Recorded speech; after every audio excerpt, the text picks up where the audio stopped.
Merry Christmas. What's up, Protector? Welcome back to the stream. Good to see you. That was weird. Stuff wasn't loading for a second, guys. There we go. What's up, Anti-Venom? What's up, Angel? Good to see y'all. Hope you're having a good day. Copy. Posting in Discord real quick. Salutations. What's up, Ann Google? Welcome back. Good to see you. Hello, Iggy. Hope y'all are having a great day, guys. Happy Tuesday. I'm just posting in Discord real quick. Live now, back to Super Mario 64. Still 90 seconds off of our sub 20 goal. PB is 21:27. We've got 2 days left of the challenge. Could today be the day? Come chill. Boom. Nice. Happy Wednesday. Oh, is it Wednesday where you are, Iggy? Yeah, I know it can be a little different. We got people in different time zones all over the place, but that's a-okay. I hope y'all had a good Tuesday. My Tuesday ain't been half bad, myself. Not gonna stay for that long, sadly. That's okay, Anti-Venom. I appreciate you dropping in while you could. TJ DJ, yeah, what's up, Danny? Welcome back to the stream. Welcome back to chat. Sub 20 can be any day now. It could be today. I think Stutzy was the one who predicted that it would be day 28, so who knows? Because we're pretty consistently getting sub 21 pace the past couple streams. So I certainly would like to at least get a sub 21 today. Yeah, exactly. Stutzy predicted sub 20 today. Exactly. Let's go Angel or Milk, I don't know. This is Angel. Angel is known to be Milk from time to time, but only sometimes. Hello, YouTube. What's up, Sky? Someone gifted you membership the other day. Yeah. That was yesterday. I forget. I think Newbie Void gifted quite a couple memberships yesterday. So shout out again, Newbie Void. Shout out to everyone who's become a member. The gifted get gifted. It's very appropriate, you know?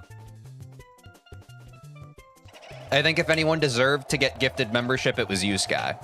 Because I think you were the first gifter. Got the email yesterday? Nice.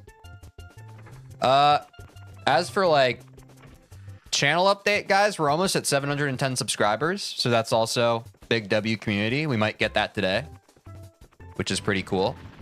Well on our way to 1,000. I would, but no money. Yeah, no pressure.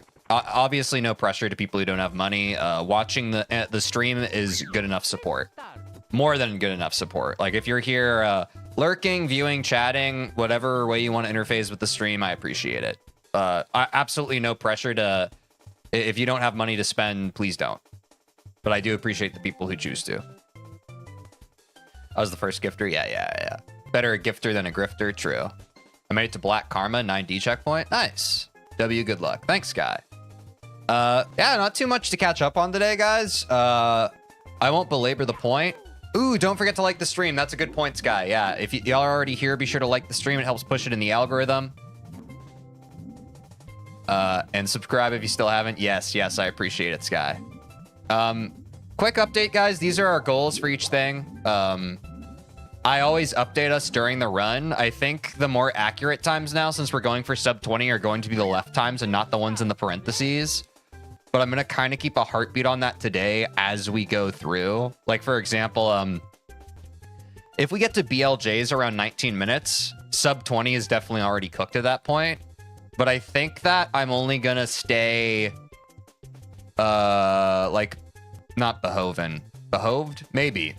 I'm only going to stay kind of, I'm only going to prioritize the left times once we get a sub 21, I think.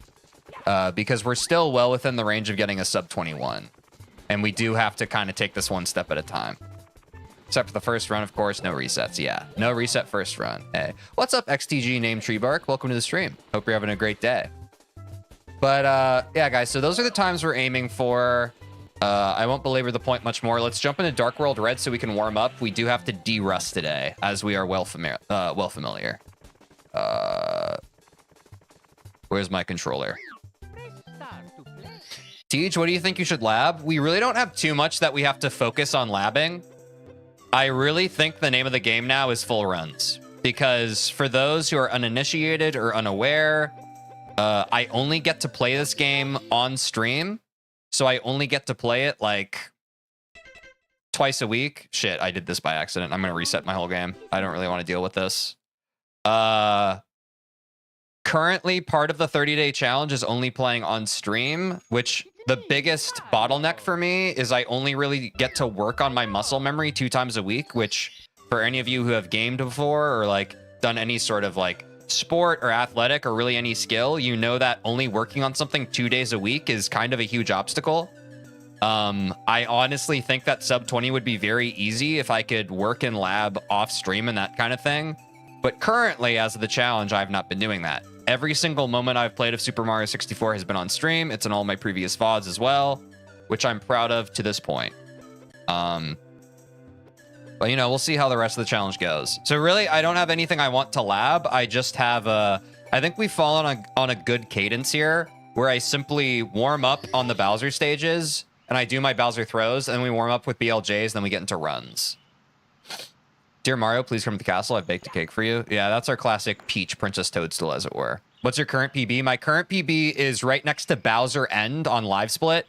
So at any given time, guys, you can look at this Live Split tracker, and whatever is on Bowser End is the PB. So 21:27 is what we're trying to get. Obviously, if we're in the middle of an actual run, this is going to be overridden. But if we're outside of runs and the thing is cleared, this is going to be the PB time right here, 21:27. Sup, Tej? I'm so excited for today's stream. What's up, Renee? Hope you're having a great day. I'm also excited. Today could be the day, guys. It could be sub 20. You have a sub 20 summon vest and you just got to do it in one run. Exactly, Sky. Yeah. It is like, it's quite difficult and different putting it all together. But I mean, in all honesty, the RNG is possible to get a sub 20. I think we've been on pace for a sub. I can't remember, like, I think last stream may have been the first time we were still on sub 20 pace, even going to the basement. Usually we lose the sub 20 pace upstairs. So that was definitely a remarkable improvement. But also the biggest thing is now the main choke point seems to be Bowser throws rather than the pole skip, which for a few weeks here and probably the better part of the past month, the main choke point has been the pole skip and trying to learn that muscle memory. So that's... Now that we're just choking Bowser throws, we are quite honestly very close to sub 20. I feel like you feel good today. I don't know. Yeah. I don't know, but we'll see. Obviously, we need to warm up and see where we're at today. We can only work with where we're at. Some days are off days, some days are on days. We don't know until we warm up which one we're working with. Yeah, you got to practice your Bowser throws. It's been painful to watch lately. I disagree. I don't need to practice my Bowser throws. Like, I do lab them at the start of stream. The main thing is when I choke them during a run. So, I'll be honest. I know exactly what I need, guys, and it's more runs. So, I'm going to try and get through the warm-up within the first 30 minutes here. And then I'm going to jump into runs, because that's what I need. What's the snack of choice today? No snacks today. I did have a sandwich for lunch. I had some goldfish and cheese sticks. I mean, I'm pretty classic in that way. I don't really mix it up too much. What's up, SKW Slice? Welcome back to the stream. What's the drink of choice today? You already know it's Diet Dr. Pepper. Cheese Stick Supreme. It's just good. It's just good. It's nice and light. It's nothing too crazy. I don't know, sometimes when I fail something in a run, even though I get it in practice, it still helps do more practice. I understand where you're coming from, Sky. And I have been practicing it. Like, part of the beginning of the stream has been labbing my Bowser throws. But I'll be honest, living in my own body and living my own experience, I'm positive that what I need more of is getting to that part of the run under pressure. Like, the reason I failed, like, we had multiple runs where I was sub 21. And why did I choke those Bowser throws? Because I was in my head and not relying on my muscle memory. But that's me. If you're different, that's fine. That's me. But I know exactly what I need to do, so I'm going to do it. Hey, just got off Super Mario 64 Co-op DX. You practicing first Bowser? Any specific part you're doing? Nope. If y'all have been to the past, like, 5 or so Super Mario 64 streams, it's pretty laid out for us. We warm up with Dark World Reds, then we go to Bowser in the Fire Sea, then we go to the final Bowser level. And we practice our Bowser throws on each one as we complete it. And then we do BLJs before we start runs, and then we get into runs. Makes sense. Well, good luck. Thank you, Sky. Appreciate you. Do you bite into string cheese, or do you string it? I definitely string it.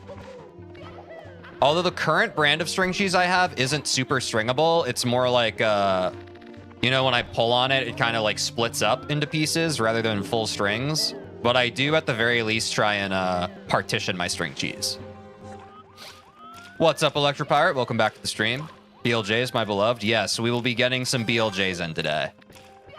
Right now, I'm just greasing the groove. Like I said, I have not played this game since frickin' last Thursday, so it's been several days. I need to get back in the rhythm of things. But it is day 28. There's only a few days left. What's up, Roki? Welcome back to the stream. Good to see you. Do you plan to add more member emojis? Yes. If you have any suggestions for member emojis and you are a member, please go to the members only channel on Discord and add any suggestions there. I'm happy to add them. We have 10 members now currently. I'm pretty sure we can have up to 7 emotes right now, and we only have 4 currently. So please, if you're a member, I would love some suggestions on that. We currently have 3 open slots. And for those unfamiliar, if you're on Discord and you don't have your members role, I have a channel called How to Get the Members Role, and you basically just have to link your Discord account to or your YouTube account to your Discord account. Yep, thanks, Jake. And that is the Discord there. If you are not a member, go be a member there, or like go join it. If you're a member on YouTube, you can be a YouTube member on Discord though too, and then you get your own role and you get access to the members only Discord. We're currently, that is where I'm screening all suggestions for members perks and that kind of thing. Damn, I wish I was a member. I'm saying Anti-Venom. We've had quite a few people, you know, gift memberships though, as well as buy memberships for themselves though, so you never know. I also understand if you don't have money for it. It is perfectly fine. As always, I appreciate the support in any capacity, whether it's just viewing, lurking, or chatting, whatever you're doing. It is appreciated. Okay, I need to lock in a bit more here. Crap, I did the thing where I grabbed the star and now it doesn't do the loading thing at the beginning, so that kind of changes up my muscle memory a bit. Whatever. Okay, I'll try not to overthink that, I guess.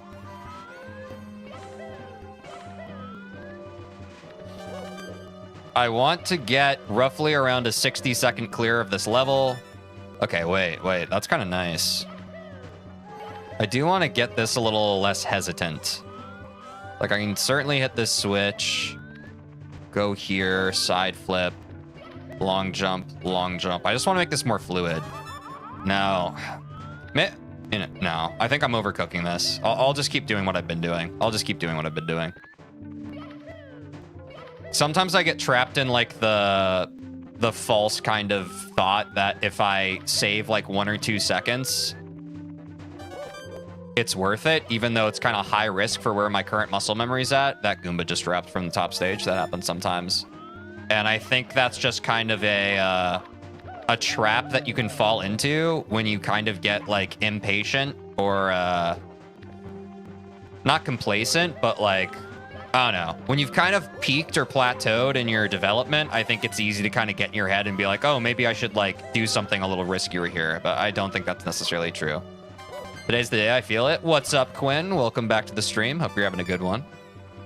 Today feels like it could be, for sure. I won't count it out. I think we at least can get a sub 21 today. I feel relatively optimistic in that direction. But yeah. Sky Goomba Pog. Yeah, that Goomba was kind of crazy. Getting consistent is probably more important than saving 1 or 2 seconds with a brand new strategy. Exactly, and Google. Exactly. That's kind of what I'm saying and what I'm going for. And so I try my best to kind of listen to, like, we have, like, some new chatters sometimes who come in and are just like, hey, you should try switching up this strat or whatever. And I think that was helpful to a point. I think we've learned all the strategies and techniques we need to learn to get sub 20. Now it's literally just about ripping it. I really don't want to overload, like, my cognitive load with, like, new stuff, because we've tried that a couple streams ago and then it just made me messier and less consistent, you know? Nothing crazy needs to be done anyway to get sub 20. Exactly, yeah. I mean, there's quite a bit of wiggle room we have. Today's the day I can feel it. TJ Watchers, Silk Song Believers. I'm saying. I'm on to Fire Sea. Yes, and Half-Life fans as well. Oh, God. I kind of messed that up, but I think I'm still on pace for the cycle. The good thing about Fire Sea is this first cycle is pretty forgiving. I don't really need to be perfect here. I just need to be relatively clean. That's unfortunate, and that has quite literally never happened before, but... Oh my God, the skip! It was planned? Spoiler for Silksong, it's never the day. Yeah, consistency is much more important when it comes to sub 20. Yeah, 100%. There we go. I also like not grabbing the... or not taking damage there, so I don't have to grab the heart, really. That feels quite a bit better. Yeah, calculated for sure. Okay. I like running Fire Sea because I usually don't have to reset on it.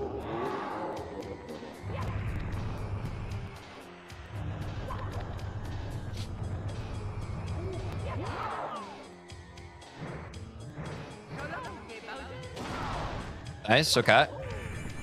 That's Fire Sea. Let's go to Bowser in the sky. Freaking ledge grab. This one's kind of hard to warm up. Ah, damn ledge grabs. So long, Gay Bowser. Yeah, we got one more Gay Bowser to so long. Okay, this is going to take me a second to kind of lock into. Yeah, you got to get like right up on that edge. Fire Sea becomes infinitely difficult when you do cycles. Zero cycle is tough. Ultimate is just nuts. Yeah. My thing is just like, as long as I get sub 1 minute on Fire Sea, I'm pretty happy. And we've been pretty consistently doing that. So I'm not going to overcook it, you know? I'll read that message in just a second, Sky. I'm going to hit pull skip real quick.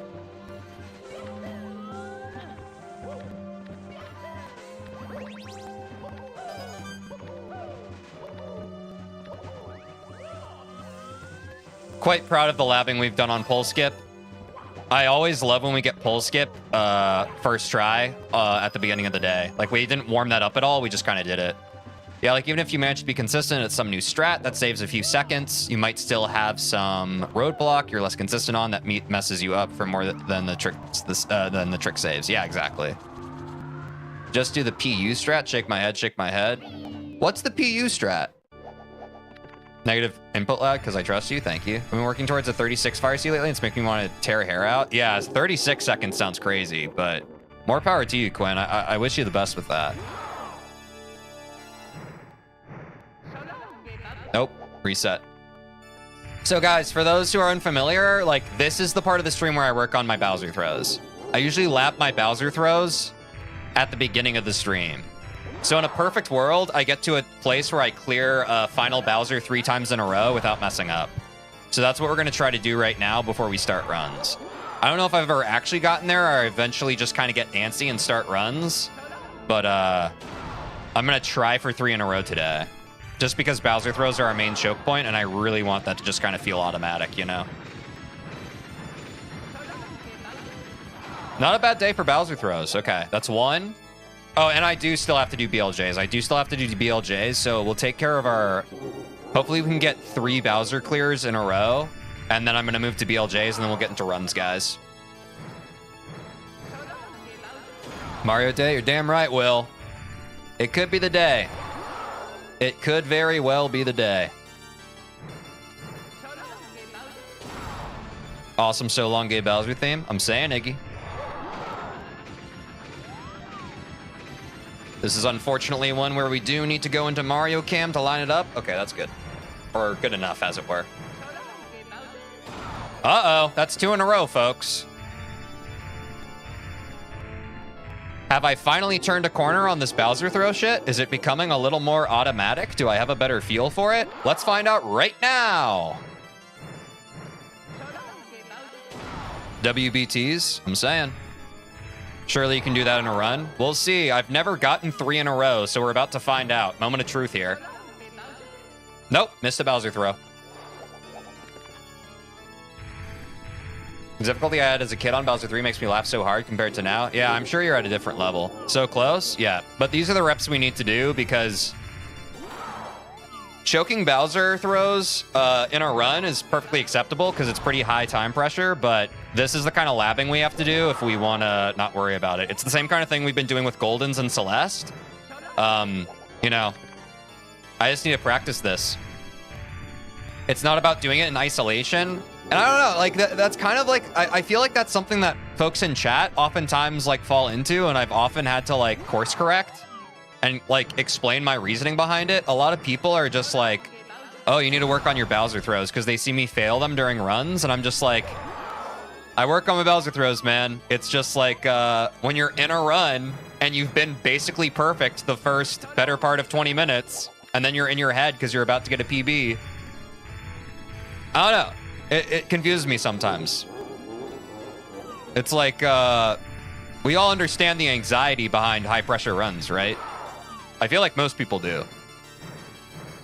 Bowser more like Elzer? Yeah, exactly. Probably just spend the next 4 hours practicing this and never miss again in your life. Yeah, that's true. I think I just need more runs, though. If you're going for 3 successful Bowser fights in a row after doing 2 in a row, the last one will be under pressure, which makes for good practice. Exactly, Angel, yeah. That's kind of what I'm going for here. Just like the Celeste Goldens thing. Which has kind of been like, I don't know, that's how we worked on my pole skip. That's how we have to work on Bowser throws now, right? But yeah, I don't know. It makes sense in my head. I know everybody's different, but that's kind of just what I need. And I genuinely don't think I've ever done 3 clears in a row. I think I usually get like 2 in a row, and then I can't chain it again, and I'm just like, screw it, let's get into runs, you know? We goldening Bowser now? Pog? Exactly, Alan. If we can golden this final Bowser fight, that's quite good. Do you think you would make the last streams longer if you don't get sub 30 so you have more time in those 30 days? What do you mean? Do you think you would make the last streams longer if you don't get sub 30 so you have more time in those 30 days? I'm not sure if I know what you mean, Sky. Oops.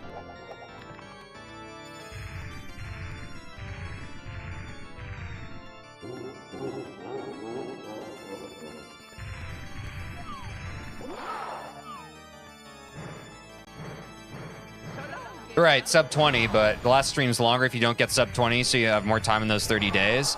Oh, yeah, okay, I understand your question now. Yeah. No, I understand. No.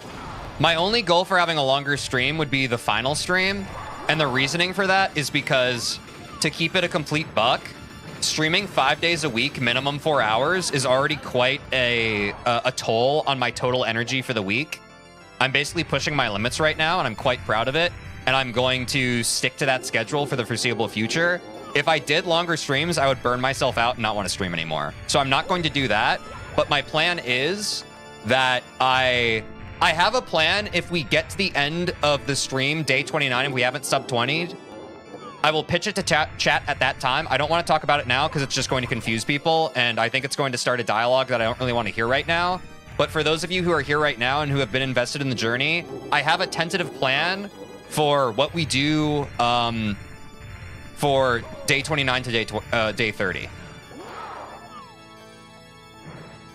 But again, that's assuming a lot. That's assuming we don't get sub 20 by the end of day 29. But I just want y'all to be aware of that. I have ideas. Yeah, 30-day stream at the end of the 30-day segment. And for sure, like, my plan for day 30, guys, I think it's going to be the last stream I do before I go on vacation. Which, again, I didn't want to tell chat until, like, next week, but I am going to LA for a long weekend to go visit my friends. That has been planned for several months now, and it's going to be the first time in the first few months of me streaming that I'm going to kind of be taking a bit of a break. But that'll be, I believe, next... I'll obviously update us in the Discord, but next Friday, basically next Thursday is going to be my last stream before that trip, and then I won't stream again until Wednesday the following week. Have a good trip. Thank you, Sky. I do think at this point I've kind of earned it. I have been grinding my ass off in more ways than one. So I'm quite excited for that trip to get a nice little break. But I like how the timing came through, because I think we're going to be ending this sub 20 challenge like right before that trip. Earn it as fuck. Thank you. LA Speedrun and IRL stream. What's up, Right Stage Arts? Yeah, I will not be IRL streaming or really doing anything content related when I'm in LA. I'm going to be unplugged and being in the present moment with my very good best friends. I won't even be thinking about content, I'll be honest. I need to drink some water.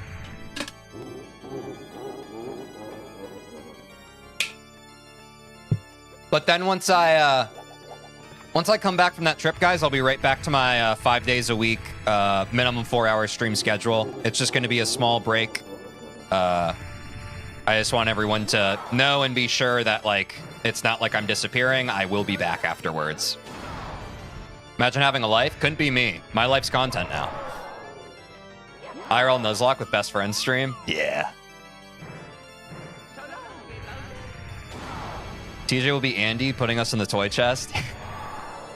Yeah, that's my fear. I don't want people to think that. I'm taking the stream very seriously, and I think as content creators, like, I think most people kind of experience anxiety when they genuinely have to step away. But, you know, I do have a timeline on this, and I will be back. It's just like I have to go be a person for like 5 days. Okay, that's one, which I hope is understandable. Let me try and get 2. Being a person can be W. True. Fuck. That's not 1. Now we're back to 0.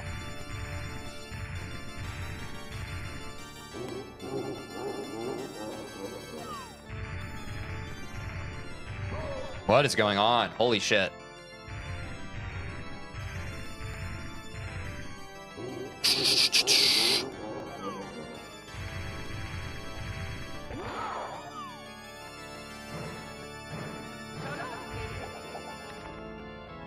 Clearly, TJ doesn't care about his members and otherwise viewers and just wants money and is a bad person and unsubscribing and disliking, and also I'm joking. Yeah, I could tell you were joking from the jump, Sky. Yeah. I don't know. I'm just, as a person, I have a proclivity for feeling bad and not wanting to disappoint others. So I'm just trying to keep it a buck. Like, I do feel bad, but the trip's been planned for a while. I just don't like disappointing people. It makes me sad. TJ exposed video essay incoming? Yeah.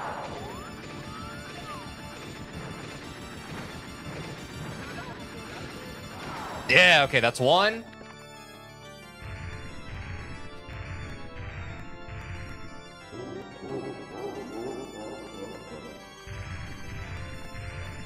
No!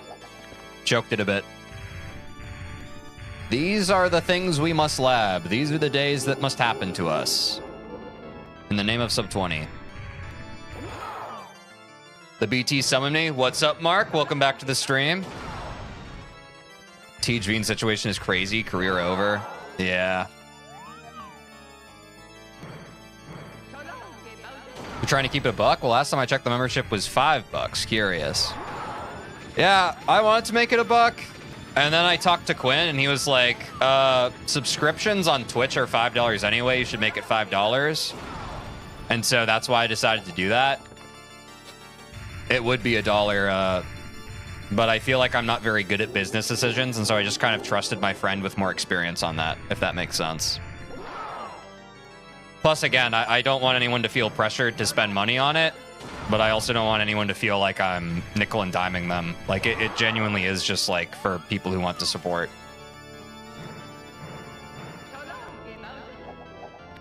Quinn robbing us, shake my head. Well, no, I also don't want to blame Quinn. I was just being honest about why I made that decision.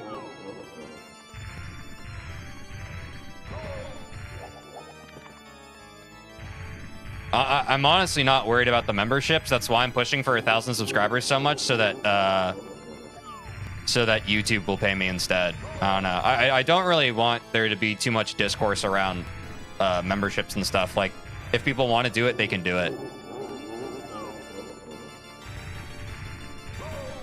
Well, $1 can make more people able to donate, but it would probably result in less money for you unless 5 times the people end up subbing. Yeah, I mean, I think that's what Quinn's reasoning was. You could also have different sub-tiers. Yeah, I appreciate it. I understand. I've thought about all this stuff quite a bit. I'm honestly not too concerned with it. I'd rather get the 1,000 subscribers so that YouTube can compensate me instead of needing to put too much pressure on my community for it, if that makes sense. I understand, though. There's just kind of a lot that comes with memberships, and honestly, if I talk about it for too long, it stresses me out, because there's kind of a lot to keep track of.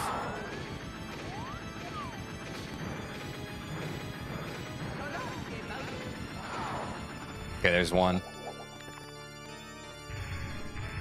Optional request of money for services? Yeah. Understandable. Yeah, I don't know. Like, I think everyone has their opinions on these things. I'm just kind of trying to get through it. And say, let's talk about Bowser throws. Yeah, that's fine. I mean, we can talk about whatever.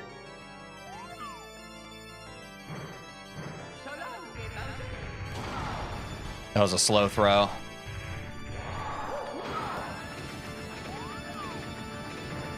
I can't remember if I already got one or if I'm on two. Well, it doesn't matter. I'm back to 0. How much weight could Mario bench press? I feel like most of his power is in his legs, so I'd imagine not too much, but probably squatting pretty high.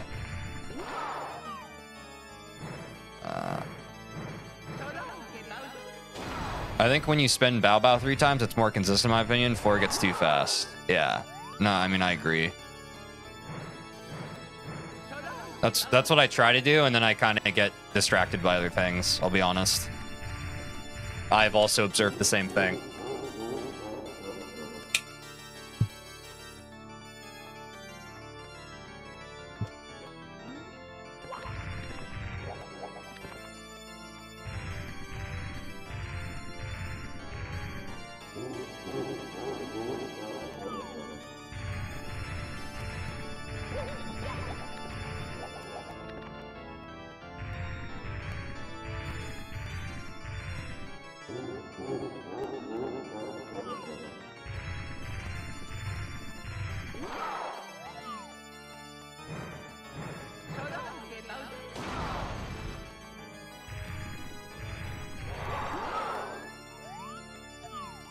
Mario would press the bench? Probably, man.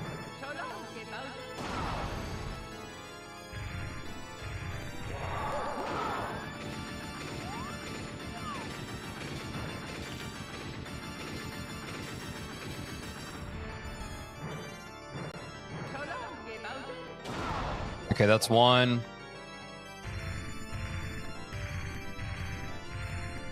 Or was it one? I don't really know. It all starts blending together when I'm working on Bowser throws too long, I'll be honest.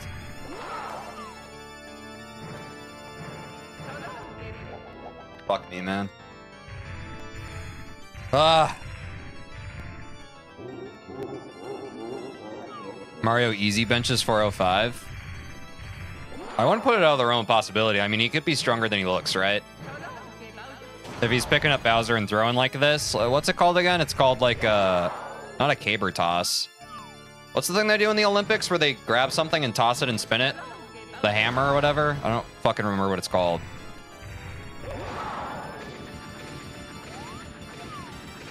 I keep overshooting this. Hammer throw. Yeah. I feel like you have to be pretty strong for that, right? All right, this is getting a little bit better. Was that 1 or 2? God, I feel so lost. Definitely need to get into runs pretty soon. My brain's becoming pudding on Bowser throws, which has been a common theme for labbing Bowser throws at the start of stream. My brain just kind of turns into mush. Probably good mush, though. Mush that it needed to turn into. Fuck me, dude. They also spin for discus? Oh, yeah. All right. One more time. I'm back to 0. It sounds like Mario's saying so long, gay Bowser. That seems to be the common theme, it's Cluster. Also, welcome back to the stream. I hope you're having a good day. This is your brain on Bowser throws? Yeah, it feels like a cracked egg sizzling on a grill. It just kind of rots it. But that's probably good. That means I'm getting into like my inner psyche instead of like my superficial short-term memory, which is just what we need for Bowser throws. I don't think your brain is supposed to turn into mush. That doesn't sound healthy. You're probably right, on Google, and yet mush it is. But that's just kind of streamer brain rot. Just the way these things go. I'm really fucking up my input now. Let me get this spinning down right. There we go.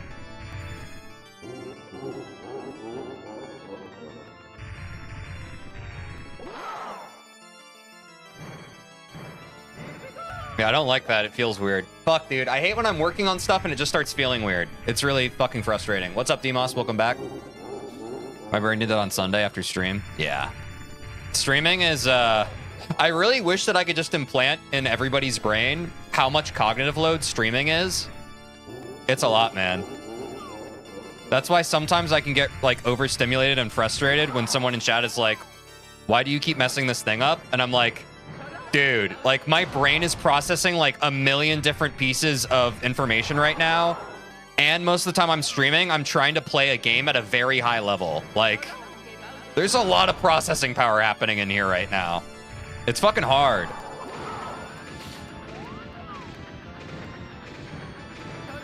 Shit. Hey, at least you don't stream hours of ice cream so good. I kind of wish I did. Would you guys like an IRL stream where I just kind of eat ice cream and I tell you about how good it is? I would love that. I would love that personally. I love ice cream. I think my main problem was focusing too much on whether I was any good rather than on getting good. Yeah. I mean, that's the other thing is, like, when you're streaming, your brain is just kind of in a million different places, so... Yeah. Oh, yeah, I remember those NPC streams. Yeah. Ice cream. Yeah. That was like a year or two ago, right?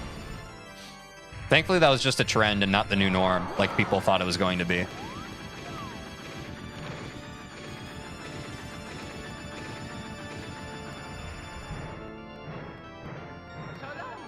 Fuck. Yeah, my input's just a little off now. Or my spin input. I completely missed that, Pog. Yeah, that's probably for the best. Like that Bowser throw? True.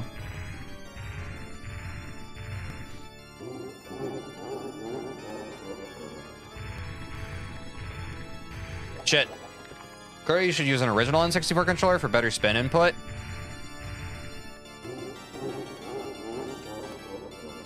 It's not an original, it's a knockoff, so...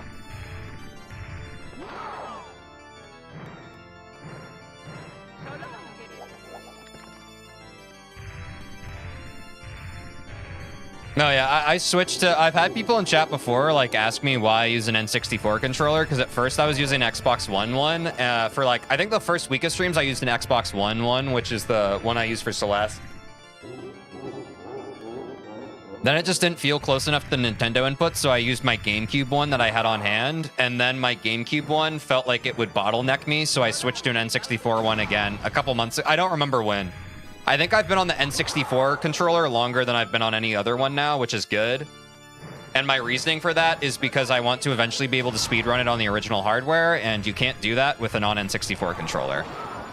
And I'm also someone who very much respects that muscle memory is built around, like, whatever hardware you're using. So it's not like... Maybe your game feel is pretty easily transferable, but, like...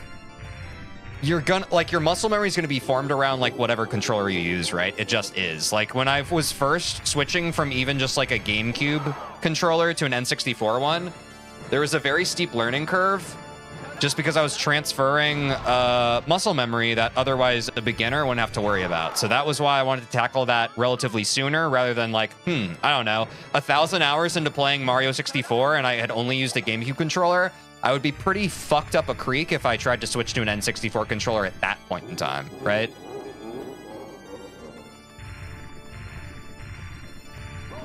The N64 controller has to be the second best wired controller in existence right after the Virtual Boy one. Yeah, I like it quite a lot. It also fits this game a lot better. The other thing that was annoying me about the GameCube controller was I had a C stick instead of C buttons. And I will say, the C buttons have improved my maneuvering of the in-game camera a trillionfold. A trillionfold. I would highly recommend an N64 controller for this game for that specific reason. But ultimately, do whatever you want. But the C buttons, kind of necessary in my opinion. Kind of freaking necessary for accurate camera movement.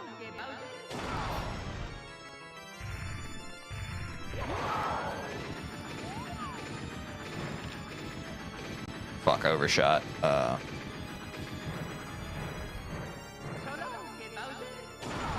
Was anyone keeping count? Was that 1 or 2? I guess it was 1. I'm gonna play it with the Sega Dreamcast fishing rod controller. I mean, ultimately, it's whatever works for the user, right? There's a billion ways to fry a fish. Or crack an egg. Whatever the saying is. Okay, missed that.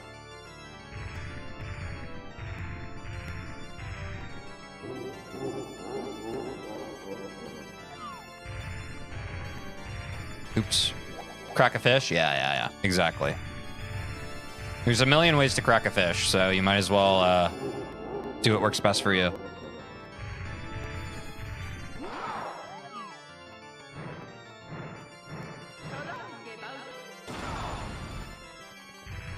Yeah, I probably need to let this rest in a second. My inputs are starting to feel very weird on this. I think I'm overcooking.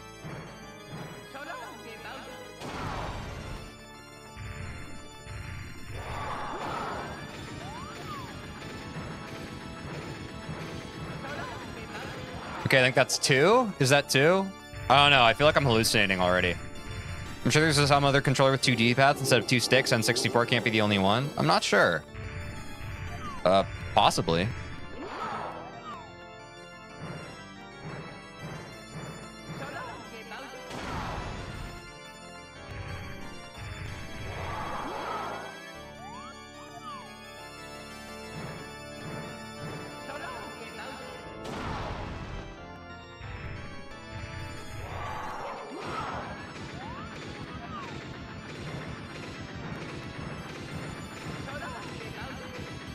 Shit! Always the last throw. C-buttons are basically a D-pad? Come on. Yeah, I'd agree. Yeah, but the Virtual Boy controller is 2 actual D-pads. That's fine. I think we can all kind of offer each other more grace when it comes to semantics and that kind of thing, especially when we all know what we're talking about. That's at least the kind of person I like to be. Or would like to be.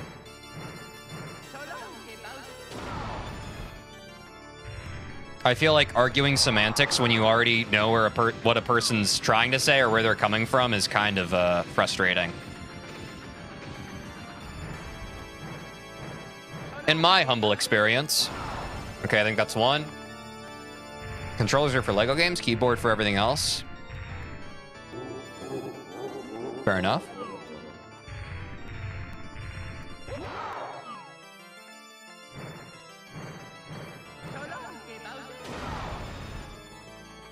Yeah, I think we're at 1.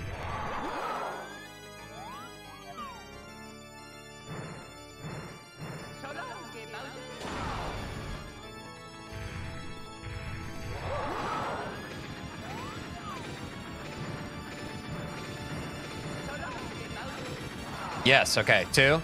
I use keyboard mouse for basically everything, but console games are made for joysticks, so it just doesn't feel good to play them with a keyboard. Yeah, I feel you, and Google. I'm kind of the same way.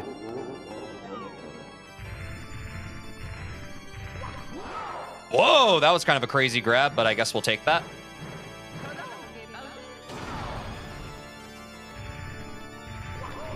Oops, right under. Count that. I didn't mess up the throw. Count that. That messed up the throw. We're back to 0. That's the funny thing about muscle memory. When you mess up, we've experienced the same thing in Celeste. If you even mess up like a little bit of it, even if you don't end the run, it's very hard to improvise. And Bowser throw muscle memory is not for improvisation. I will improvise if I have to in a run, but we want this to be pretty consistent. I use controller for 90% of gaming, PS1 controller for the win. Yeah, I like the PlayStation controllers.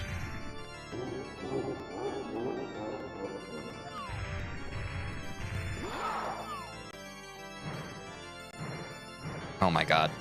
Yeah, my controls are getting manic. Rotate, rotate, rotate, rotate, rotate, rotate, rotate. You're going to lose momentum if you don't specifically rotate, TJ. If you just kind of like shake it back and forth. Rotate, rotate, rotate, rotate. Okay. Be intentional about it.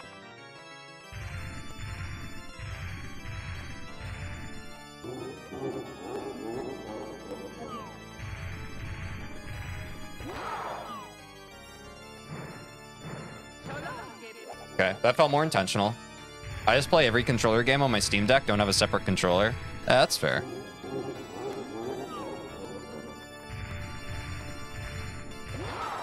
I think especially if you're just playing something casually, it's really more about whatever controller you prefer or feels the most comfortable, right?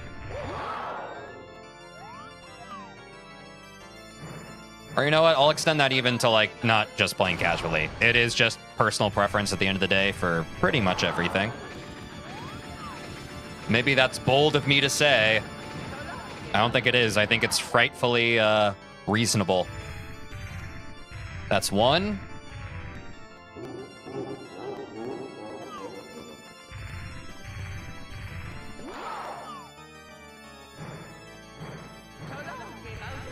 Yeah, I fucked up the rotation.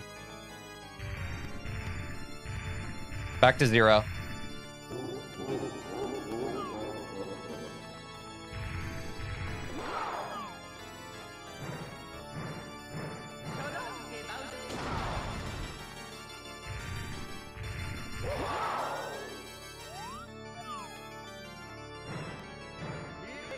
Fuck. Yeah, just use what feels right to you. Forcing yourself to play on a specific controller will just make you play worse. Yeah, exactly. And everybody's a little different. The way their hands move, what feels best for them. It's all different. I've explained my reasoning for why I use the specific controller I use in this instance, but, you know, that also changes on a varied basis, you know. I can see someone else facing the same problem and coming up with a different solution for it, right?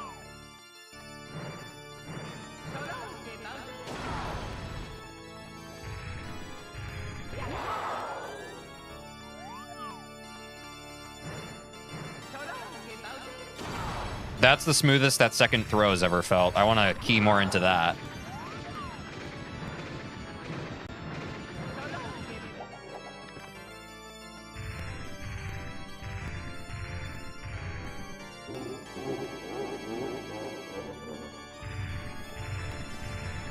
Oops. Honestly, my day has been made by constantly hearing "So long, Gay Bowser." I'm glad, SKW Slice. My day is being made by constantly "So longing, Gay Bowser."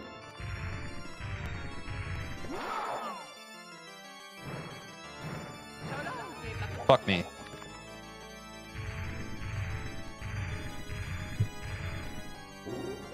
That sounds so wrong. What sounds wrong?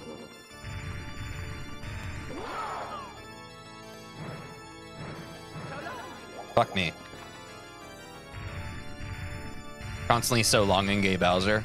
Oh, fair enough. Imagine an alternate universe where we didn't hear that. What's up, Lemons? Welcome back to the stream.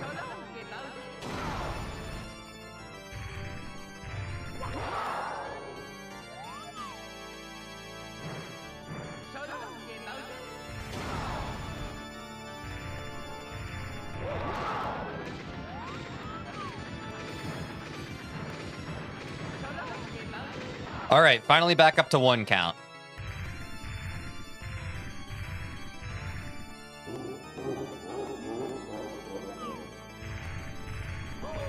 No! I ran into him. I know that didn't ruin the run, but it already reset the muscle memory, so it might as well have ruined it, to be honest.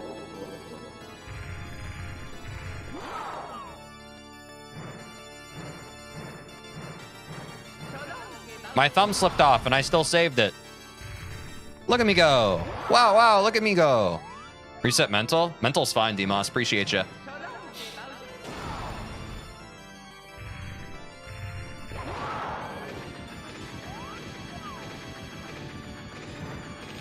There we go. Line this up. Overshot it. Back to 0.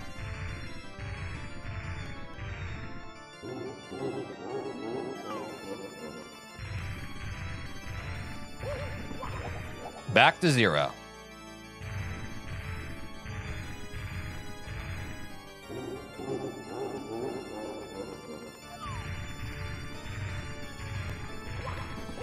Wait, how have I only just realized he's not saying gay? Like, unironically, I thought that was the voice line. Yeah, apparently it's King Bowser. But everybody here is Gay Bowser. Which might just be wishful thinking on the listener's part, right? Really makes you think.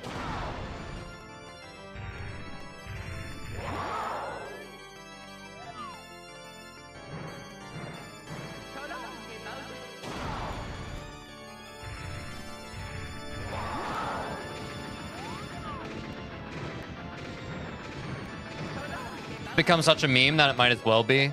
Yeah. I think that's also kind of a linguistic theory as well, Lemons. Like some words, like when they're pronounced a certain way by a certain region or dialect, that becomes a recognized pronunciation. So why can't we say the same about So Long Gay Bowser?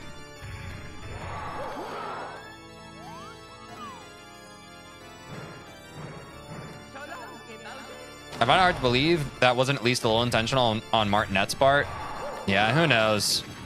It also could just be like a weird like bit crush effect from like recording audio to a 64 game. Who knows? Hey TJ, how much money have you made off of William trying to make money off of me? I don't know. What was our rule for that again, Renee? Can you remind me? Like, ain't that just how new words get formed? Yeah, pretty much.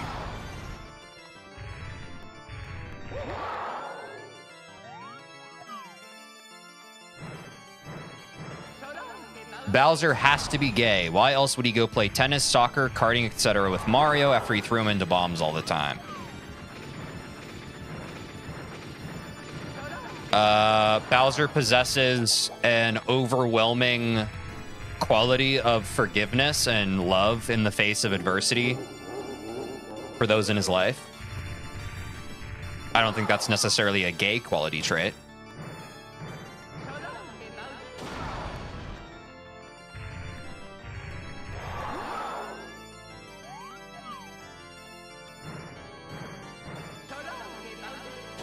You actually get a kiss from Bowser.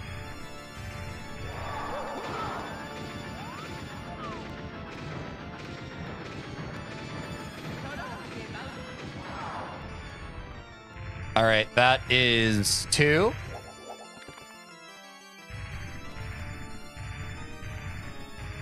TJ, let us believe Bowser is 100% gay. Stop defending him. I mean, you can believe what you want. I even said that I think people hearing So Long Gay Bowser is wishful thinking on the listener's part, right?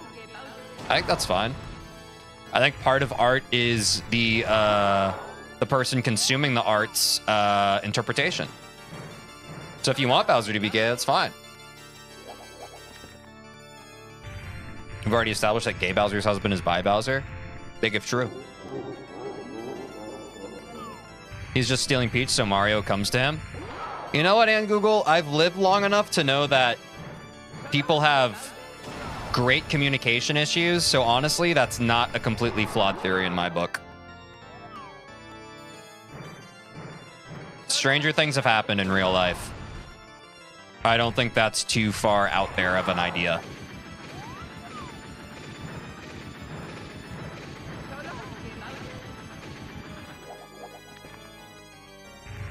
In Odyssey, Peach turns down both of them and they realize they want each other all along. Is that true? I've never played Odyssey. I guess that's true.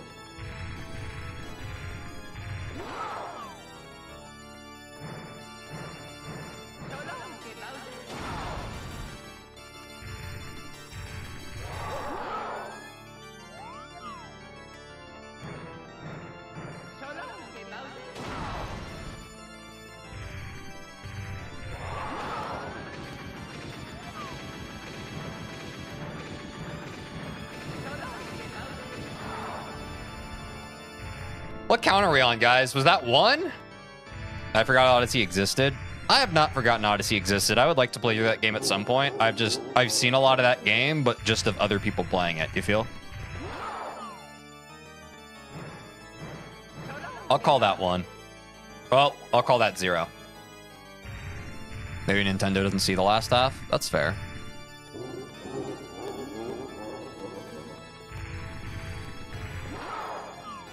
But I've decided that any other take is objectively wrong. Ah, you'd be a great dictator, Demos. You play your cards right?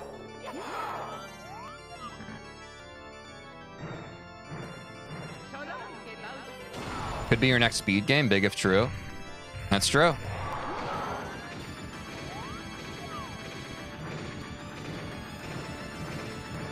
Oops. He knows what a D stands for. I'm had. Ooh. Dictator Moss. Dictator and Moss like Spanish, so Dictator more? Ah, it's all coming together. We really don't need another dictator, I think. Yeah. And yet they keep coming. And they don't stop coming.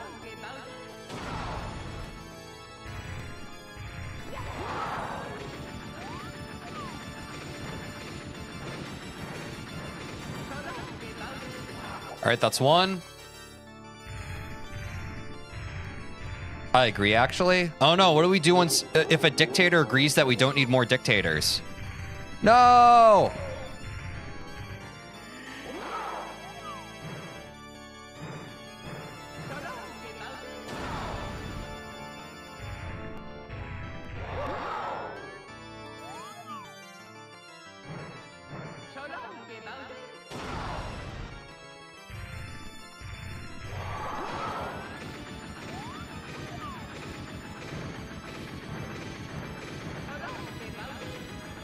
Oh, come on. That was on. LGBT actually stands for Luigi, Goomba, Bowser, and Toad, the gay squad of Mario games. Thanks, SKW Slice. I actually didn't know that that was what LGBT stood for.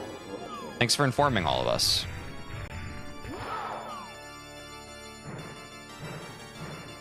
What he really means is he wants to be the only dictator. Yeah, I feel like every dictator secretly wishes they were the only dictator, right? Yep, and there's Ann Goomba saying the same thing I just said.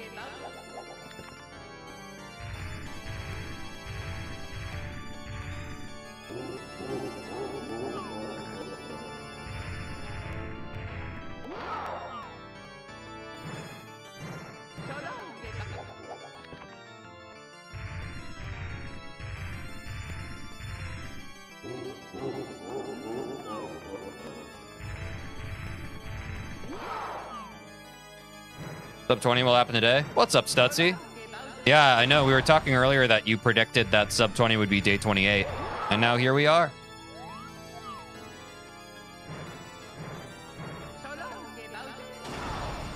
Nah, LGBT stands for labbing gay Bowser throws. That's actually based.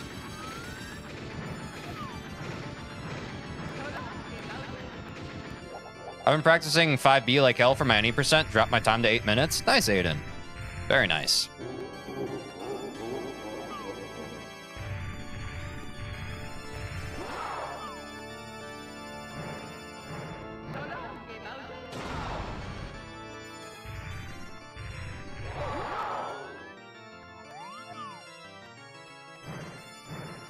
I love grabbing Bowser so fast that the sound can't even play. Please actually get it so I'm not wrong. I'll try my best, Stutzy. That's why we're lapping Bowser so hard right now. Which my current, like, consistency rate on Bowser throws? I don't fucking know, dude. ChatGPT agrees with us. Bowser is gay. Luigi's got anxious bisexual energy. Goomba's just along for the ride. Bowser's been thirsting over Mario in 50 games straight, and Toad is pure chaos. What did you feed ChatGPT, dude?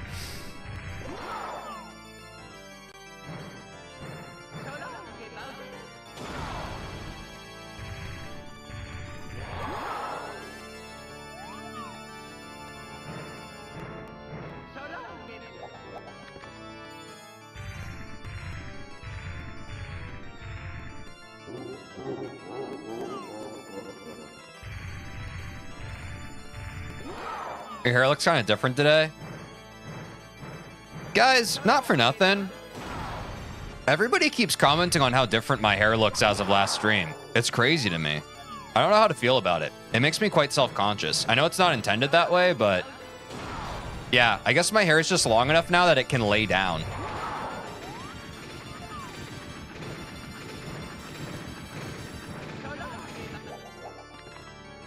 A bunch of people commented on it last stream too. I just asked it, could LGBT be suggesting Luigi, Goomba, Bowser, and Toad are the gayest squad ever? Ah, I mean, that's fair. Especially if you say could and suggesting, I could see ChatGPT being open to that. I got my hair trimmed and braided today. Nice.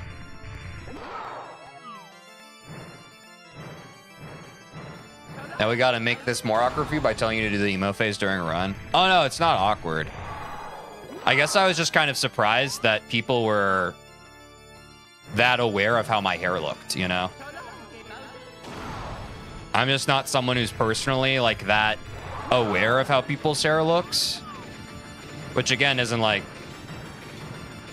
I'm not saying that people should be like me. I'm saying that like I was genuinely surprised how many people commented on my hair because I didn't think that I don't know. I just didn't know that it was that remarkable of a difference.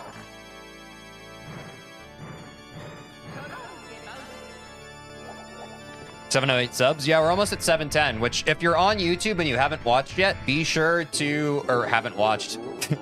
I'm trying to get 1,000 subscribers. Appreciate everyone who subscribes. So you did nothing to it? No. It's just long enough that it lays down flat now, man. Here's a quick one for everyone who's been asking about my hair. I used to do this. I used to push it back. Now it's just laying down flat. If we could just put that to rest. There we go. So for everyone who's come in and been like, and commented on what happened to my hair, that's what happened to my hair. I don't know, man. My hair is just getting longer. Hair is a government psyop. I knew it. That's what I was trying to say. Oh, that's why it looks different. Yeah, I didn't get a haircut. Just hair doing hair stuff. Yeah, hair grows.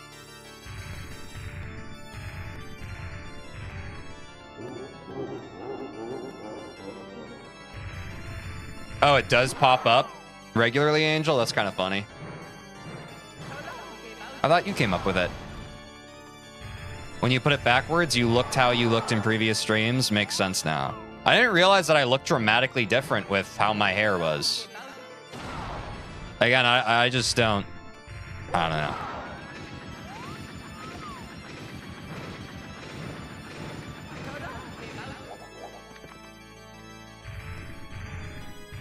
I just don't really comment on people's appearance, I guess. That's something I don't do. As kind of like a cautionary thing. The hallucinating computer is lying? No way. Yeah. If you don't get sub 20, please at least get sub 21. I will try my best. I don't know how much control I have over that, but I will try my best. I feel a bit weird doing that too. Yeah, I think it's common courtesy too. Like you're supposed to comment on things that people can change, not what they can't change. Which I guess hair is something you can change, but yeah. That's just kind of how I feel.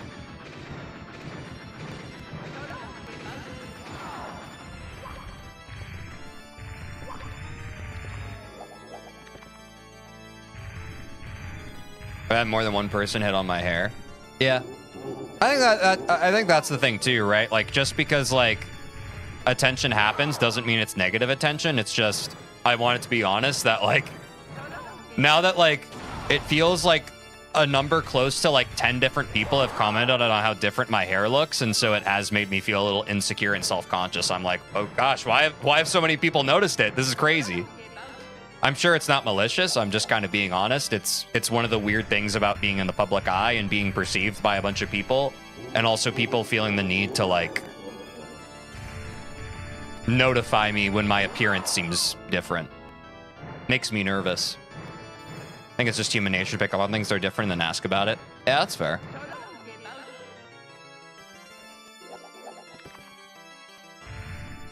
I get told I look young. Hey, that's pretty good, right?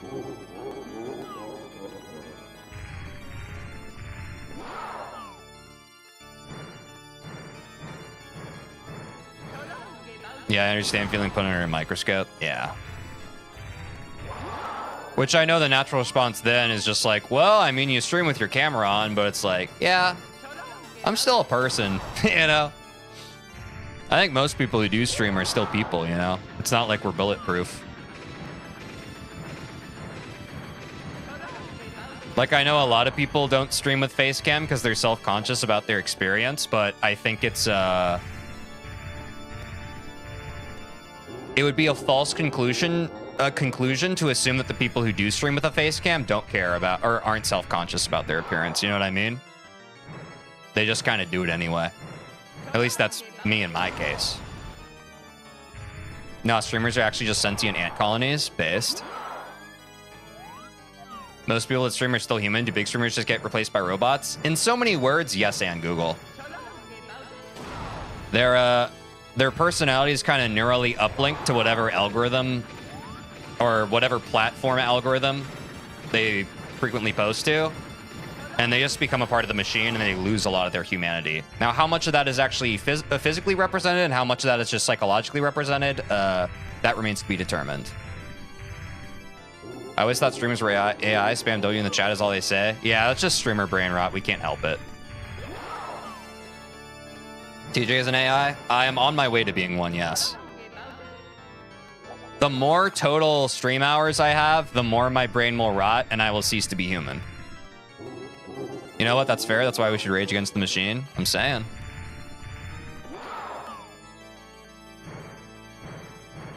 Yeah, we're back to 0. Sorry, Angel.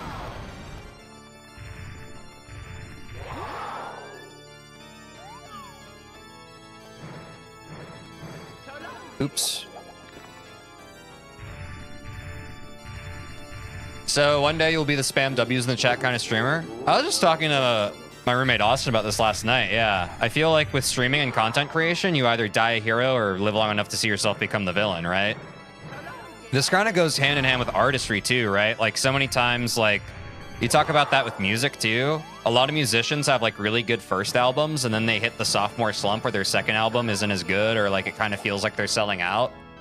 I think that's just what comes with creativity and having like a natural inclination and need to express your thoughts and opinions on things. When it meets like success in the business side of things, that's kind of where it all goes to die, right? That's just kind of a common pattern I've seen with any level of creative success. It's just kind of the history that repeats itself. And I think that would be inauthentic of me to say, I'm going to be different. No, I'm going to be different from that. It's like, no, kid, like, if that's your path, you're no better, you know? It's just a thing that happens.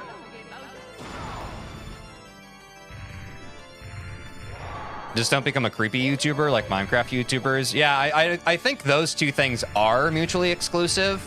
Like, there are people that use their platform, unfortunately, for nefarious purposes. And I think those people are lower than low.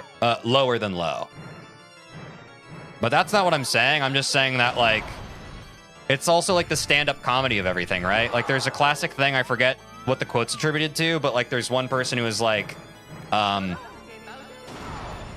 or maybe it was about music. I can't remember, but I heard this quote somewhere where, like, a fan of someone was just like, you know, I used to really like your music because you used to write your music about me.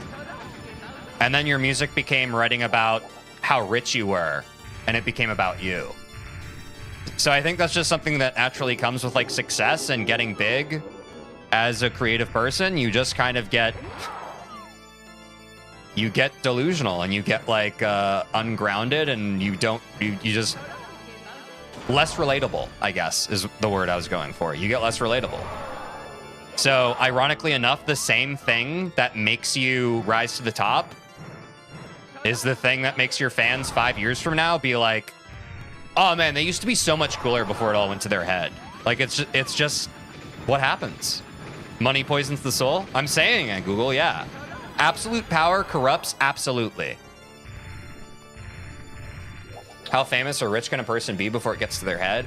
And I don't even think necessarily it's like it getting to their head. Like, I don't think most people are acting out maliciously. I truly just think it's one of those things where, like,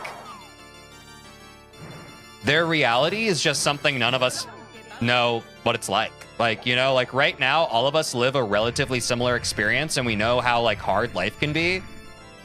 Once you're a millionaire for the thing that you love doing, you just don't really get what struggling in life is. I think you still obviously have your own struggles, and I don't want to devalue any of those people's struggles, but they're pretty removed from the common man's anguish at that point.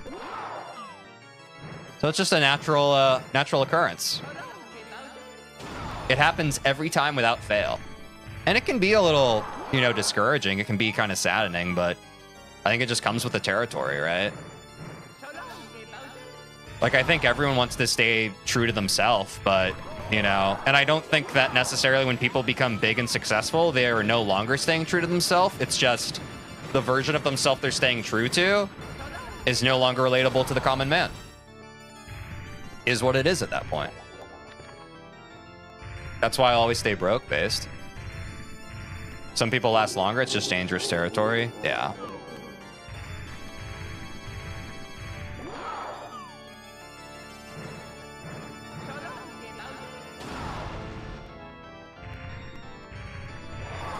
Or at least I'll be able to say I was here during the golden days of TeejVeen before you sold out. I appreciate Stutzy. Now let's make it all clear. Like, I would like to be quote unquote one of the good ones. I'm just not going to stand here and like pretend like I 100% know I'm going to be above it, because if I ever grow to a massive size, I'm sure it's going to have its own host of challenges and like life lessons that the current version of myself is not prepared for. I think it's just it's naive to say that you're going to be the one that's different, and I think borderline narcissistic, you know? So that's why I don't want to say that. I just don't know for certain.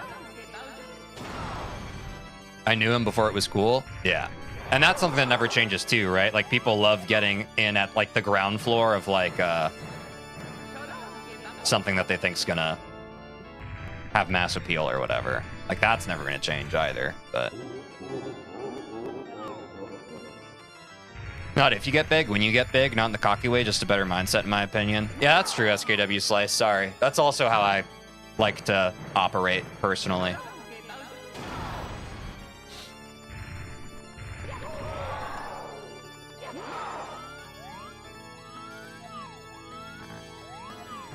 It must sting when you're a big streamer and you read things like his content used to be good, now it's slop. I think it does to a degree, Stutzy, but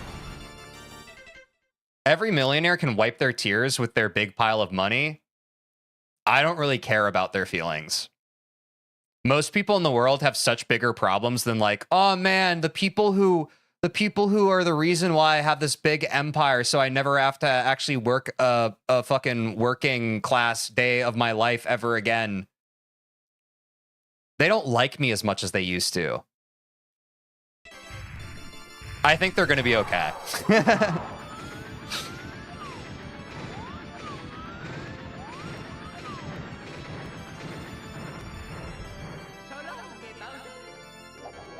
People also like getting big in the cocky way. True.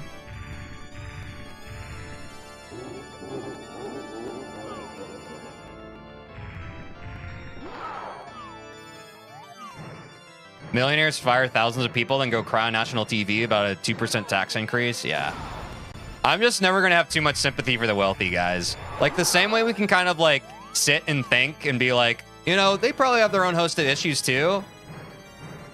Yeah, but straight up, like, most of my friends I know, like, have had to deal with, like, being unemployed and not knowing, like, holy shit, am I going to have to worry about my housing pretty soon? Like, am I going to be able to afford food to eat? Like, these are just problems that are not comparable to, like, oh no, my new album isn't selling as well as the last one. You know, like, yeah, it hurts, but, you know? They would probably be fine, but no amount of money will get rid of the demoralizing feeling they feel from hatred. Yeah, I think we're agreed. But again, like, I think growing to the point where your platform can still support you financially and being hated by everybody, I think there's a reason why a lot of people choose the pipeline of, like, when they're canceled or whatever, to continue to have a platform, but just lean into, like, being, like, really, like, you know, just, like, polarizing, that kind of thing. There's a clear reason why most people do that, and it's because they'd rather have the platform that comes with being famous than to not have it anymore, right? Sure, it must hurt to be hated by more people than the people who like you, but it hurts a lot more to not know when your next meal is going to be. How many members do you have now? Last time I heard you had, I think, 7 or 8. I think 10? Yeah, I think it's 10. I never thought I'd be chatting about class struggles on a Mario 64 speedrun stream. Yeah, I can't really help it. We talk about stuff and then it just kind of comes up. That's my bad. I don't mean to get political, but I don't even think this stuff is that political. I think it's just like the rich kind of get to just do whatever they want, right?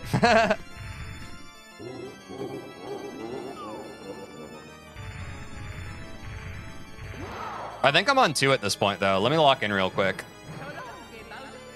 I need to practice streaming. Sucks the only way to really do that is to stream myself being an idiot until I improve. Yeah, I mean, that's how you get good at anything, right?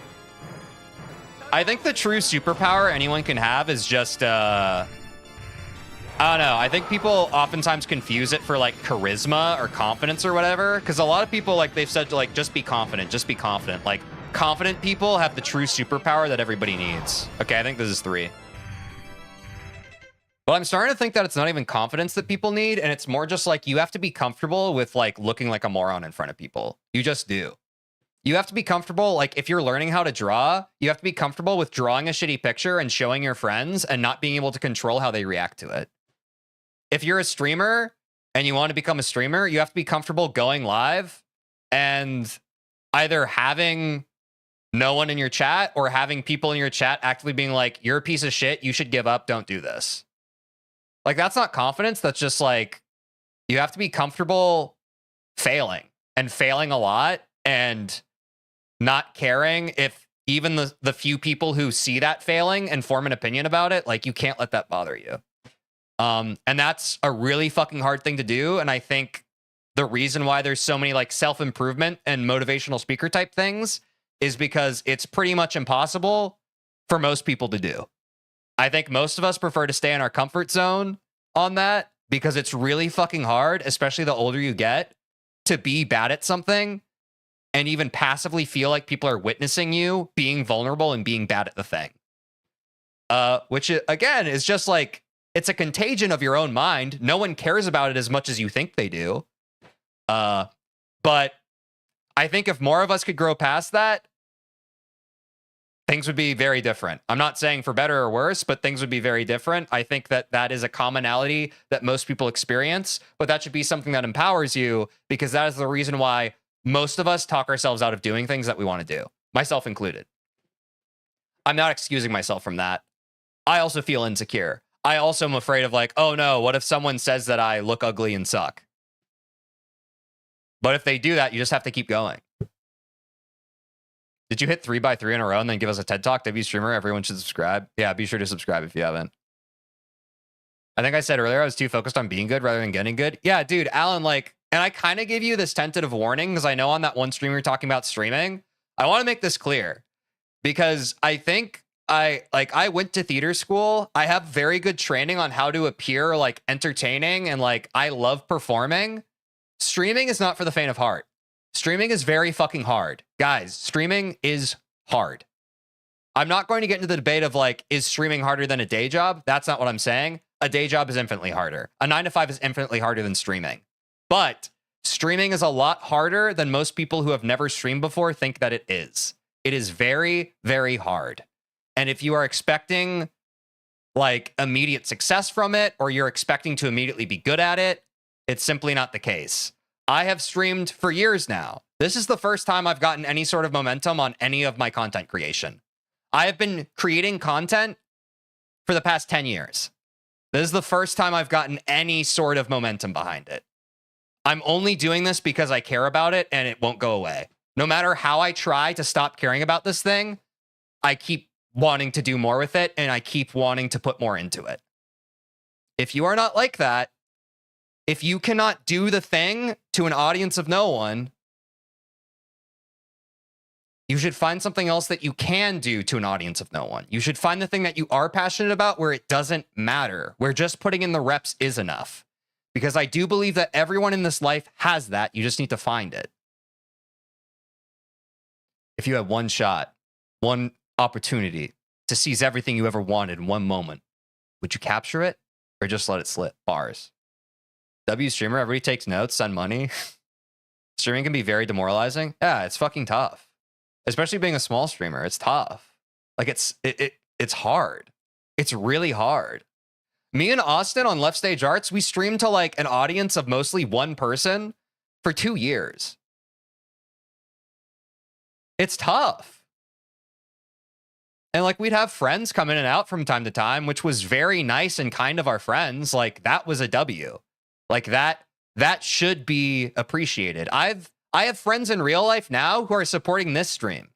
Renee in chat today, Will in chat today. Like I do not take that for granted. Like having IRL friends who care enough about like what you're passionate about and they show up time and time again to support you in your dreams.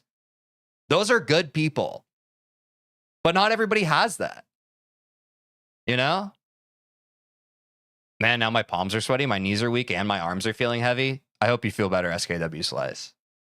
You've got an absolute W community. I agree. I really appreciate it. I really appreciate everybody here. Having a community has made streaming so much easier. I have streamed for years. Undoubtedly, having people in chat, having people as members of my community, it's been a lot easier in the time since then. And I am truly, truly grateful for it. Because I know how hard it is when no one's in chat. So again, to everyone who's here, everyone who's subscribed, anyone who supports the stream in any sense, viewing, lurking, whatever, everyone in chat, thank you. Like, thank you. You make it so much easier by being here and engaging with me. Have you ever started streaming, got 0-2 viewers and thought F this and ended it due to demoralization, or have you always pushed through? You push through, Stutzy. Because I know like people talk about how lucky content creators are. And I do believe in luck. Do not get it twisted. I believe in luck. But I believe in the sense of luck is... What is it? What is it? Hold on. I need to look up the quote. Luck is when preparation meets opportunity. Every streamer who has blown up, they didn't blow up their first stream. They didn't blow up 20 minutes into their first stream. They blew up because they streamed to no one. And even if they felt some type of way about it, they were like, all right, GG, we go next. I stream again tomorrow. Some people have streamed to an audience of one for years, guys. Years. And they just don't ever give up. It's a hard path, man. If that's not for you, I understand. Because there have been many times in my time with content creation where I have had to ask myself, is this freaking worth it, man? And sometimes I step away. Sometimes I step away because I think short term, I'm like, maybe it's not worth it. Maybe it's not worth it. I've come back every single fucking time, man. That's why this time I'm not giving up. Because I have given up on myself in content creation so many times over the past decade of my life that now I can finally accept as an irrefutable fact, I will never give up on this shit. It's never going to go away. I'm always going to be left wondering what might have been if I don't put my whole fucking soul into it. So I might as well show up and put my whole fucking soul into it. Oh, hey, that's what I did. I've had time to reflect on it, though, and I fully get the pushing through the quiet times thing. Yeah, and also it's perfectly acceptable. Like, we all feel insecure. Like, it's really hard to be vulnerable and put yourself out there and to not immediately get external reward from it. Yeah, I mean, it makes perfect sense why it's hard, right? It makes perfect sense to, like, be like, oh, no one's really watching, I'm going to end stream. But I would say you should fight past that. I think, like, when people experience that and they're just like, oh, no one's watching, I should end stream. Instead, you should reframe that and be like, this inclination I have to end my stream right now because no one's watching, that feeling is the reason why people quit. That is the reason why people fail at this thing that I'm trying. Which is fine. If you also want to give up on it, that's okay. Thousands of people do that every day. I've done it before too. That's okay. But make sure that is a conscious decision that you are making of, I don't want to do this. I actually don't care about this. Do not let it be, I really care about this, but I don't want to do this. Because if these two things live true in your head, you're going to be miserable. So one of them has to give, and I would highly recommend it be the latter. Just do it, man. If you care about it, just fucking do it. Just push through it. Just push through it. You will grow. Get out of your comfort zone. You will grow. That's what matters. If you care about it, just work on it. Work on your craft. Refine it. Put yourself out there. That's what fucking matters. We're also nonchalant these days. We're also comfortable about not being passionate about stuff, about just like trying to seem as cool as possible so no one points the finger at us and is just like, hey, you're weird. Fuck that, man. Push past it. It doesn't mean anything. Guess what? If you start streaming and it's to an audience of 0 to 2 viewers, that is the norm. You're a normal person. That's fine. That is not a personal failing. That is expected. That is expected in versus expected out. That's not your fucking fault. It's not your fault. Let's pray you get every single thing you want from this. You're one of the few that deserves it. Thanks, Dutsy. I appreciate that. I'm really trying to do everything in my power to set up my future to be that way. We'll see how it goes. There probably has been so many people out there that has been days away from blow up, yet they quit early. That's why you need to push through. Yeah, there's definitely like some sunk cost fallacy. Yeah, insert miner finding diamonds meme. Like, don't get me wrong. Like, I'm not trying to say that everybody who quits shouldn't quit. I just know for me, I have quit in the past. I have stepped away and it's never gone away. So that's why another reason why quitting or stepping away can be an important lesson, because if you're like me and every time you quit and step away, you're just like, man, I really know that this is what I care about and I want to work on it. That's a lesson in and of itself. If you quit something and you step away from it and you feel no type of way about it, you're just like, man, I'm so glad I stopped doing that. For example, I had a fucking customer service job that sucked my soul out of my body for nearly 2 years. And I quit that job.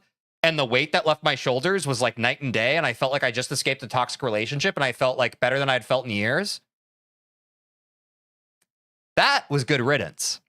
But something that you care about, you're giving up on because the grind's too hard, that is not good riddance. That's you giving up on yourself.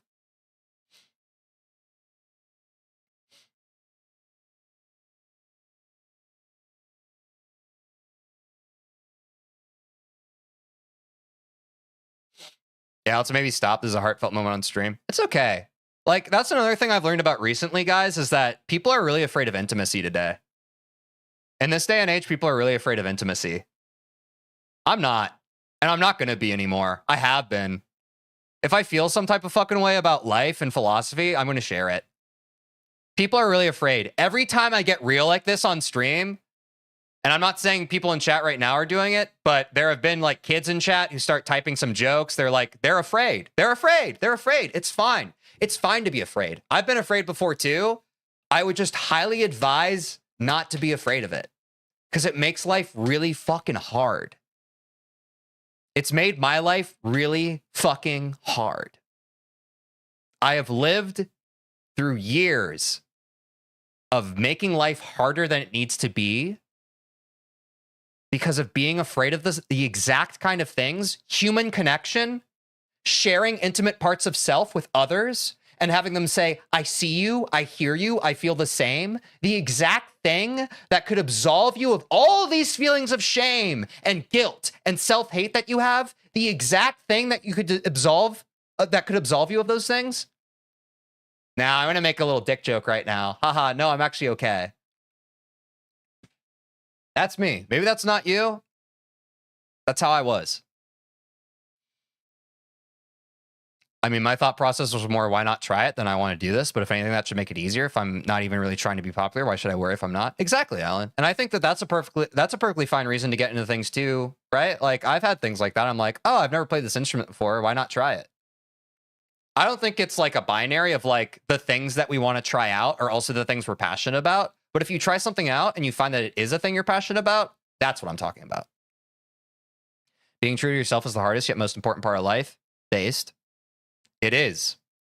It is, and we all lie to ourselves. We're just like, no, I understand, like, some people, it's really easy to be true to themselves, but, you know, because of X, Y, Z, this is why it's really hard for me. Because this thing happened in my childhood, and this thing happened back when I was in school, and oh, this one person I dated said this thing. No, dude, it's fucking hard for everybody. Life is fucking hard. It's hard for everybody. It just fucking is. It's hard. Everybody gets dealt certain things.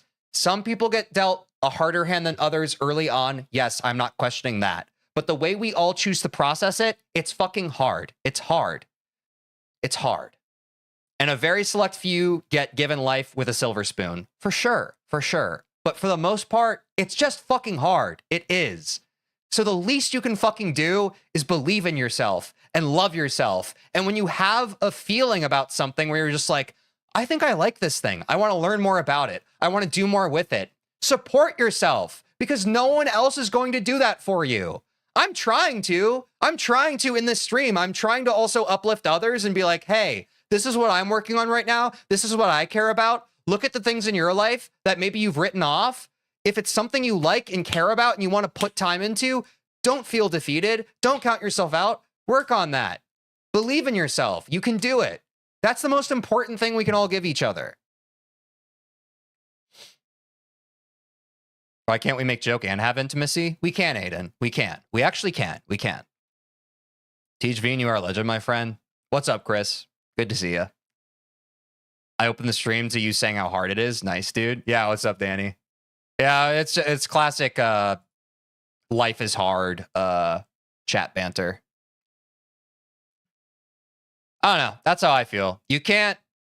It feels like clear as crystal to me, but I'm not going to get on my soapbox and try to convince others. I'm just going to run my BLJs, and then I'm going to start doing some run attempts because I'm trying to get a sub 20, and that's one of the goals I have in my life right now. I hope the goals that you have for yourself in your life are also going well.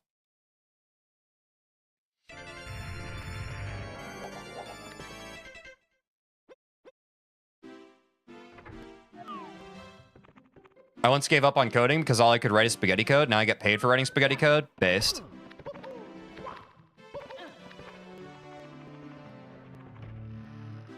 Always pick the thing that makes you happiest in life. Doing something that makes you miserable isn't a life. Based. Based. Also easier said than done. But I wish everyone in chat right now the best of luck. I wish you all a joyful and easy life, however you are able to find it, and however you might need to make it for yourself. I know it's not easy. I wish you the best of luck. Let me share my love in a platonic and consensual way. Based.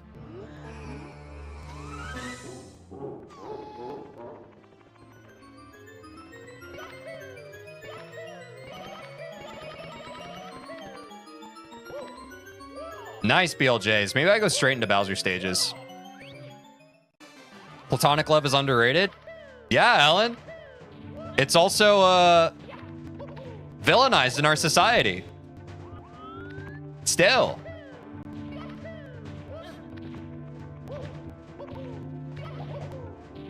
It shouldn't be. Platonic love's a beautiful thing. That was a great BLJ. Thank you. I almost never like when people stop playing the game for extended periods. My bad.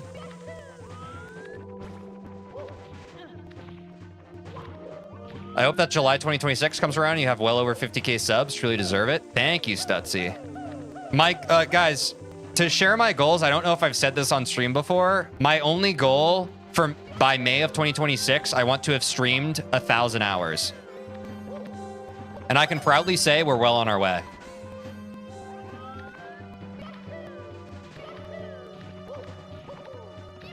I just want to get one more clear at this stage, guys. I want to kind of put it all together. Oops. You feel warmed up now? Yeah, I'm just going to get through this Bowser stage and Bowser one last time. And then I'm going to go into run attempts. Oops.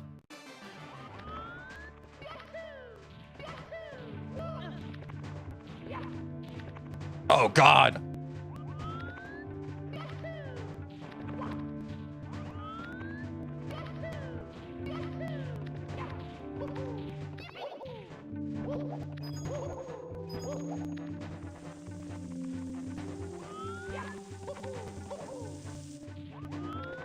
Please let today be the day.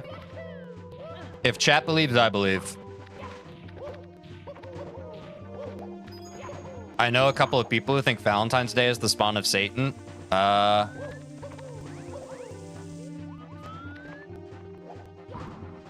could see maybe like the way that capitalism has co-opted it. Maybe it's more that than the actual day itself. I could see where they're coming from. I'm not saying I agree, but I could see where they're coming from.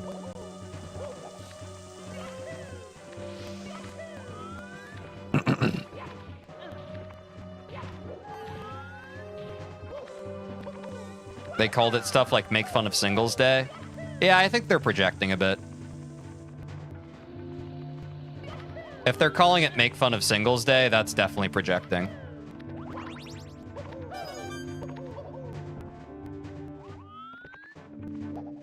It is commercialized love at this point. Every day is Valentine's Day to a real one. I'm saying, bro, let's make every day Valentine's Day.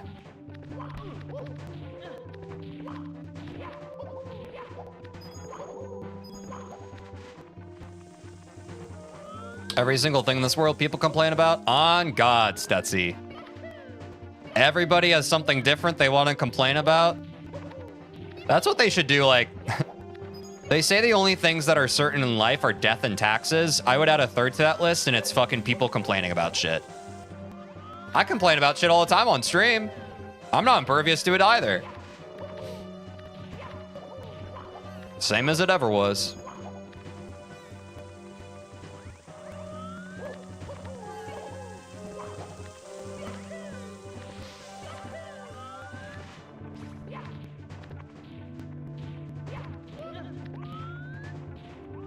Can we just have a single day where everyone is allowed to complain and then I can just sleep through that day? Well, and then most days people aren't allowed to complain, SKW Slice? Is that what you're saying? Like a purge day, but for complaining? Yeah, that's fair. Letting the days go by.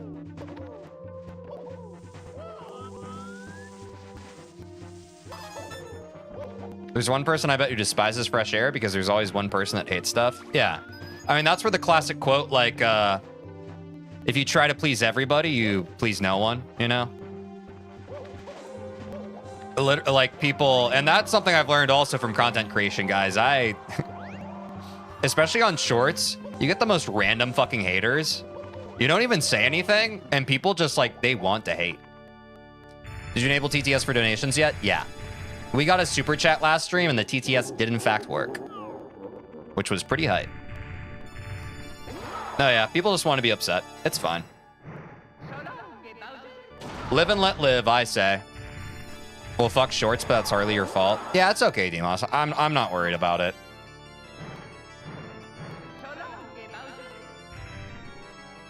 I'm pretty chill on it myself. They'll hate on you because your stream includes a specific hex code that they slightly dislike. That's a great way to put it, SKW Slice. Yeah, it can be the most pedantic shit. Like, I don't know. People can just be weird, man. People can just be weird in unpredictable ways. Streaming has kind of taught me more of that. And I think in ways that they don't intend to be. I think we're all just like pretty idiosyncratic, you know? Live and let die. And what the TTS voice sounds like? It's just the classic like British guy that most streamers use.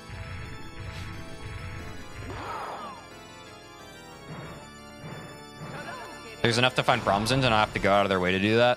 Yeah. It should be Julian's voice. That would actually be awesome. I should actually just call up Julian every time I get a super chat and have him read it live.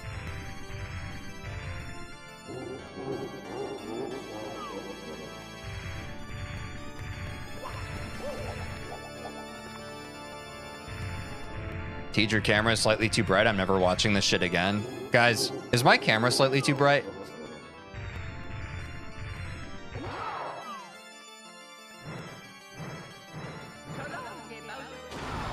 It would be so based.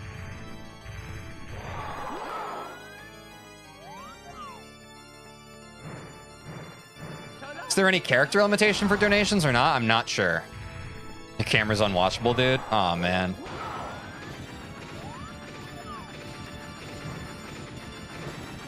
Don't look at me! Oh, shit. Like there's a ray of sun gleaming through on your locks.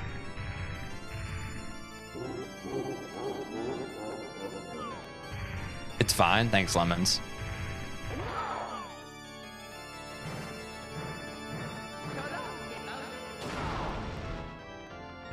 In the first stream I did, I was using a PS2i camera. It was amazing. That is kind of based. About to cancel TJ over camera settings for real? That would be crazy. iToy? Yeah. Wait, yeah, I forgot about iToy. That's crazy. That's actually kind of based. Ah, I just want to start runs. Let me out. Wait, we've been practicing for almost 2 hours? Holy shit, guys, my bad. I guess I really must have fucking yapped.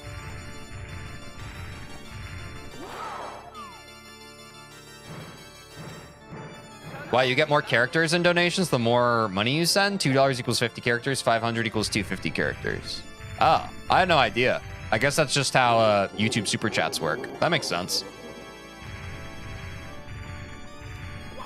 Your face cam should have your face replaced by AI with Mario. That sounds like so much work. A stream I did, I used the VHS camcorder to film a convention. That's based. Dude, I can't believe I spent so much time on fucking Bowser throws, and here we are. Like, I can't even land one. Holy shit.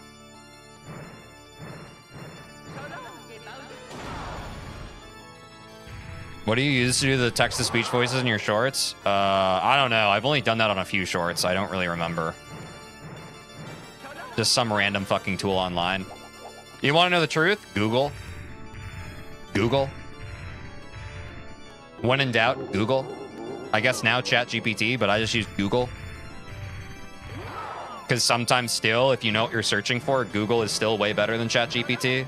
If you don't know what you're searching for, yeah, ChatGPT, but typically for random tools, Google.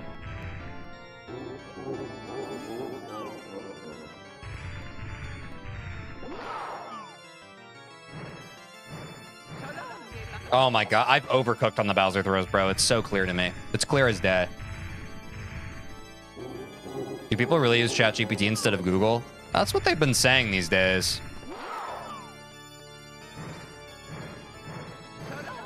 Please don't use ChatGPT as a search engine, and it'll just make stuff up to satisfy you. On God.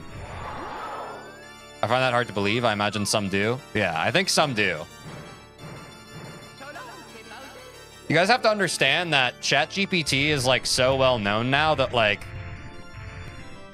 people who are even like misinformed or never even really used like computers or whatever, like they're using it, you know? So, which is concerning. Me and one of my coworkers like a year ago were having a conversation about like, oh man, people like don't really know how to learn anymore. And it's like, yep. A year later, it's even more true. Most of being a software developer, guys, is knowing how to use Google. And it would surprise you how many people currently working in the software development industry don't know how to use Google. And we'll keep it at that. I'm going to go pee. I'll be right back. We'll do some runs, guys.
Wow. Pow, pow, pow, pow. What's up? How y'all doing? We get some runs in? Oh my god, that's so bleak. I just see my screen and Mario's just chilling next to Bowser's corpse. BLJ laps before runs? I already did that, Jake. I actually did a BLJ, and then I actually ADHD went into the Bowser stage. Which I shouldn't have done, because it wasted another 20 minutes, but I am going to do one more set of BLJs just to be safe. Jake from State Farm? Yeah.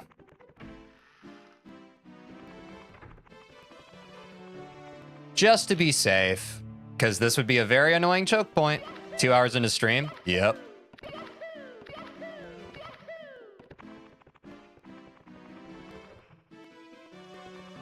I'm excited for runs today. Me too, Aiden.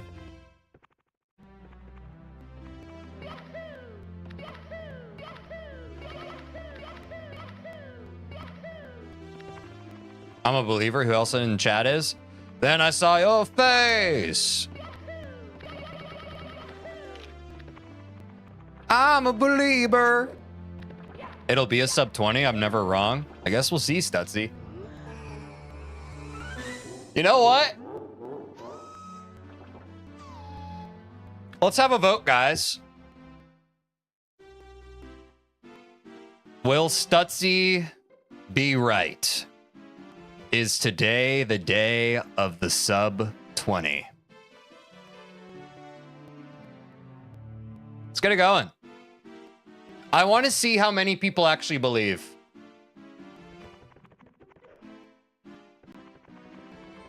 I want to see who among you believes. Because we know Stutzy does.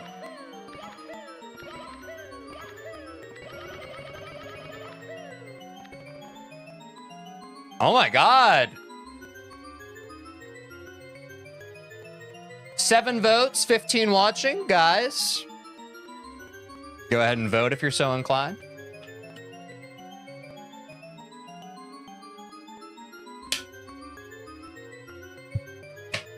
You want to see who? Is this not confidential voting? What kind of democracy is this?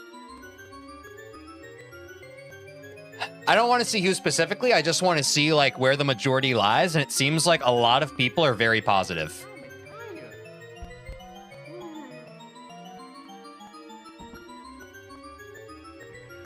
It seems predominantly yes. I'll end the poll.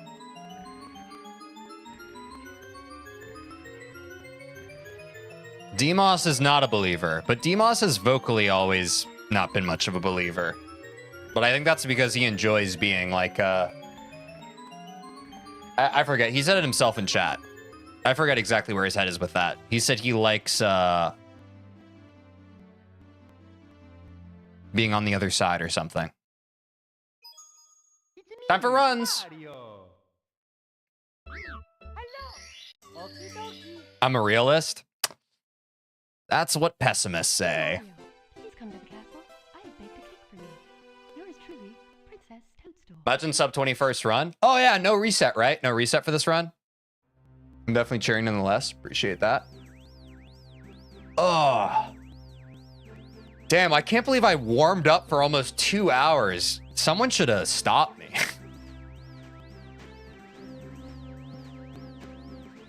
What is your thoughts on the Bowser boss as a boss battle? I actually really don't like it. I've grown to like it.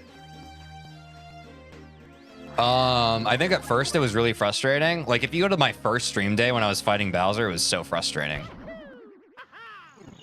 But no, I've come to like it. I think it is tough for casual players though. That would be my one criticism. Hog. We run on vibes, true. I would have, but I'm way too proud. Yeah.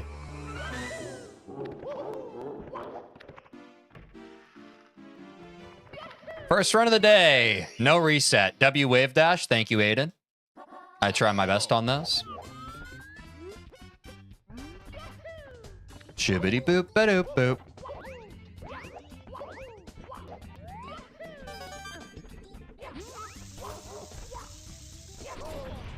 I felt that in my loins.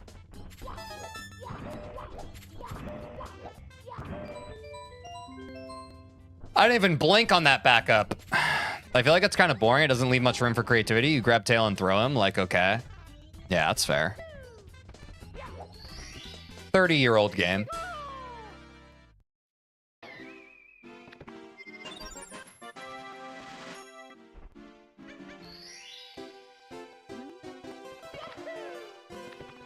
Ooh, good line. Take me to Wumps. Just looking at my notes, reminding myself of what times I want.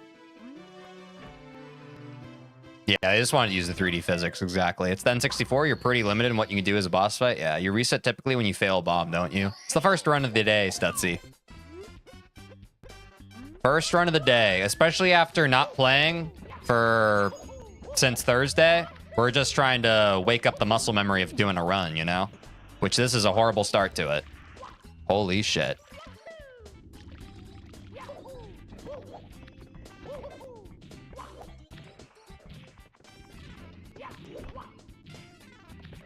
I know, that's why I said typically. I was just wondering if you reset usually. Okay, unrelated? Okay, fine, yeah. I do reset usually. But I don't reset in that instance because I got Lakitu skip. Stutzy, I wouldn't focus on failing bomb clip. I would focus on, is it sub 2 minutes when I grab that star? If it is sub 2 minutes when I grab the star, it's good to play. If it is not, that's when I reset. I don't actually do it based off of failing bomb clip. However, if I fail both bomb clip and Lakitu skip, I know that it's going to be over 2 minutes when I grab the star. Okay? Yeah. That's my actual decision-making process there.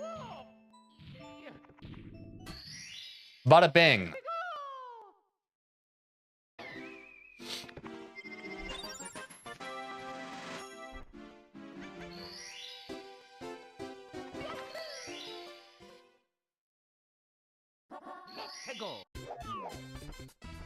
Usually late in the stream, you go into autopilot and reset on failed bomb clip. Nah, that's fair.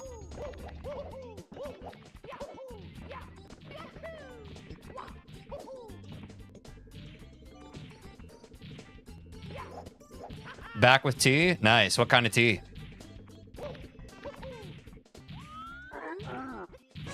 And Google, my dude. Same question. Lipton Black. Very nice.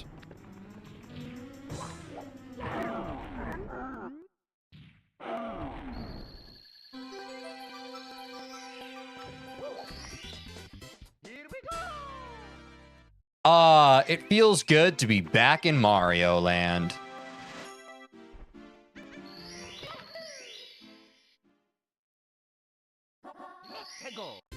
To the top of the fortress. Rip Wompy dead. Yeah, we knew him well.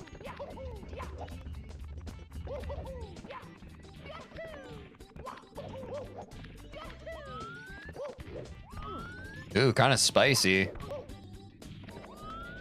On Womp Boss, I'm pretty sure you can just use just ground pound when he stands back up, which will clip you through.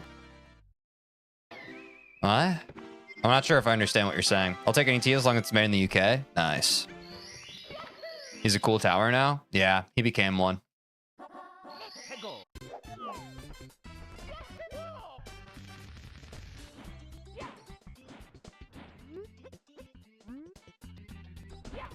No!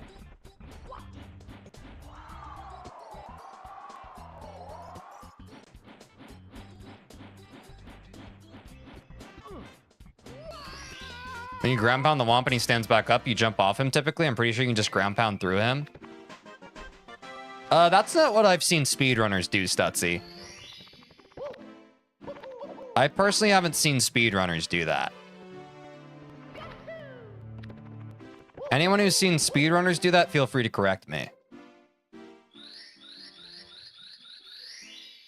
I've seen the world record do it. It might be difficult tech then. What I've seen is doing the jump kicks, so that is why I do that.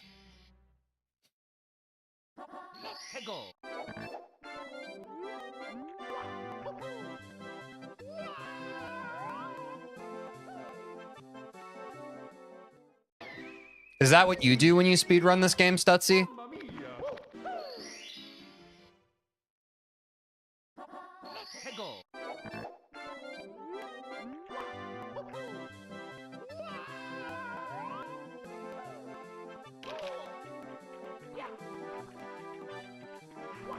You can do either. It's hard to time ground pound through him. It can go wrong in a ton of ways. That was my assumption, Aiden.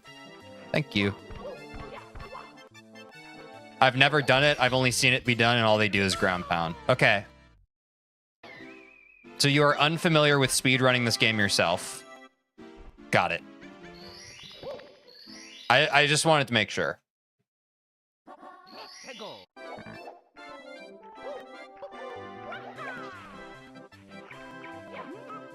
I had a feeling that it was more difficult tech. So I'm glad that we were able to kind of screen that. Because most of what I've seen has been the jump kicky thing. So I think that's probably the easier tech for most speedrunners.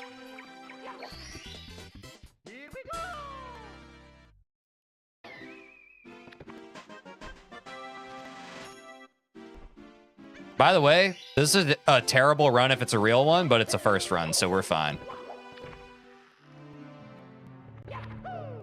Oh no! I forgot about what I had to do. I had to stop all the ghosts that were coming through.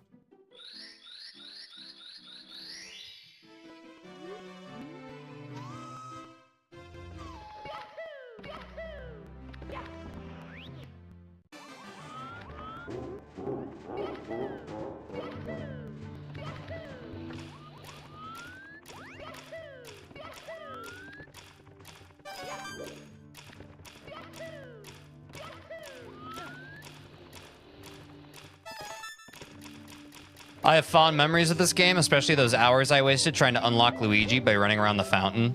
Was that an old rumor in the base game?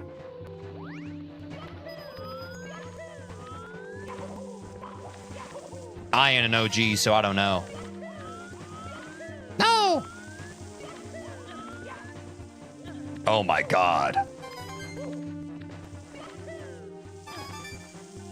Yeah, people thought the sign said L is real. Oh, I feel like I actually have heard of that.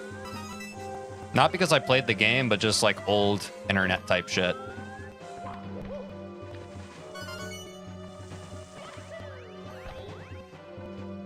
That's an invisible wall. Luigi was planned for this game, was scrapped, but his model is still in the files? I did not know that. We only have to wait 375 more years for it to be true.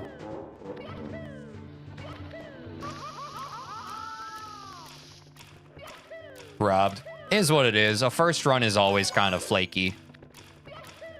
Also, rumor that Waluigi's in the DS version, which he wasn't. Oh, I feel like that's what I've heard of Stutzy, since I actually played the DS version. That's probably the one I'm familiar with.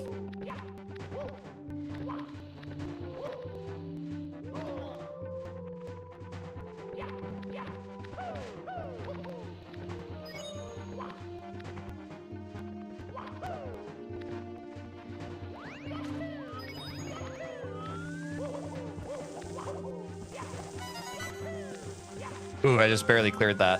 Ah! I was scared.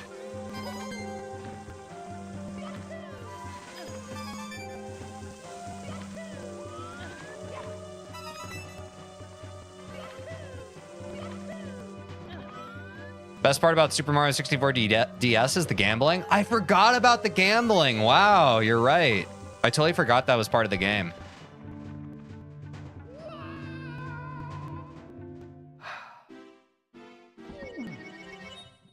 I'm just gonna reset the run, I'll be honest. I can't fucking do like a double reset on fucking or a double death on Dark World Reds. I'd rather just restart the run at that point. I hope that's understandable. I think it is.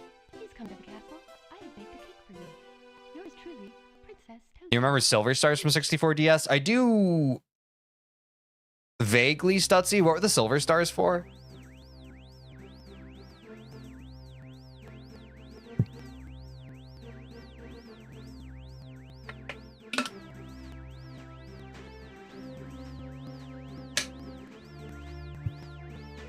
Five Silver Stars equals 1 star. Oh, yeah.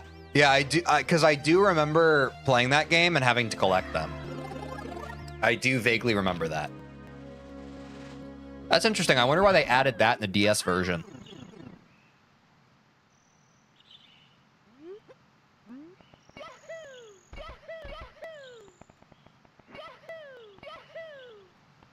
Back-to-back Lakitu skips today? Kind of pog.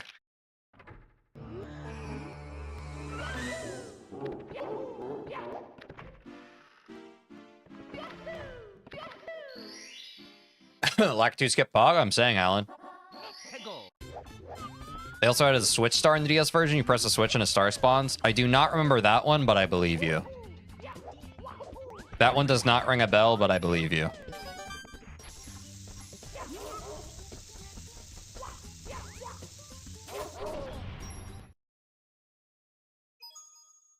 You guys understand why I reset there, right?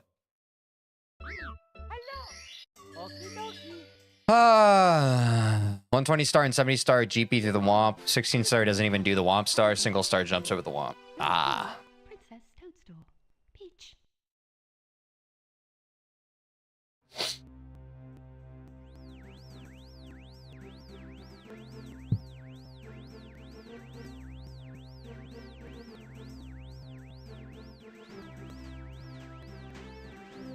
I'm a lad who loves berries and cream.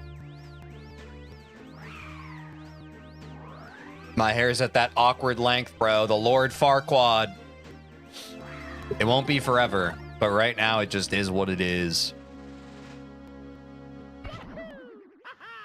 Berries and cream.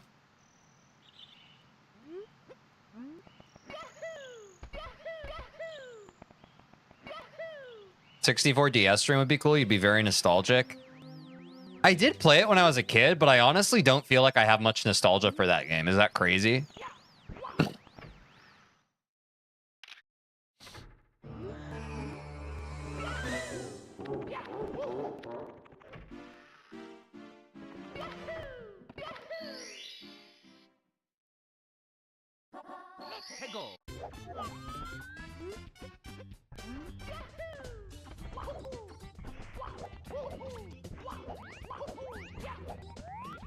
You seemed quite nostalgic when reminded about gambling, so I just thought you would be. Yeah, maybe I'd be more nostalgic than I think.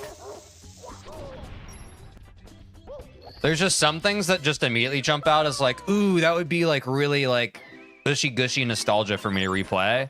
And that certainly isn't one of the games that immediately jumps out. I think my brain was more excited by like, oh man, I forgot that that thing existed. Because I don't have a very great memory. So I'm not necessarily excited by like... my brain just likes to re-remember stuff that it long forgot, if that makes sense. Most nostalgia I have for a game is probably Lego Island or Twilight Princess. You have an amazing memory? I don't. Ask any of my IRL friends. I famously have a bad memory. They talk about stuff that we did back when we were in school, and it takes me a long time to process and catch up and be like, oh yeah, we did do that. Like, I'm actually a grandpa. I have a lot of trouble even remembering things that happened like a couple of years ago. My short-term memory is relatively decent, but long-term, not quite, man. Not quite. Unk? Yeah.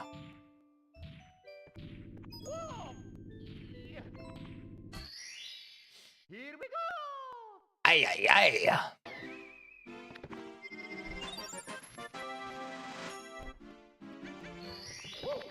Remembering from a few days, weeks ago seems really good. Yeah. It's all right. I mean, this is also like, I'm still new to streaming, so it's relatively novel in my brain. My brain's pretty good about learning novel things or dedicating novel things to memory. I'm sure the longer I stream and the more like streaming becomes a regular part of like my life and lifestyle, even my memory in streams is probably going to get worse. It's already starting to deteriorate a bit. Like I'm having that thing where I'm just like, guys, I can't remember if we talked about this or not, but you know, like I wasn't saying stuff like that even a month ago. So believe me. Mario 64 is so cool. What's up, Jenny? I agree. We're going for a sub 20 today. Stutzy said so. We'll have to prove him right. But if we prove him wrong, it's not my fault. And I'm sorry. Sub 20 will happen. Manifestation. I remember when you were still learning to land on the fly guy in the SSL. I'm saying, dude, we've come a long way. At this point, it's just reps. It's just reps. Same as it ever was. W star grab, it's what I do. It's what I freaking do.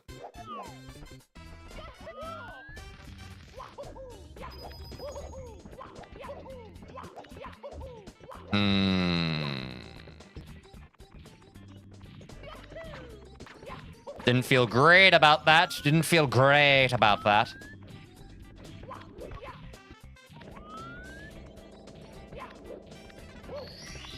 Still a sub 5-minute tower. I like that. I wish I had sorcery to make the sub 20 a guarantee. I wish you did too, Stutzy. Actually, could you, while I'm working on these runs, could you just pick up like an entry-level sorcery book and start getting some spells together? Appreciate that.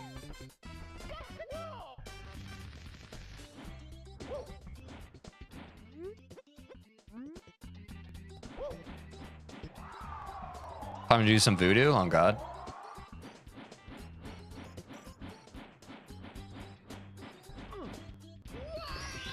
A sub 530 Womps. I'll be taking that. I'll certainly be taking that. I'll go bring Gandalf to life. I'm sure he could work something up. Nice. Yeah, appreciate that. Appreciate that, SKW Slice. Appreciate that.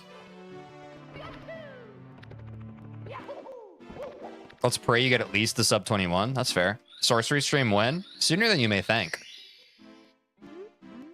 Certainly sooner than you may think.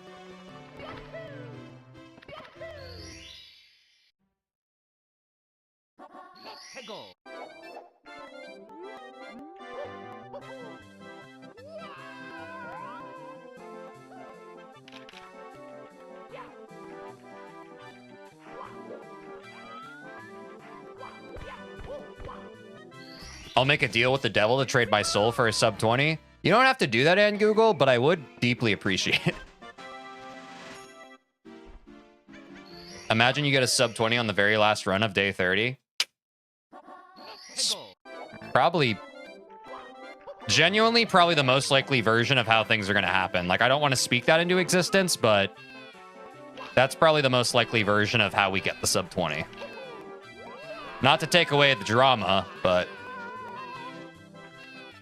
just being honest with myself and where we're at right now. I feel pretty optimistic about sub 21. I don't know about sub 20. If the stars align, certainly. But, you know. That being said, we got a good pace for this first run.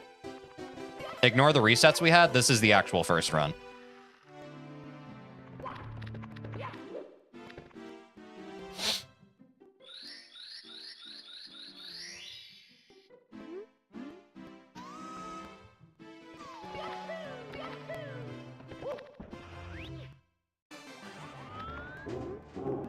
I don't remember any runs before this one. Good, me neither. That's fine. Don't freak out, TJ. The perfectionist in my brain sometimes likes to freak out just because I don't get something the exact right way. It does not mean a run end. It just means that it didn't feel good.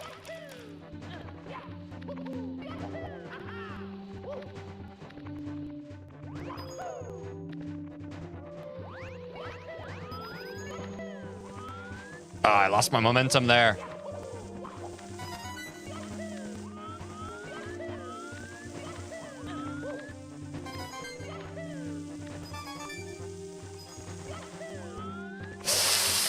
Do not rush that. I could have rushed it. It felt scary, guys. I had to stop. I hope that is understandable.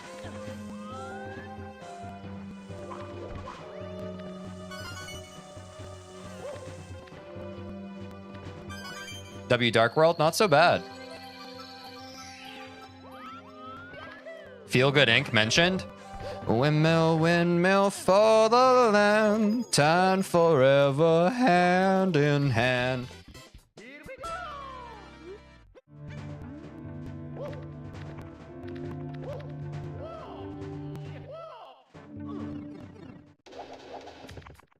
I love Nintendo's explanations where there's no furniture in Peach's castle. It's that she's so rich she has 2 castles, one for paintings, the other for furniture. I don't know that was an explanation. That's pretty base, though.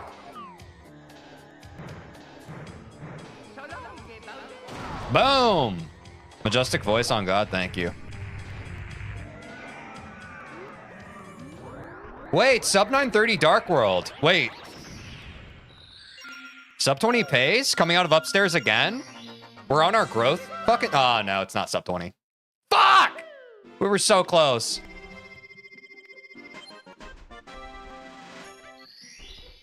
Whatever. Still sub 21 pace. No! Now it's only sub 25.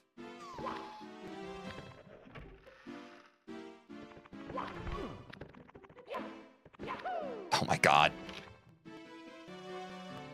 That explanation is from a response to a fan letter sent by a kid after Super Mario 64 release. That's adorable. I love that. Hey, so I guess I just long jumped in the exact right spot to slide down that railing. Cool. I wish that was a strat, but it wasn't. Oh my god. Such messy movement.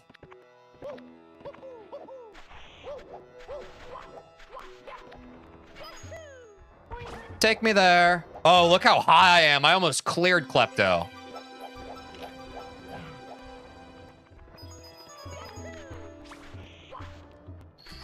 Boom, baby!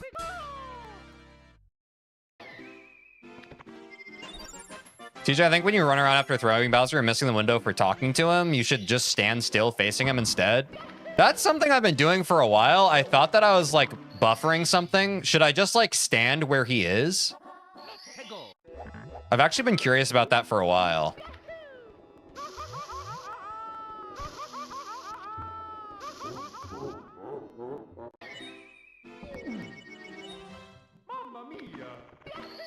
Like, I don't really know what the actual window on that is, if I'm being honest.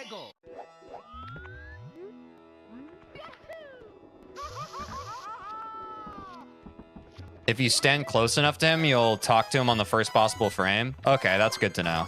Thanks, Angel. That's something I've been unsure of for a while, and there are a few times where I do miss the window, so I'll try to stay on top of that. I appreciate that.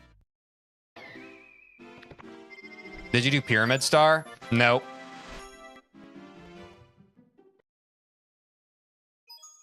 It's me, Mario. Hello. Okie dokie. You know standing next to him activate the text box? No, because I'm a fucking moron. Beat me up. Beat me up. Baked a cake for you. Yours truly, Princess Toadstool. Peach. Is a sliding block puzzle ever complete? That's actually a great question. Day 30 happens and you somehow don't get it. Do you see yourself extending the days to maybe 35, or will you 100% call it? I will 100% call it. The goal is 30 days. I have something in mind. I'll bring it up later. I don't want to talk about it right now, but I have something in mind. But day 30 is conclusively the end of this era of 16-star. Because I think that that would be super lame if it's just like, okay, guys, now it's a 35-day challenge. All right, guys, now it's a 40-day challenge. Like, I think that would cheapen things.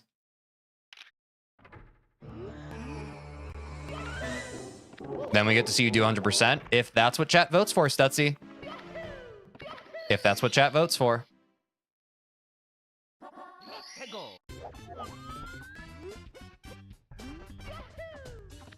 Can't wait until day 155. I'm saying. Can I get a sub 20 in 30 years? Yeah.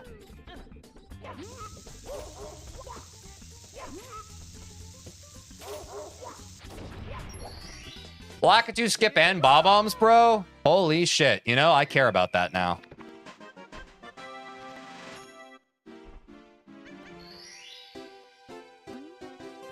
Tech, I'm saying. That's a small if. I mean, you never know. The people talking about wanting to see 120-star before 70-star could be a vocal minority. You never know.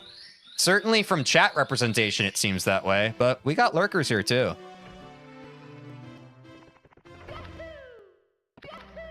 All right, guys, welcome to the next continuation of our sub 20 minutes, 775-day challenge. That's what I'm saying. It'll be rigged. Now, Stutzy, you have to be humble in both victory and defeat. You can't just say rigged allegations. You have to respect the wants and interests of your fellow viewers and chatters. 120 star would be a journey my body's ready for. Oh, yeah. Rigged for chat's pleasure. That's crazy.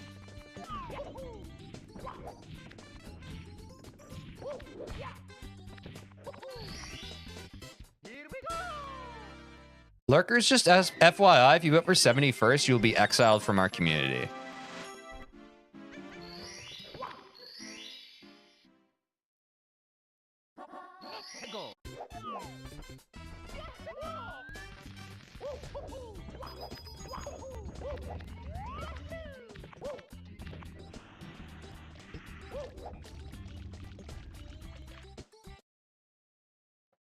I'm not doing the fucking first run, guys. I know how to play the game at this point. I want to get into full runs. I'm just not going to. I'm warmed up. I feel fine. We spent so much time on the Bowser stages today. Like, let's just fucking rip them. Let's rip runs. Let's rip real runs. I need experience with real runs. If I keep trying to fight for, like, a first run, I'm going to waste, like, 30 minutes of the stream that I don't want to waste. One run for an amazing runner is sub 2 hours, so your streams would likely get extremely long if so. Yeah. I mean, I'm not doing 120 star. Like, I'm doing it once. Like, what I'm having chat vote for is either we start working and learning 70 star, or we do my first unofficial 120 star, because I've never 120 starred before. But we would just do like a single run through of that, however long that takes, and that's the stream, basically.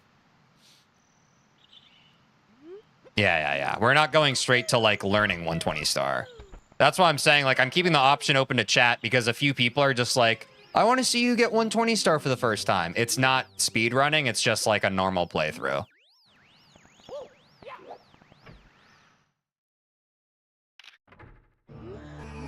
I just came back from the back rooms. Can you believe that? All I had to do is come back from the back rooms. What's up, Vesper? Welcome back to the stream. Welcome back from the back rooms.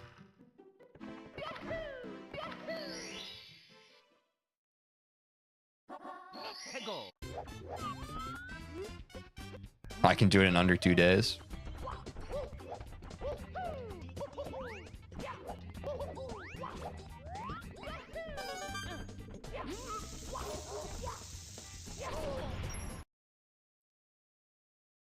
I like speedrunning Celeste in 40 hours, based. 100% 64 really doesn't take that long. Yeah, I feel like we beat it in a stream, right? Dear Mario, please come to the castle. I have baked a Do Twilight Princess low percent. World record is like 14 hours. I've actually never beaten Twilight Princess. It was a game I played when I was a kid, but I got stuck on the first Monkey Temple and I never beat it. I think that's what it was, the Monkey Temple, right? Whatever the first temple was, I got stuck on it. I couldn't figure it out. Because I was a dumb kid, so I gave up. Would you ever do retro achievements for 64? People have mentioned retro achievements before, maybe. I have the entire game of Twilight Princess memorized, based. Twilight Princess is worth beating, and yes, Monkey Temple is the first one. Add it to Variety Friday, guys. If you want to see my first time actually playing through Twilight Princess, I would be down to play that. I know it is like one of the best Legend of Zelda games. And most beloved. The main Zelda game I played growing up was Minish Cap for the Game Boy Advance, which I quite enjoyed.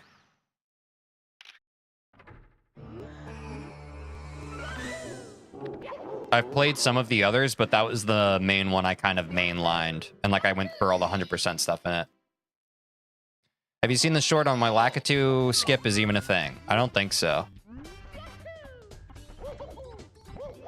I'm guessing it's just because of the window of the NPC, right? They probably just made the window a bit too small. Like, I feel like it's pretty self-explanatory, right?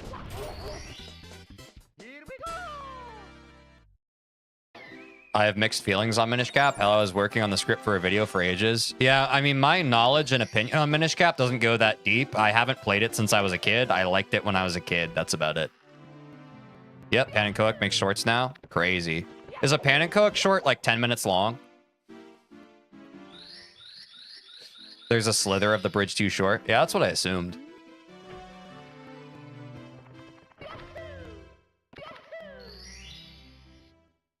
Maybe your experience will be mine, or maybe it'll be different. Yeah, I don't think I wasn't saying that to suggest that I play Minish Cap again on stream. I was just saying that that's like the main Zelda game I played. Like, I don't really have an intention of playing the game again.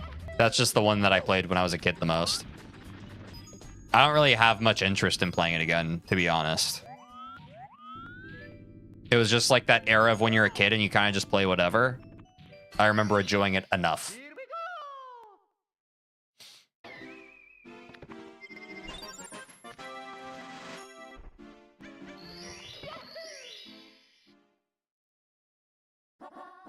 go. Nice. Thank you, Jenny.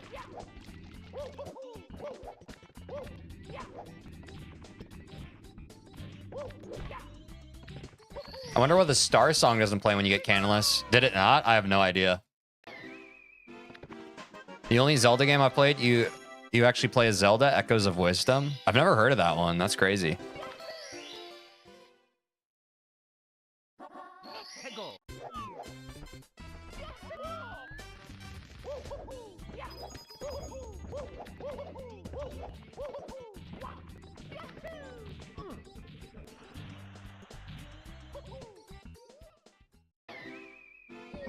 Bismuth explains that in his 16-star world record explained video. Nice.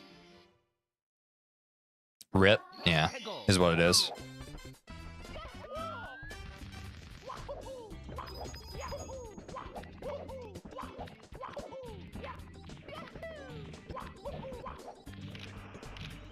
Don't know why I just did that. Echoes of Wisdom is goated. What platform was that for? Or what system, I guess?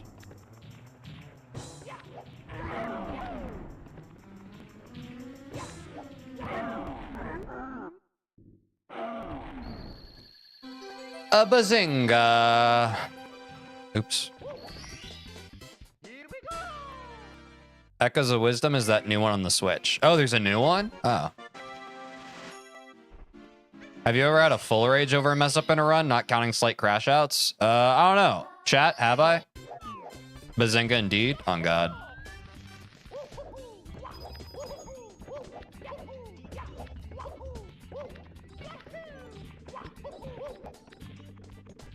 Oh, I missed Cannonless. I'll do that after this one, I guess. Or no, I didn't. I was looking at my lives, not my stars. Holy crap.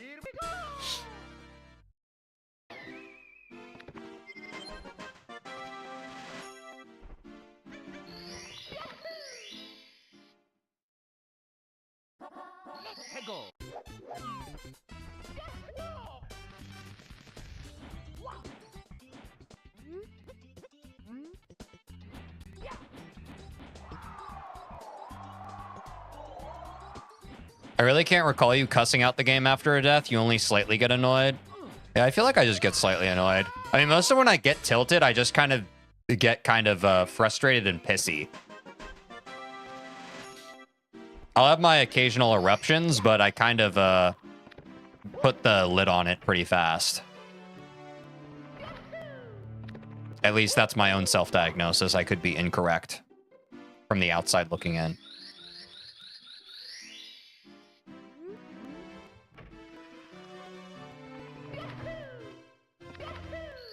But honestly, most of it at this point, especially in Super Mario 64, I just feel like I've seen it before. So most of it now is just kind of like, ah, come on. To be honest.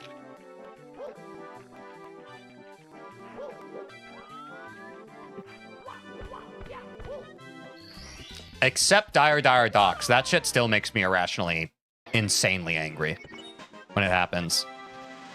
I just start seeing red whenever I fucking slide on the side of that damn submarine.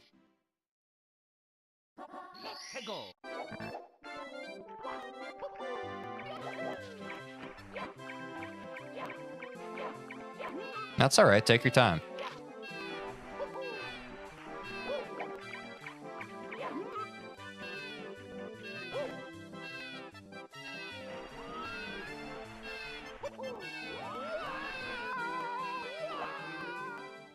That was pretty nice. That was pretty cool. It's me, Mario. Let's go again. Okie dokie. Would you say nerves is pretty much the only thing holding you back from a sub 20? 100%. Yeah. Yours truly, Princess Toadstool. Peach. Well, with the constraints of the challenge, yes. I would say the biggest thing holding me back is just inconsistent practice. Like, if there's one thing I would change, I would just allow myself to be able to practice it off stream. Because I feel like if I could just actually genuinely practice this game every day instead of only 2 days out of the week, sub 20 would be a fucking piece of cake. But since every time I play the game, I'm basically like, okay, how do I play this again? It's proved to be very difficult as I reach higher levels of gameplay. Does the penguin sound not drive you crazy? It is a little tilting. So there's no skill issues holding you back. You've pretty much mastered everything. In terms of skill issues, it's consistency, right? And the main obstacle to my consistency is not being able to practice. Breaks are very necessary. I agree. But if you want to become a virtuoso guitar player and you only play guitar 2 days out of the week, you can see how that can be a bit of a failing, right? Especially for things like muscle memory. If you're working on things with muscle memory, by far, and I mean, dude, look, we can all go ahead, look up studies. If you're working on things in terms of muscle memory, you should be doing a little bit every day. That's just what's best for your brain. That's what your brain likes. Like, that's actually, I'm sorry, like, we can have opinions on some things. When developing muscle memory, working on something every day, like 20 minutes every day versus 2 hours every 3 days, Come to the castle. it's just going to work out better for you every time. Yours truly, Princess Toadstool. Your brain likes repetition when it's learning stuff like that. You think there are 2 Lakitus at the start to show the first Lakitu become your camera? Yes. Muscle memory takes about 10,000 reps to get consistent? Yeah. In my opinion, you really should practice off stream and whatnot if you don't get sub 20 today. That's your opinion, Stutzy. I already have something in place for that, which I will discuss with stream when we cross that bridge. But I will ultimately let chat vote. You know what? I'll just say it because people are already getting antsy and talking about it. If we don't get sub 20 by the end of the day 29 stream, I'm going to ask you guys. Basically, my goal is the last stream I'm going to have is on the 7th next week. If we don't get sub 20 by the end of next stream, which is Thursday, the 31st, I will ask chat for permission if I can lab off stream the days leading up to the Mario stream on the 7th. Yes, that means I'm not going to have a Super Mario 64 stream before Thursday, so it'll be a week out. However, what I'm planning to do is I can lab it without a timer. I would not practice with my timer, with my splits or anything. I can just load up the game and go through the motions of the run. So I will not be getting a PB or anything off stream. That way I won't have to fabricate like, whoa, I've never gotten a sub 20 before. To the best of my knowledge, I won't know if I've PB'd before. But I just want to get more reps of full runs in without a timer so I can grease the fucking groove on it every day. That is my tentative plan for if I don't get a sub 20 by this Thursday's stream. That's completely fair. I agree. I think it'll be more hype if you get it without it. Without what, Demos? It's me, Mario. Hello. Okie dokie. Off-stream lab? I agree. Dear Mario. And again, I didn't want to drop that until Yours truly. we reached that point. But since like chat is already talking about labbing off stream, it kind of felt relevant to divulge that information. And that said, I'm going to let chat vote on what we ultimately decide at the end of next stream if we don't get sub 20. That's the player. You'll be stuck in the first half until forever. What's up, Els? Welcome back to the stream. I think that's a good idea. Sticking to your practice until you're confident is a good plan. Yeah.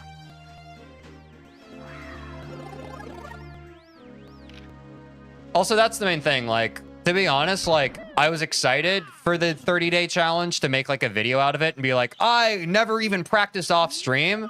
It's just at this point, keeping it a complete buck, it's more fucking annoying for me that every time I stream, I have to, like, re-remember the game.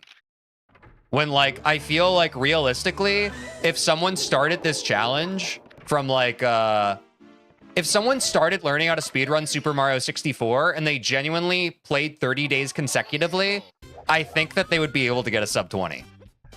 I just haven't done it that way. I've made it just about as difficult as possible as it could be for my muscle memory. So that's where I stand with it. I'm going to do everything in my power to try and get the sub 20 before having to lab off stream, but I think it's at this point, it's becoming increasingly more unrealistic.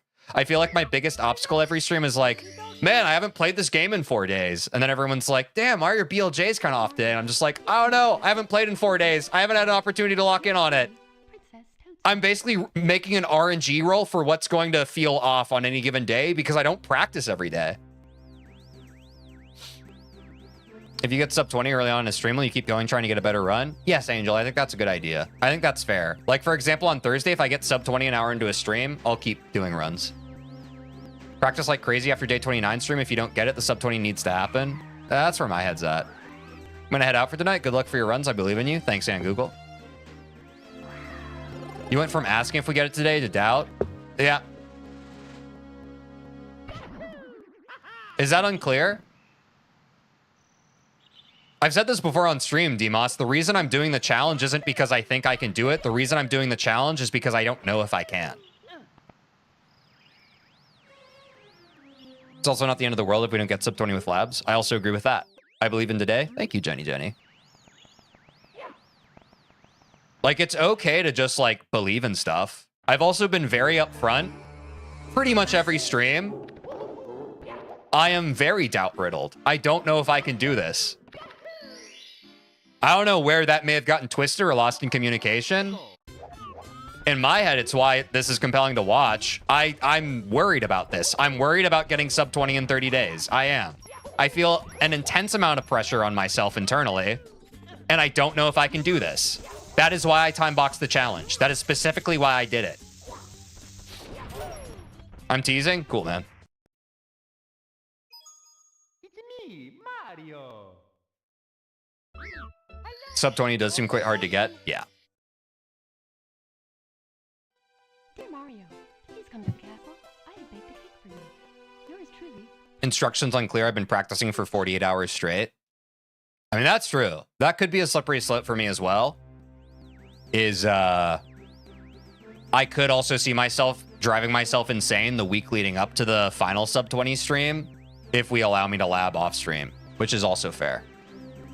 Having multi-day breaks between streams is like rolling a performance check in D&D with a charisma modifier of -4 and disadvantage. The odds are just stacked against you at the Nerd in D&D. I 100% agree at SKW Slice.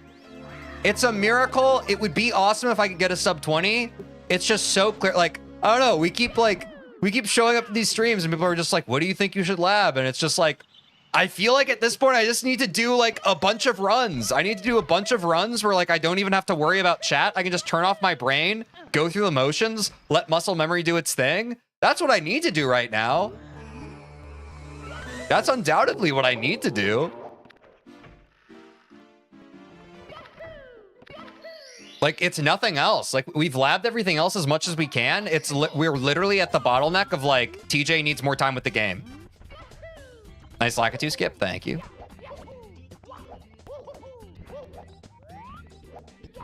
We need to offset that with advantage of complaining that you're not getting a trick. Ah, true. Yeah, the classic Schrodinger's chat. When chat believes, the opposite happens. When chat disbelieves, the opposite happens. Yep. What's up? This face? Hope you're having a good day. Welcome to the stream.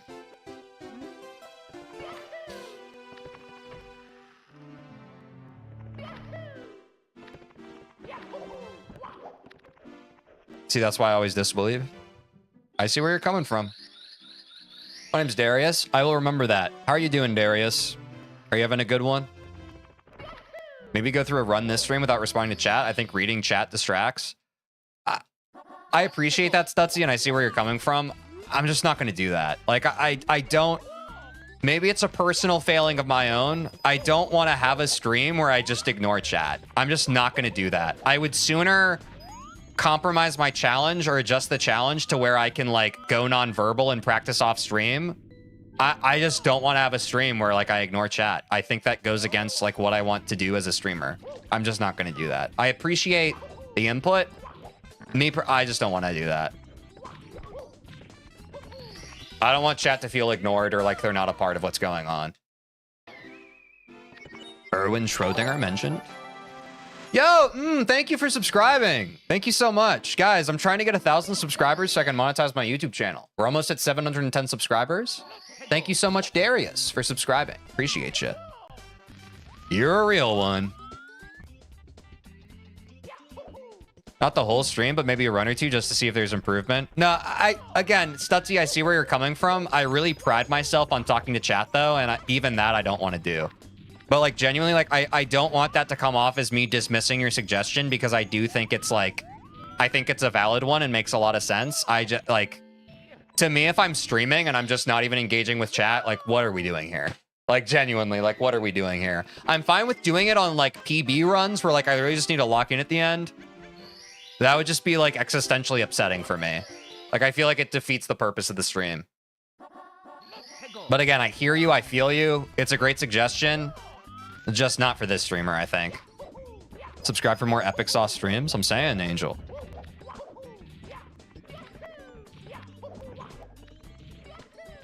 But that's why I think, like, if we end up doing, like, the off-stream labs... Again, like, you know, we're already counting ourselves out. Who knows? We could get the sub 20 today or Thursday, but... You never know. But I've never played this game without a chat, you know? I've never played this game without a chat. And we've all talked about, like, I mean, people in chat are even just like, it's kind of crazy that you're playing this game while talking to chat. And I'm just like, yeah, man, it is. Was that subscription for a YouTube sub? Yeah.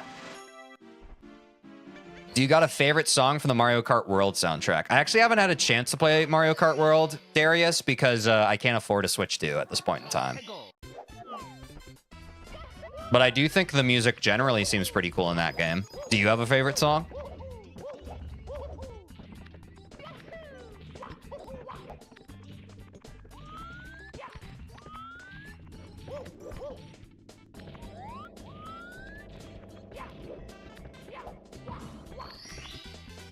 It's so fire. What's up, Newbie Void? Welcome back to the stream. I think it would be interesting if you try to run without chat. That's fair. I can see how it would be interesting. I guess I personally just don't want to do that. Like, I think, yeah, I just don't want to do that. It just feels wrong to me. It feels wrong. It fundamentally goes against, like, why I like streaming. Isn't the whole Mario Kart World soundtrack just remixes of old songs? Potentially. I'm actually not sure. They remixed Baby Park. It's like EDM/dubstep-ish. Oh, nice. Is anyone else lagging? Uh-oh. Oh, shit.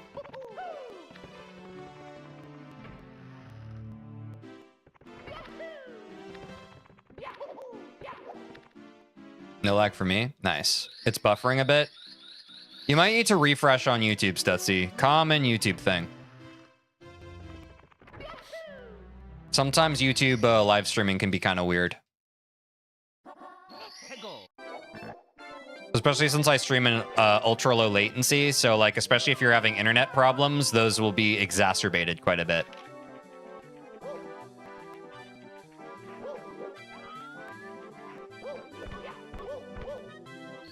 There we go. Okay, refresh better be fixed or I'm suing. Yeah, sue YouTube, not me. Big Daddy Warbucks YouTube. Twitch greater than YouTube? Uh-oh, discourse in chat. It's more likely than you might think.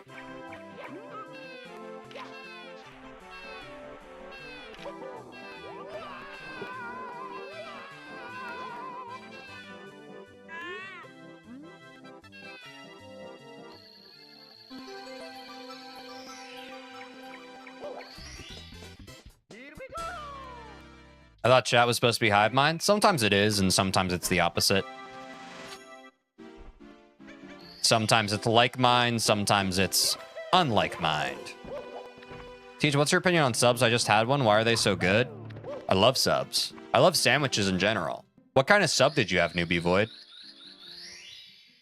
I heard you said shit, so is swearing fine? Yeah, Darius, swearing's fine. Stutzy, I'm also in Twitch chat. Hey, SKW Slices on the Twitch side now. Yeah, we don't mind swearing here, Darius.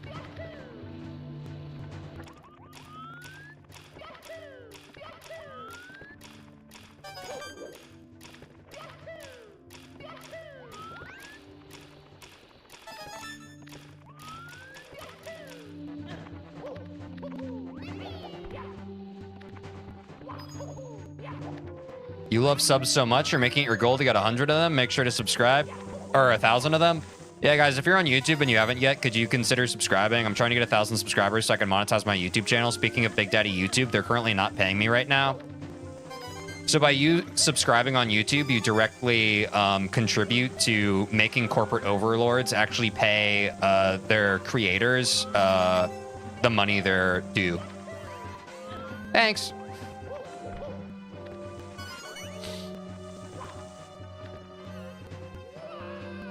Well, fuck. I just messaged on YouTube because it's easier. I hear on Twitch, though. I like pizza subs from the store, but from an actual sub place like Subway, my favorite steak and cheese. Ooh, that does sound kind of good. Oh, I saved by accident. All right. Sometimes YouTube just shadow bans comments. We don't know why. Yeah. YouTube's auto mod can be kind of weird.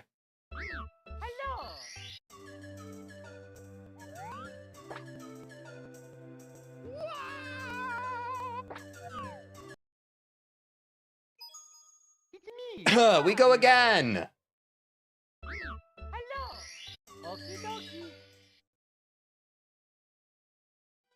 Dear Mario, please come to the castle. I have baked a cake for you. Sometimes the chat on screen on your cam doesn't put some comments up. It happens really, though. Don't worry. Yeah, I know. That's not even something I can help with. That's just like API issues for the software devs in chat. Like, it's never a perfect one-to-one.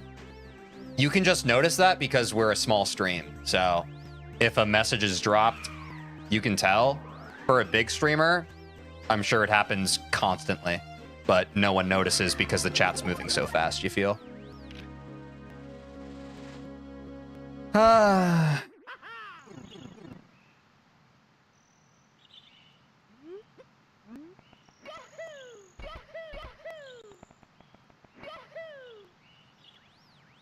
I've seen Quiznos, but never went inside. I always go for Subway. I feel like I've never even had a Quiznos sub, Darius, which is crazy.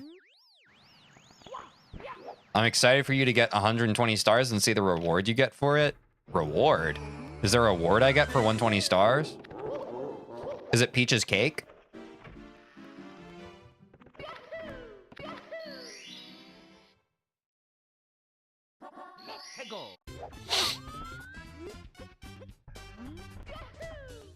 You think they didn't reward the player? Isn't the glory of 120 star enough?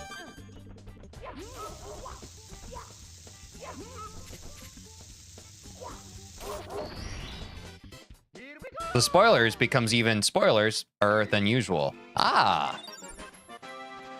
Oh, and Yoshi too, I guess. Nice. Whoops. Do you want to know, or should I keep it a secret? I feel like most people in chat would probably want you to keep it a secret. I personally, yeah, I don't care. But I know some people really care about that stuff wanting to happen in its due time. Which I would like to respect, you know, so. I would use your best discretion when it comes to spoilers, because you could be eaten alive. Oops. I remember I custom made a sub before I had my sub. I went to the dentist, but I forgot they cut it in half, and half my sub went on the floor. I was like, damn it, what a fucking waste. Yeah, I hate dropping food on the floor, especially good food. But what can you do? Sometimes that's just the way it goes. Still feel salty about it. It was a good sub. Yeah, good sub. That's a real that's a spirit breaker for sure. I'm sorry to hear that. I hope that you've had a good sub since.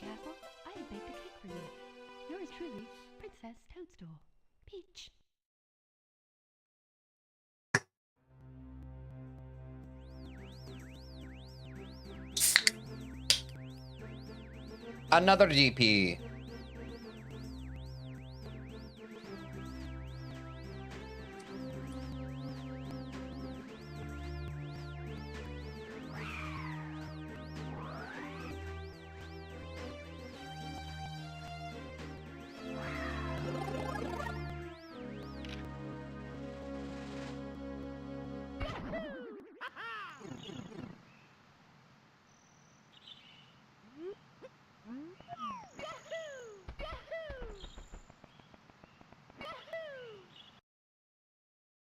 Glad no one was looking for that. Mario. Okie dokie. Ah, Dear Mario, please come to the castle. it was pepperoni, chicken, lettuce peppers, and mayo and toasted. Dude, I love a toasted sub especially. That sounds very, that actually, I started salivating. That sounds very good. Bro is the moat. Nice long jump. Looking for what? Shit. Fuck!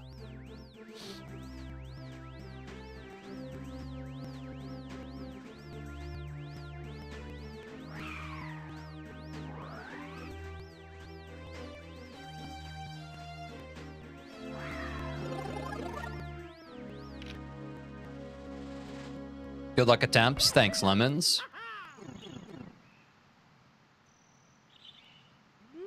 Bro, be like Zoro in Thriller Bark? You mean the end of Thriller Bark, where he absorbed all of Luffy's pain? Mario's like that for me. Lock in, we haven't even reached Fire Sea yet? Yeah, you're right. I do need to lock in a bit. I am admittedly locked out.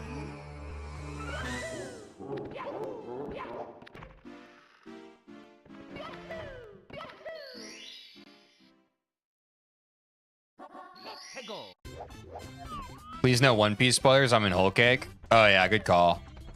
No spoilers. Whole Cake's one of my favorite arcs, though.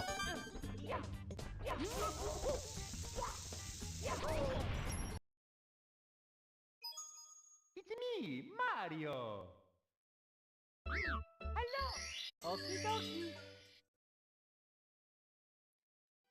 Dear Mario, I have baked a cake for you. Yours truly, Princess Toadstool. Peach. Whole Cake's incredible. Yeah, I hard agree.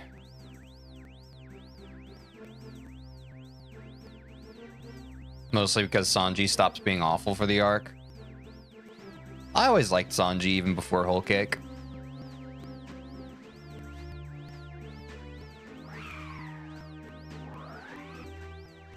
But I'm just a fan of the Straw Hats in general.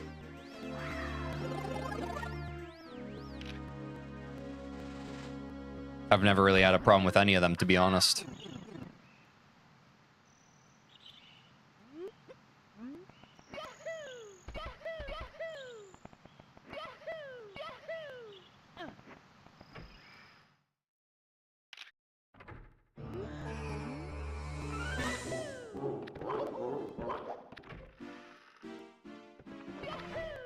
I don't understand the fans fighting over Zoro versus Sanji. I love both. Yeah, I feel the same way, Darius.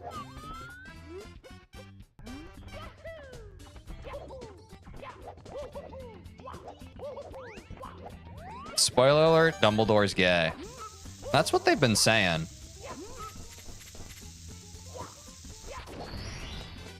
Here we go. Plot relevant information, no cap. Yeah, because if you didn't know that, then how would you know everything else, you know? Nothing else makes sense without that. Think about it.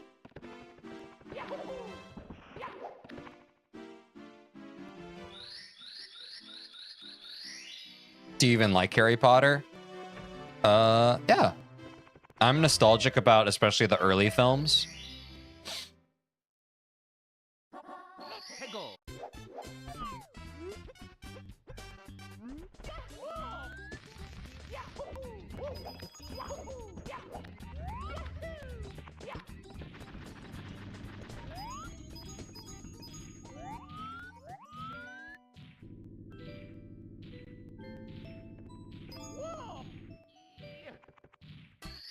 Yeah.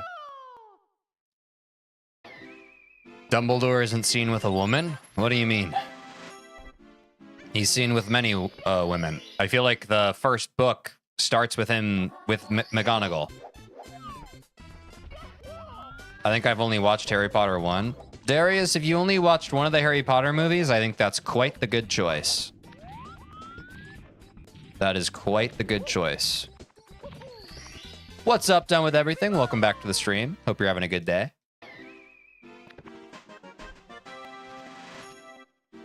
I don't need to like something to meme, and I like parts of it. It just doesn't really interest me much anymore.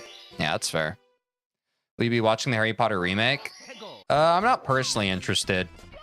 I might not. I'm not really sure at this point in time. But I wish everyone involved with the project the best. But I feel like Harry Potter is one of those things where it's pretty easy for me to recognize that I don't really like it necessarily because the thing itself is good, but just because of the sentimental value that it holds. Which is also pretty clear to me in that not only are the later movies very different stylistically and narratively speaking, I just don't really care about the latter half of the movie series as much as I do the first half, if that makes sense. For fantasy movies, I'm more into Lord of the Rings. Yeah, me too, dear. I really love the Lord of the Rings movies. And they have similar comfy vibes that the Harry Potter ones do.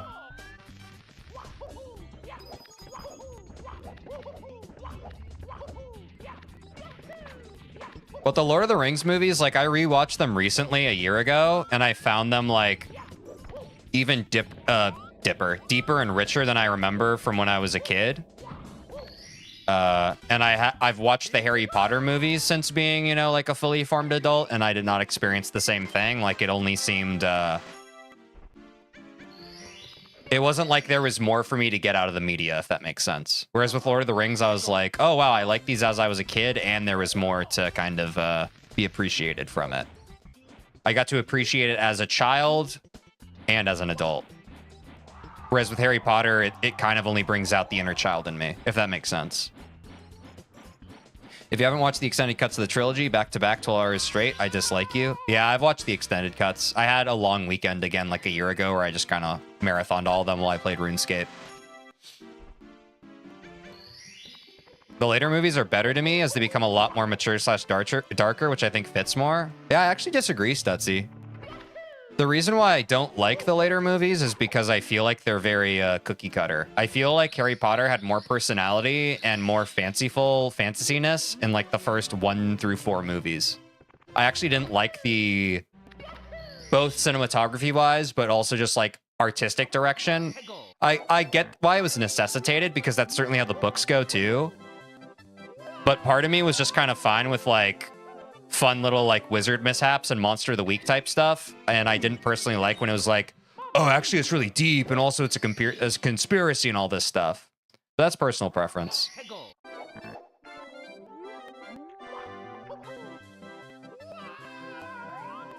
The earlier movies feel more comfortable and magical. The later ones are more serious and mature.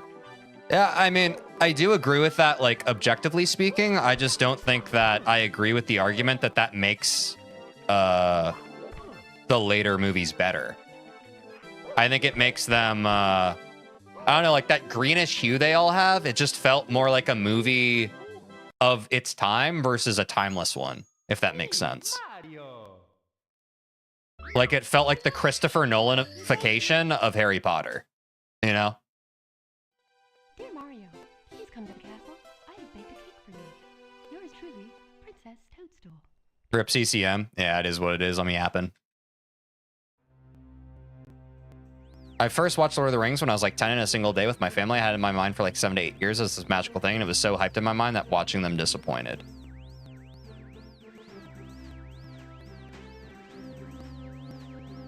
Oh, had you read the books prior to watching the movie? Do you hope the HP remake will capture the vibes of the first few movies then? I'm just in general, philosophically speaking, not a big fan of remakes. I would prefer original media, and it's personally a little upsetting to me when people, or like the powers that be, the suits who are responsible are just like, all right, there's been enough time for this IP, let's do a remake. What's up, Love Ector? Love Ector MC. I hope that's how you pronounce it. Thanks for the follow. Like, I don't know if you guys have been able to tell this from just watching my streams, but like, I'm someone who deeply values art and creativity in the process. So anything that feels like a big corporate suit decision, really frustrates me. And that's kind of what the Harry Potter remake is. Again, best of luck to all the creatives on it. Like, I by no means wish them any, ill will or anything. It's just upsetting to me as a creative individual when we're just like, okay, this one thing we've done before did really well commercially. Let's do it again. Let's do it again. I would rather just see new stuff. I would rather see new stories be told and have like new stories be able to put in the spotlight than remakes. That's my sentiment on it. The main reasoning is the movies cut out a lot of stuff. The remake will be very faithful to the books. That's probably a main reasoning of the marketing they want to sell. It's ultimately a marketing decision, right? Like, they're going to wrap it however they have to put it to, like, entice people to watch it, right? Because it's a remake.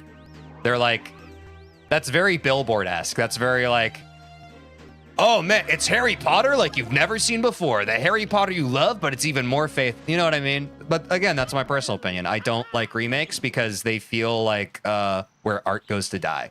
It feels like where the business world very much meets it. Which I don't like.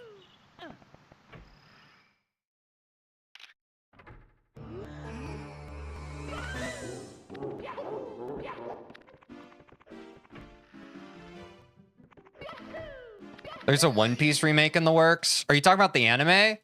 I think that's a little different in my head because the reason why they're remaking the anime is so that the pacing is better. That actually makes sense to me. The Harry Potter remake in my mind and those kinds of like live action media, like that is just to capitalize on an already successful IP. Whereas I know the reasoning for remaking the One Piece anime is to fix the pacing issues that were inherent with anime that was made in the aughts, which I'm actually in support of. Like, if there's a better gateway into being a One Piece fan with, like, a better paced anime to get more One Piece fans, I think that's net good. Like, I think that's actually a net good thing. It would be different if they were just doing, like, a remastered version of the episodes that already exist, but as I understand it, that's not what the One Piece remake is. And that's why I support it. Do you remember a few years ago the Mario 64 personalized? I'm not familiar. What about game remakes? Give me some examples. Oh, I really want to see the One Piece remake. It's turning 1130 episodes into 200. Yeah, that's what I'm saying. Like, I'd be in support of that because I know a lot of people, like, the reason why they don't get into One Piece is like, oh, man, like, it's really slow. And honestly, to be fair, I'm a One Piece fan. The beginning of One Piece all the way up through Skypiea, it's a hard sell, man. Anime-wise, it's a hard sell. I first started getting into One Piece by watching the anime, and I became a manga reader because of how slow-paced it was. I hit, like, Alabasta, and I was like, I love the story. I can't really take the pacing of these episodes. Also, modern sound effects / music, but I don't know. One Piece got some great music anyway. Yeah. Game remakes such as 64DS, which adds content like additional stages, characters, and stars. Do you support these? Again, it's not a question of whether or not I support remakes. It's just like, there's like a lot of like time and resources that go into making anything, especially something creative. And to me, it feels like opportunity cost and like a missed chance to make something new. Like, again, like it's fine. Like, they can exist. Like, I'm not saying like, burn it all down. Oh, this is terrible. I'm just saying, to me, I'm like, man, what if this time and resources was spent on something new? Something that we don't know is a proven successful concept yet marketing-wise. That's what I prefer. Well, nostalgia sells? Yeah, that's what we're talking about. Like, I recognize that, and that is a truth that I don't like. Like, I think that's a lazy, again, marketing business decision. Right? That's where creativity goes to die. They're like, oh, this thing has sold before. People are going to feel nostalgic over it. That's why we should create it. Versus what I like about creativity is when someone is like, I have a story to be told. that I feel like hasn't been told yet in the way I want to tell it, I'm going to tell it. That's what excites me about creativity. I don't fucking like marketing-based creative decisions. It pisses me off, spiritually and existentially. During the NL fight is when the pacing dropped. It's when they started doing a half chapter for an episode because the anime caught up to the manga. Oh yeah, I remember hearing about that, Darius.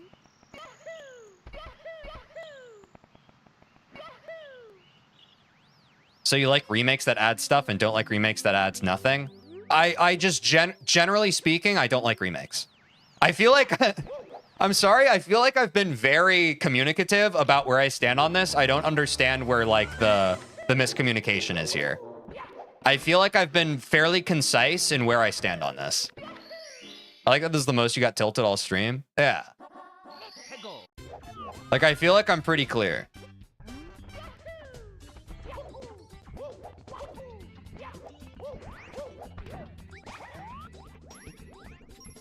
I thought you just don't like remakes that adds nothing. Stutzy, I think you're misunderstanding me, and I'm not really going to burn any more calories trying to make you understand. I'll be honest. I think the folks in chat who understand where I'm coming from understand. I've done the best that I can.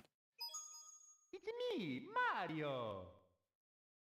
It's not that black and white. I know. I'm trying to give like a very nuanced, thoughtful response, and you're just kind of condensing it into this binary thing, which is tilting me to what D-Moss was saying. It's tilting me.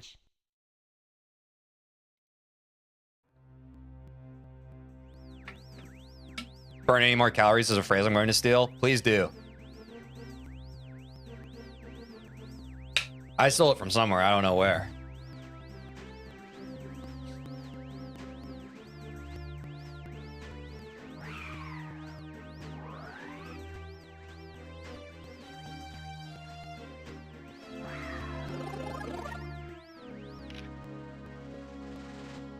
Oh.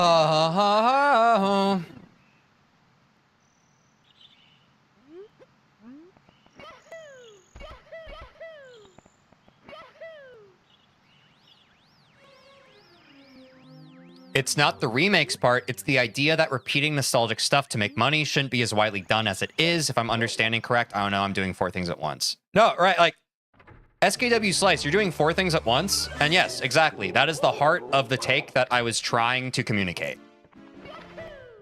Like, let's not miss the forest for the trees here. It's not about the thing itself, it's about what the action of capitalizing on the thing actually means. If you can't see that, I can't explain it to you. Thank you, SKW Slice, for saying it more concisely than I spoke it.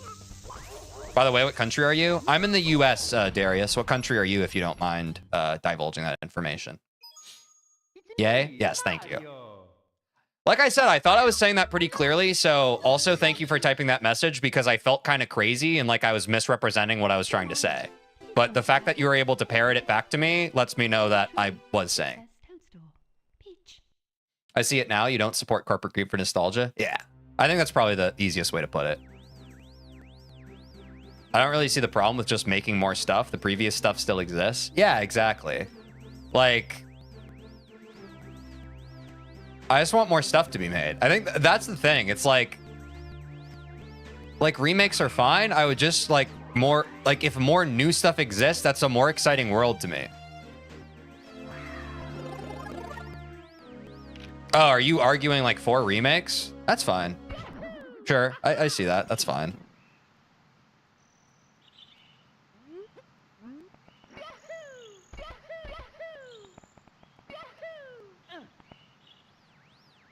I guess my fear is just like not really for so much as not against. Oh, yes, a fence sitter. Nice. Well, is reboots the same as a remake? Usually, man. My fear is just like, there's someone out there in the world, a creative, an artist who hasn't told a story yet. And my fear is they're a self-starter. They're doing their best to get their story told. And then one day they end up in this corporate boardroom where the suits are like, okay, we're going to make your story. And then they pull the rug out from under them. And they're just like, okay, actually, we're making this thing again.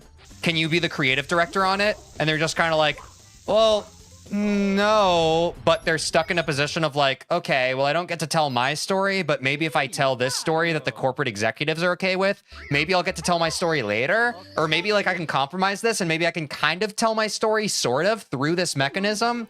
I just think it's a source for bad in the world, man. I just think it is. I just think it is. I don't think it's so like, I don't think it's so simple as that. It's like, oh, I mean, it's fine. It's okay that it exists. I actually think it's a source for malevolence in the creative environment, in the creative space.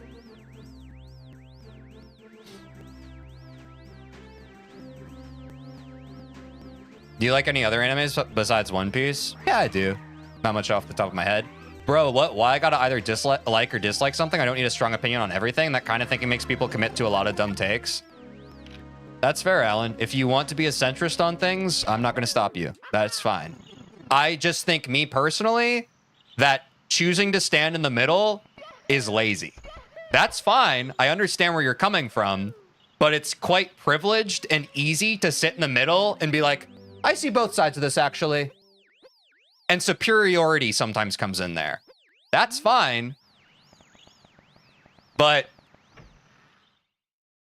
me personally, centrism sometimes pisses me off. I'm not gonna lie. Like, fence sitting is kind of annoying. Better to sit on the fence than commit to a bad decision. Also fair. Also fair. Like, it's just very easy, right? Like, it doesn't require a lot of thought to, like, have an issue where there are two vocal sides being taken for it and being like, huh. Yeah, I see. Is there nothing on the planet you're ambivalent about? Oh, yeah, for sure. Yeah, I feel you. I'm just saying, like, if we're having discourse about something and we're speaking about two sides of it, I just don't see, like, the momentum to the discussion being helped in any way by being like, I don't care either way. You know what I mean? Like, I think that kind of thinking can actually, I think it can be dangerous. Again, I'm not saying that I do agree. Like, it's fine to, like, have nuanced takes and be in the middle. Right? But I don't need to like something and think it's morally okay. Right. No, totally. Honestly, as long as I can be in my room playing what I want, eating what I want, I don't care what everyone else wants to play. True. But yeah, that vision of what you were saying about remakes and how they could ruin creative vision. Yeah. It's like being agnostic in a religious argument. Nobody cares. Yeah. I mean, it's like, I don't know. Like when I was in high school and I was just kind of a contrarian to everything and I was constantly playing devil's advocate. I don't know. Eventually in my life, I just learned that no one really likes the person who plays devil's advocate. They just kind of think that they're being a pseudo-intellectual. You know what I mean? Like, I've been there, done that, got the t-shirt, and I realized that, like, I wasn't being nearly as clever as I thought I was being, you know? Like, it's easy to be contrarian. It's easy to be like, well, let me play devil's advocate for a second, you know? Like, that's actually one of the easiest positions you can take. It feels like you're, like, having a deeper opinion on the matter, but in practice, it's not. Can I say a quote for this? Go for it.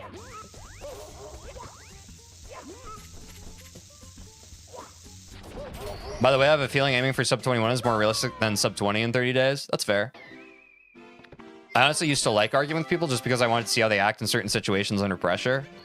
Oh, at least you're honest with yourself. Actually, I don't know if it would work here for this context. Ah. Ha, the username checks out. That's funny.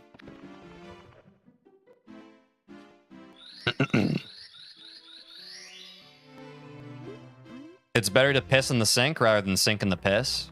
Oh yeah, I've heard that before. What's the context behind that? In my opinion, having strong opinions on things that don't warrant it just leads to meaningless heated discussions. I think you saying that... So, Alan, you're basically dismissing the whole conversation we're having. I think that's a dangerous line of thought, man. And that's fine. Like, you can basically say, I think that the discussion you're having doesn't matter. But can you see that when passionate people are talking about stuff they're passionate about and you step into a room and you say, oh, the stuff you're passionate about actually is meaningless? Can you see how that can leave a sour taste in people's mouths? I think it's important to look inward and understand that. I see where you're coming from. I just don't think that that's the best way to conduct yourself. Like if I saw people like talking heatedly about something and then being like, guys, this doesn't matter. I don't think you're going to get the reaction that you expect out of that. You know what I mean? Like, because to me, you saying that, I'm like, okay, Alan thinks that my opinions on keeping creativity sacred and the sanctity of it are meaningless. And that hurts my feelings. You know what I'm saying? Like, to me, this conversation does matter. To me, the take I have on it does matter. And I think that the stance you're taking is a bit dismissive, which is fine. That's your point of view, but I just want you to understand how that might come across. Me and my friend are doing 70 star 0XA live. What's up, Asterix? What's 0XA? Passionate discussions and conflict are good for provoking thought and growth. Yeah. I don't know. Like, I feel like we're kind of falsely equating things of just like any sort of two-sided discussion is bad. I just don't think that's true. I understand how you may have reached that conclusion, but I think it's dismissive to always see like an argument where there are two different sides and be like, there's no meaning in this. I think that's dangerous. Opinions and facts are two separate things. It's the first thing to remember in arguments. Yeah. Jake's right. I agree.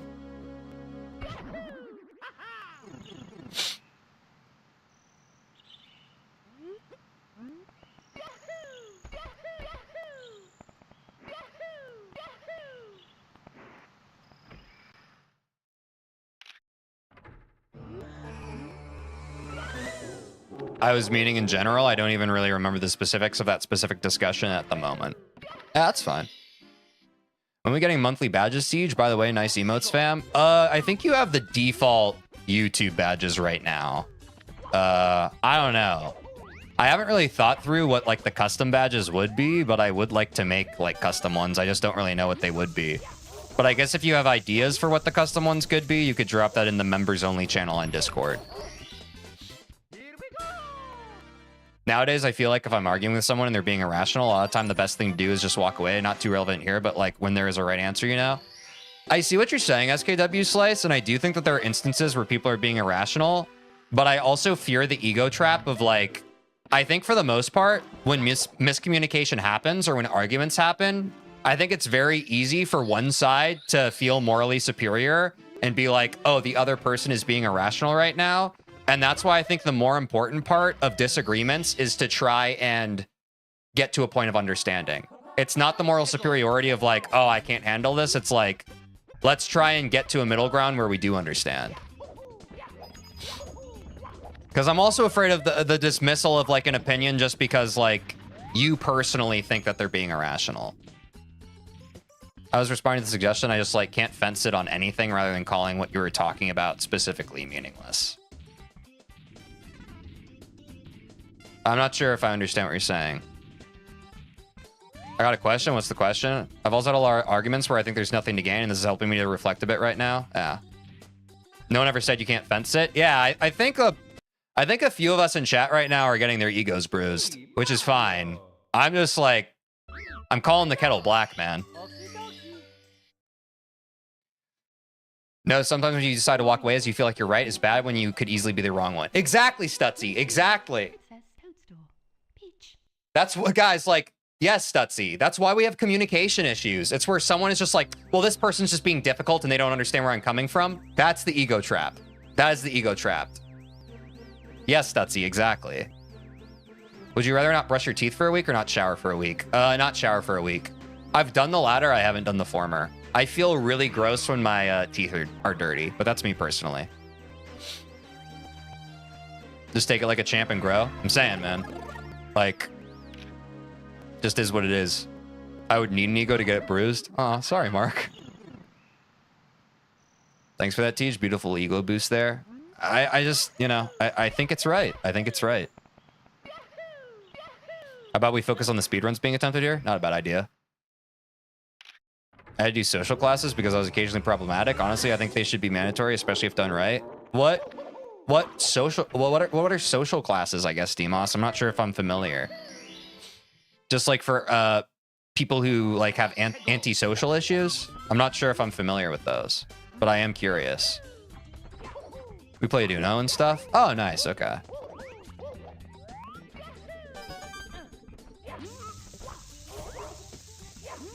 You'd really go for a week without showering? You could easily take mints for breath.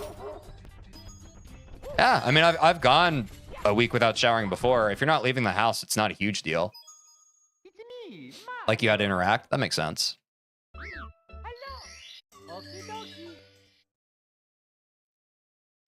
Was that just like in grade school, Demos? Castle, I have baked a cake for you. Yours truly, Princess Toadstool. Ugh.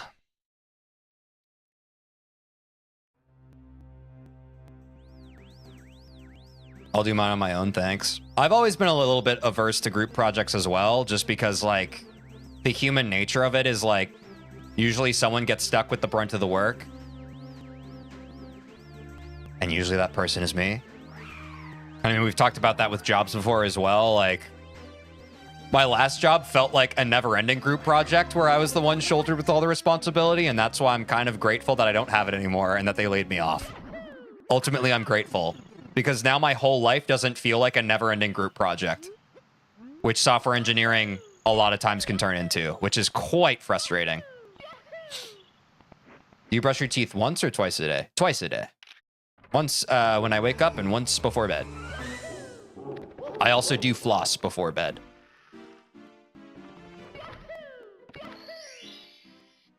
I could have been in prison many times. I feel I was a very different person than you, but now I'm stable. Oh yeah, Mark. I'm glad that you've gotten better and you've experienced personal growth. I'm glad that you've been on a positive trajectory since then, and I wish you the best. I was kind of insanely prideful. That's fair. I mean, developmentally speaking, it's just hard. I feel like everyone deals with their own stuff, right?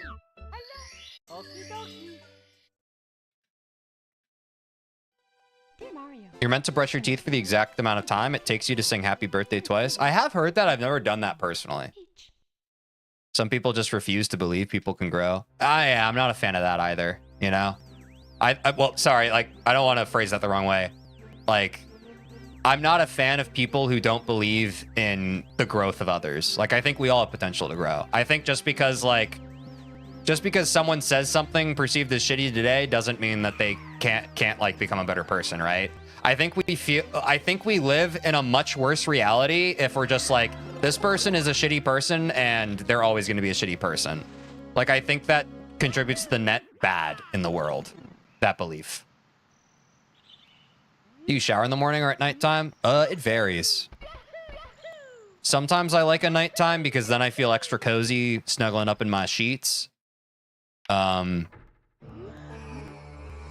sometimes the morning is good because it just feels refreshing. And honestly, sometimes, you know, if I'm super sweaty from the day, I'll shower at night and I'll shower in the morning. I much prefer morning, get it over and done with. That's fair.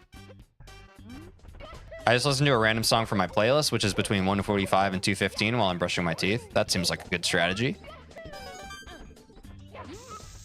Shower always after exercise? Yeah, that's what I'm saying, Demos. Like, if I get a workout in, or, you know, like, we've been playing a lot of pickup basketball, I'll usually shower after that. And then, yeah, I mean, if I'm feeling it, you know, I'll shower in the morning. Dear Mario, Do you typically shower every day or once every 2 days? I shower every day. yours truly, Princess Toadstool.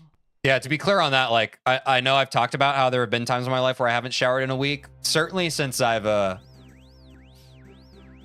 in recent years, I have not gone more than a couple days.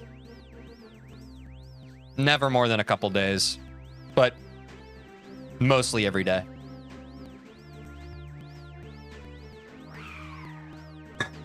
You just start feeling off, you know what I mean? You feel like you're turning like a piece of cheese.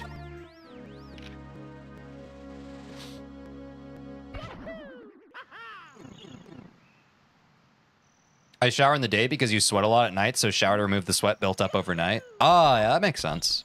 That's fair too, Darius. I usually shower once every 2 days, but once I had 4 showers in a day, and that felt so wrong. Yeah, 4 showers in one day, that sounds quite intense. That certainly sounds like a lot.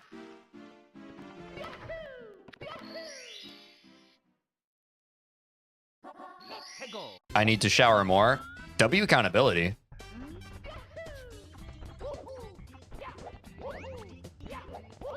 I don't know. Especially if I don't have anywhere to go or like places to go, people to see.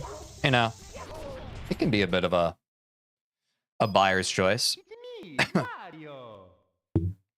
Sometimes it's every day, sometimes it's every 3 days. I think that's fair compared to what you're doing. I typically shower 4 to 5 times per day, /J. Bro's a fish showering 4 times? A fish must be showering... Here's my idea. I was going to say a fish is showering infinite times, but I don't think that's true. I think a fish is showering a finite number of times because there exists a reality where the fish comes out of the water. So it's not an infinite number of times. It is finite, but it's certainly like approaching infinity. It just isn't actual infinity.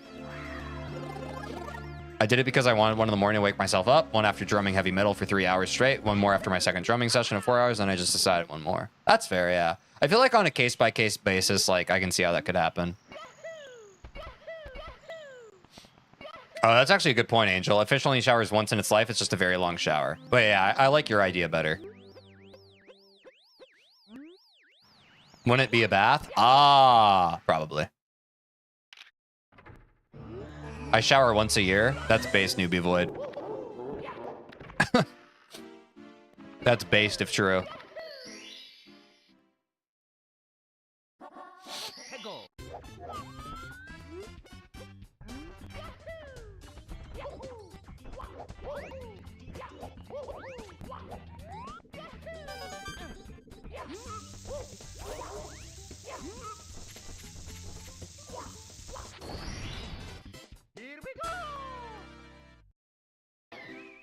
Oh, here's a good question. Say if you go swimming in a public pool, when you get home, do you shower to remove chlorine smell or no, as you were just in water? Oh, I definitely shower. Yeah, chlorine, like, and it getting on your body, like, you certainly should shower after that. I think when I was a kid, I didn't really worry about it. But as an adult, I definitely do that. You definitely want to wash that crap off your body. That way you don't have to wait till January 1st to say I haven't showered since last year. You can just say it on December 31st. Based.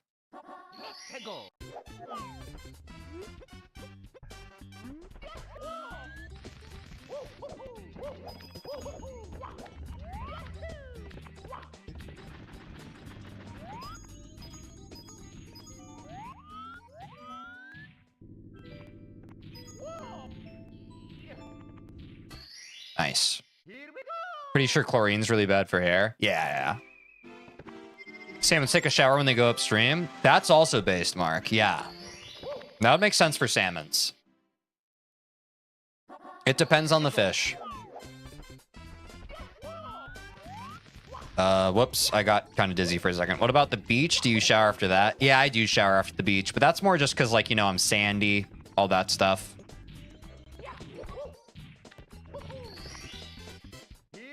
Also, a shower is just kind of nice when you've had a long day, and usually beach days are pretty long, you know? It's a nice way to kind of transition into relaxation mode. A fish does half a shower each year in the half A press kind. I still don't know what a half A press is. I wanted to be honest. I didn't want to pretend that I understood what was said. I'm being honest.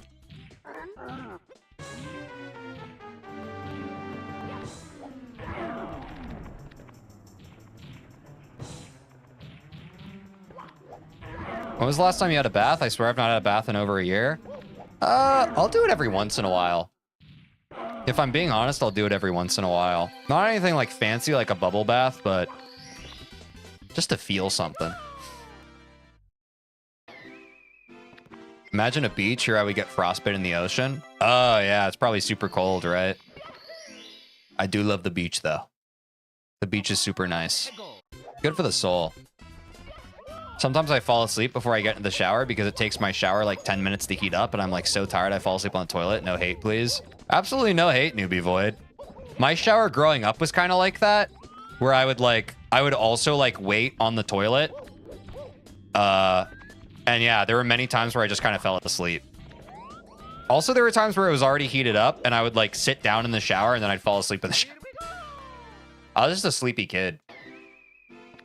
Half A press is used in the context of the A button challenge. It means when you start the level holding A, so in a full game run, you could use a previous A press and hold it out to there. Ah, I see. I hope I internalized that. All these questions about after swimming, I never learned how to swim because I physically couldn't. I don't know why. That's okay, SKW Slice. I took swimming lessons when I was a kid, and I'll be honest, I still don't really feel like I know how to swim. So maybe it's just something people are built different for, you know? Only because you said please. 10 minutes for it to heat up. You should get that fixed. That's fair. Cue me falling asleep on the floor after my shower in the morning in high school. Yeah. I mean, like the sleep deprivation you're going through at like high school age is just so different, right? I was running on no sleep back then, dude. And like I was also a kid, so I was dumb. I was just like, man, why is it so hard to wake up with my alarm? You're getting 0 sleep, bro. Get more sleep. It takes 10 seconds to get hot water here. Absolutely based. I'm a Chad who learned how to swim without lessons. Nice. Natural swimmer Pog. Do you enjoy water parks? Places with big pools, water slides, hot tubs? I do, Stutzy. I haven't been to many water parks in my adult life, but I have a lot of fond memories as a kid going to water parks. I think they're quite fun. Granted, I'm not very good. I feel like 10 minutes. Oh, oops.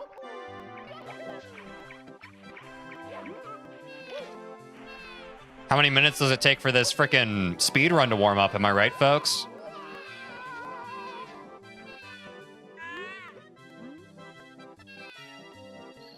Something's definitely wrong with your heater. Yeah, I'm not sure. I mean, everybody lives like in different countries and stuff, so I'm not sure how all that infrastructure works.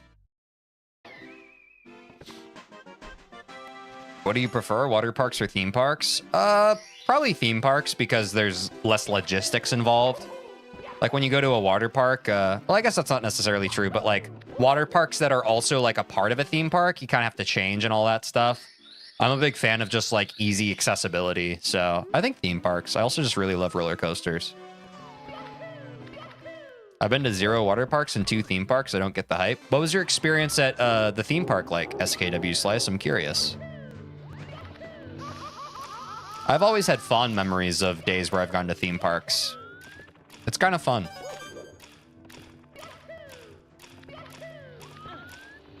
Water slides are kind of like roller coasters. Yeah, in a way. For sure.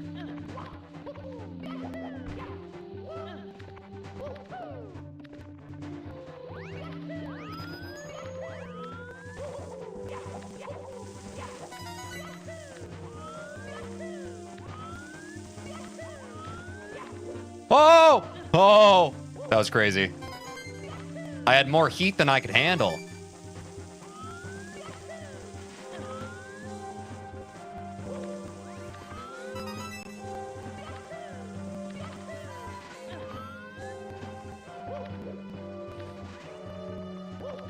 Almost choked that.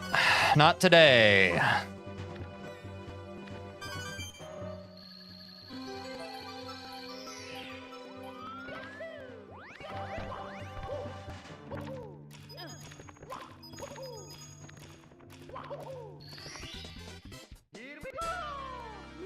Sorry, guys. I know we were having some good chats for a bit. I do think I have to lock in. We're actually on a very good pace this run. But do keep talking to one another. Do keep talking to one another. You made my butt cheeks clench? That's crazy. Oh, wait. I need to stop moving. My bad. My bad, Angel. I'm sorry.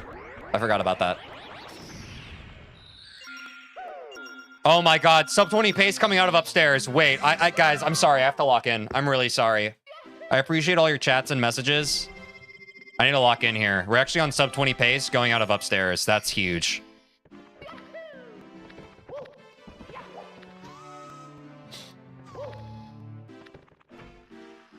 Thanks for understanding, guys. Thank you for understanding.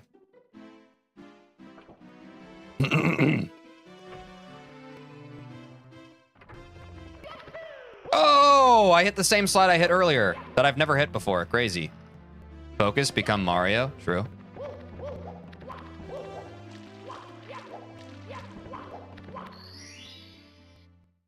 Oh, God.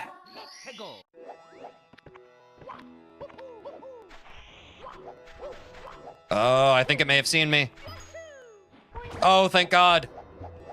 Okay. Jake pointed out earlier, do not forget the pyramid star, TJ. TJ, do not forget the pyramid star. Do not forget the pyramid star. Okay, a little sloppy. All good. TJ, do not forget the pyramid star. What's up, Spicer? Welcome back to the stream. I'm sorry I'm on PB pace, so I'm kind of locked in right now, but it's good to see you. I hope you're having a great day. Oh.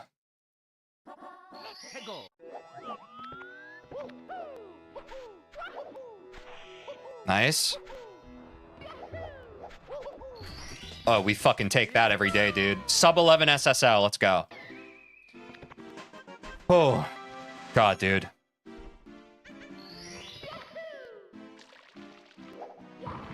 The freaking GP.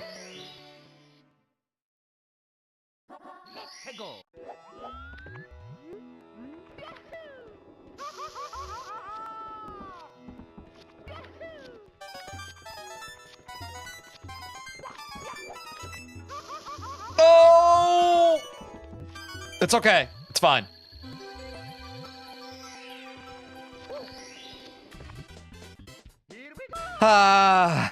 We're fine. We're fine. Still on pace. What's up, Gary? Sorry I can't read your message right now, but I hope you're having a good one.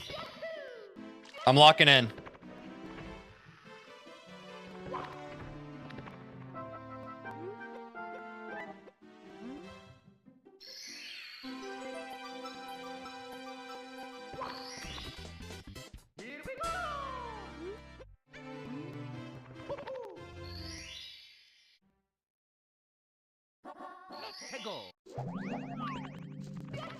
Alan, I'm sorry I can't respond to your message right now, but I would love to talk with you about it when we're no longer in the run. If you feel comfortable typing that message again, I'm really sorry. I just can't give it the focus that I want to give it right now. But I can see you're kind of talking about what we were talking about before, and I just want you to know that I see you and I hear you, and I would like to talk about it and give you that dedicated focus as soon as I'm out of this run. As soon as I'm out this run. So please, chat, don't let me forget. Thanks, guys.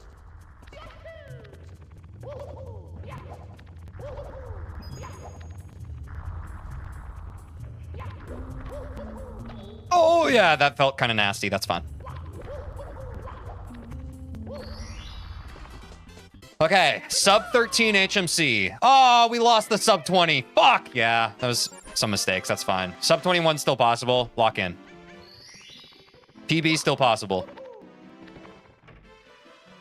After Fire Sea, turn your way ahead from chat. Yeah, I mean, that's just based. That's just based. Oh, I slid right past it. Fuck.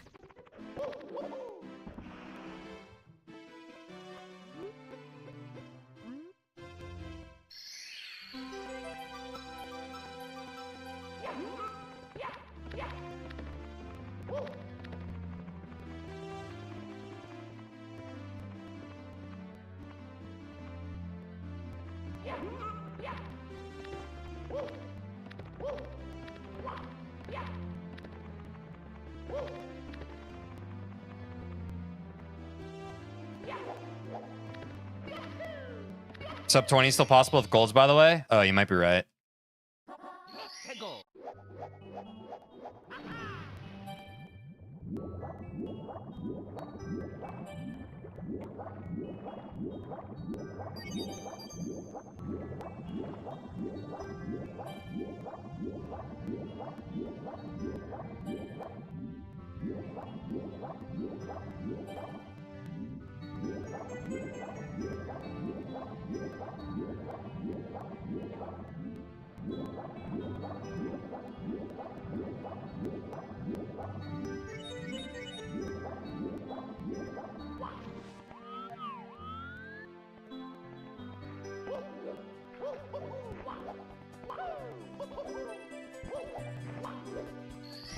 Little messy. That's fine. Sub 15 Dar Dar Dox is quite good.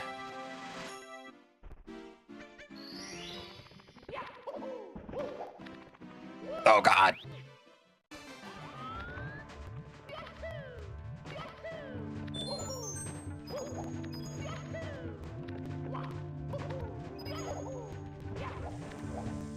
Not the GP. We're fine. We're fine. We're fine. Shh, shh, shh. Calm down, TJ. It's okay. Just breathe.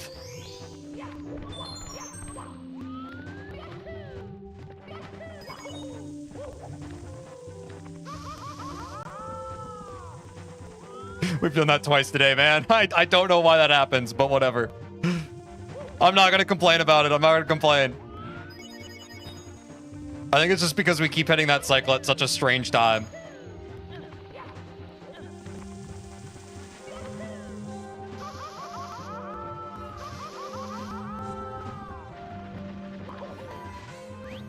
Wipe hand!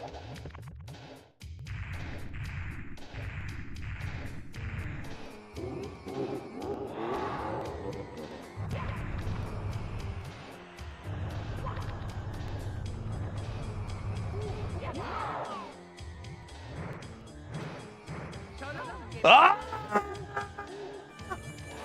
God, why am I like this? I practice Bowser throws for hours before. Fucking.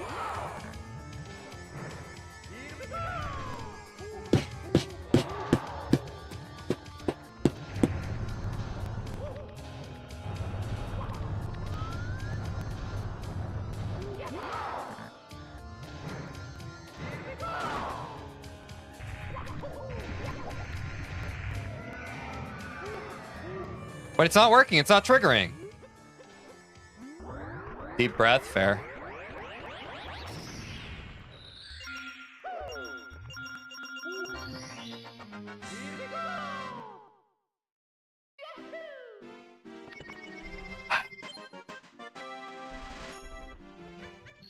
You need to be in the center of Bowser's model? Fuck. Okay.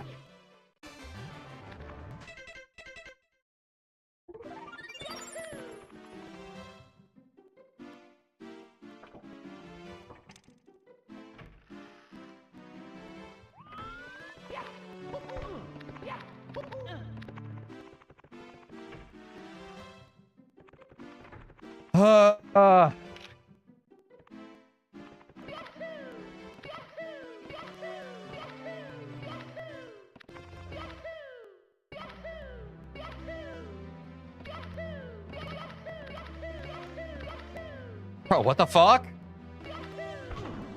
Dude, come the fuck on. Alright, yeah, fuck you. Cool game.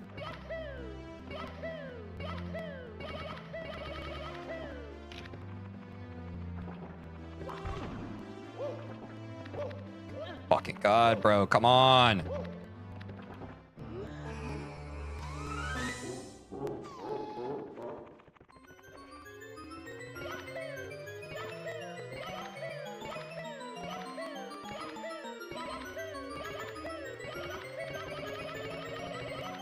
Dude, it's clipping on the fucking wall again! I fucking hate when it does that! Holy shit!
Fuck you, game. Easy shit.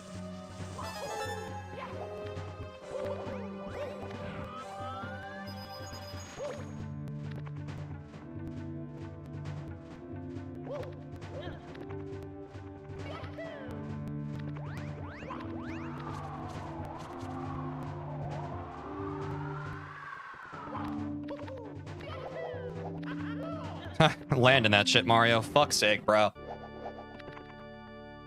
Ugh.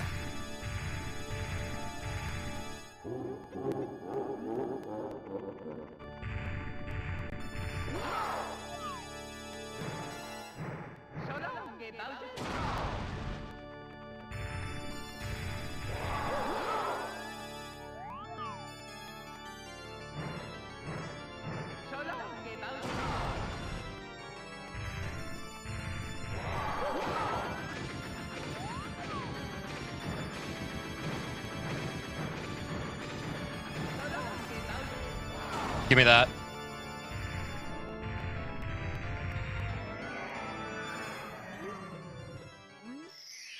All right, that's a PB. We take that. That's a PB. We take that. 10 seconds. Holy shit. Oh my god. Okay. Not a sub 21, still a PB. With how messy the end of that run was, we fucking take that. We take that, guys. Thank you for bearing with me. Did you guys see that rage escape? I had to let that demon out of me so I could lock in the rest of the run. Jeez, dude. Jeez, man. Sub 21 would have 1000% happened with perfect BLJs. Sub 21 would have happened with a lot of stuff not going wrong there. The fact that so much shit went wrong in like the post Fire Sea stage part of that run and we still got a PB should be a great vote of confidence for all of us. BLJ luck kind of threw at the end. Yeah. Better out than in, as we like to say around here. And you were still able to PB. Exactly. Yeah. The fact that that's a PB, huge. I guess I got my have you ever raged in a run question answered. I mean, I have raged during a run. Amazing recovery into PB. Yeah, I let it out and then I fucking kept going, right? GG's, thank you. Guys, if you're on YouTube, could you subscribe? I'm trying to get 1,000 subscribers so I can monetize my YouTube channel. We're at like almost 710. To everyone who's already subscribed, thank you so much. Mario, the power of the stars is restored to the castle. Look at those splits, all green. Not bad. And it's all thanks to you. Not bad. We have to do something special for you. So it was a great run, all in all. It was a great run. I'm gonna run to the bathroom real quick, guys. I think I'll try like maybe one more run. But yeah, I mean, we got a PB, so that's definitely a W for the stream. I will be right back. Mario.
What's up?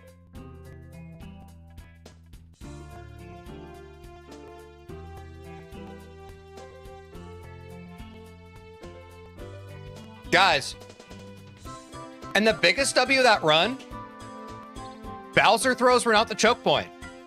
Hole skip was not the checkpoint. It was all the shit surrounding it. So if we had just gotten a luckier run where all that other stuff was on.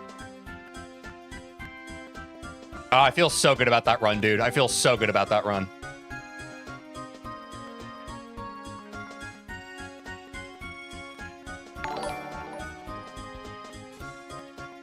GG. Good job, Teej.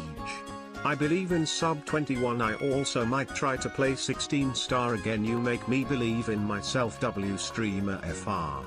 Right, chat? Thanks, Newbie Void. I appreciate you. Thanks so much, dude. Thanks for the super chat. I'm glad, you should try 16 star again. It's very good. I'm glad that I'm able to... My ultimate goal is I do want everyone here to believe in themselves, and I'm glad. I'm glad that the stuff I'm doing here is able to serve as inspiration. Yeah, if you get back into 16 star, I wish you the very best.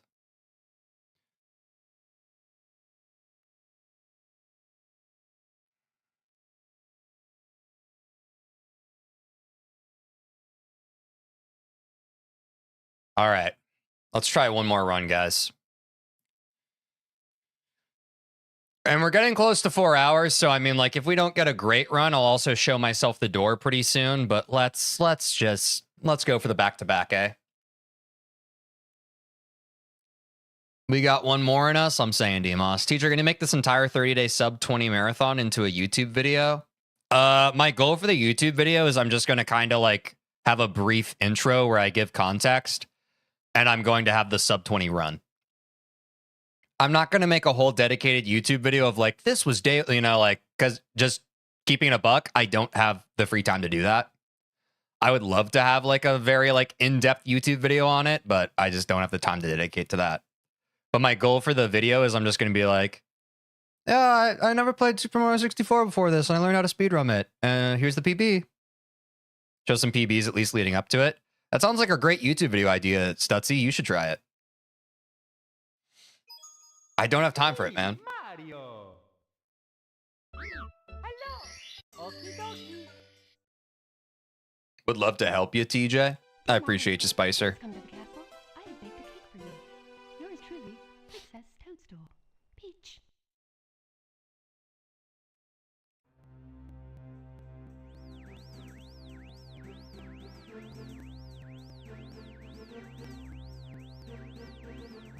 Ugh.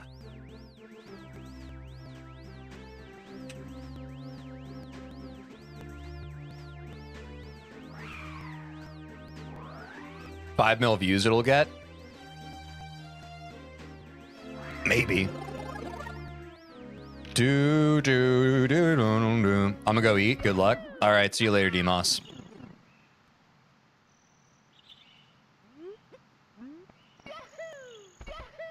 Alan, would you like to talk about the paragraph you posted earlier? I did not read it. I need to finish this game I'm making by the night, 12 a.m. It's 11:50. Oh, shit, Spicer. Good luck with that. Thanks for dropping in while you could.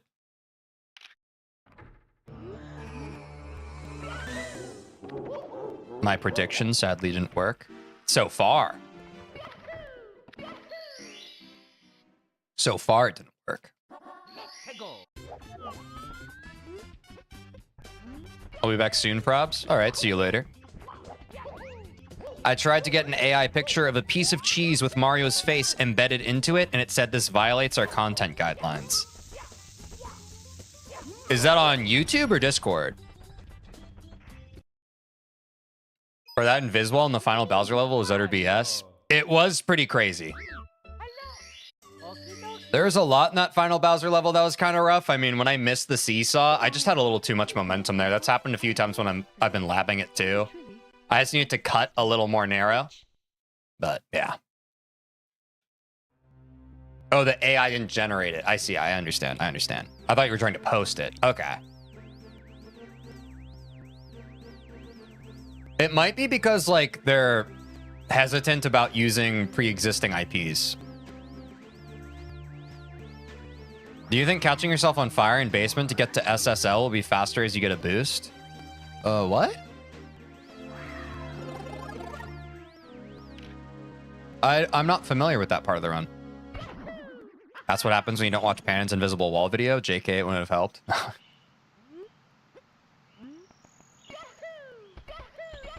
You get a speed boost from fire?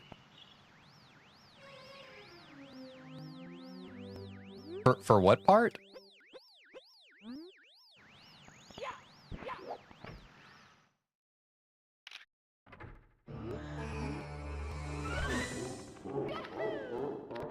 I had a brief chat with Beastly Man 2, which is Jake. I just haven't really felt this bad just trying to have a conversation in like 2 to 3 years and kind of felt I'd managed to get past it. Maybe this was just unlucky.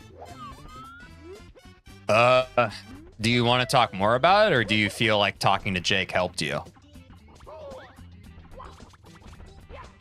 I swear you get a speed boost.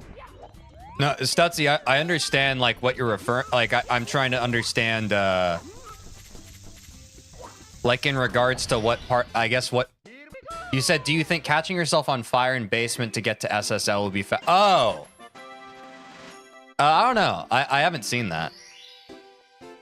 I've done that before by accident, but I don't know. I think with perfect movement, probably perfect movement would be better. I can see where your thought came from, though. I personally haven't seen speedrunners do that. Maybe they have. I could be mistaken. But also, to what I've been saying, I'm not really trying to add new tech or anything or skills to the current run. I'm kind of just trying to get what we already have consistent. It's faster than walking, but not faster than long jumping or diving. Yeah, that's kind of what I figured. Thanks, Angel, for that context. That's sort of what I figured, but I wasn't completely versed in it, so I didn't feel comfortable answering.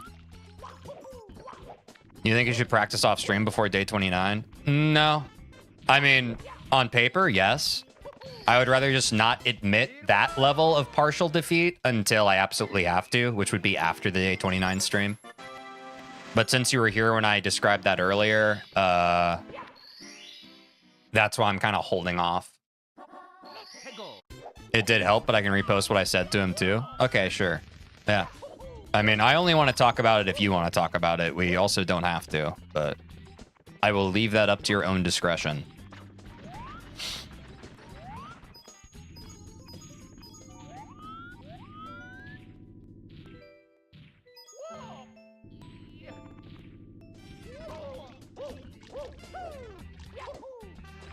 Green split's gonna be so hard to get now? Yeah, it's a reset.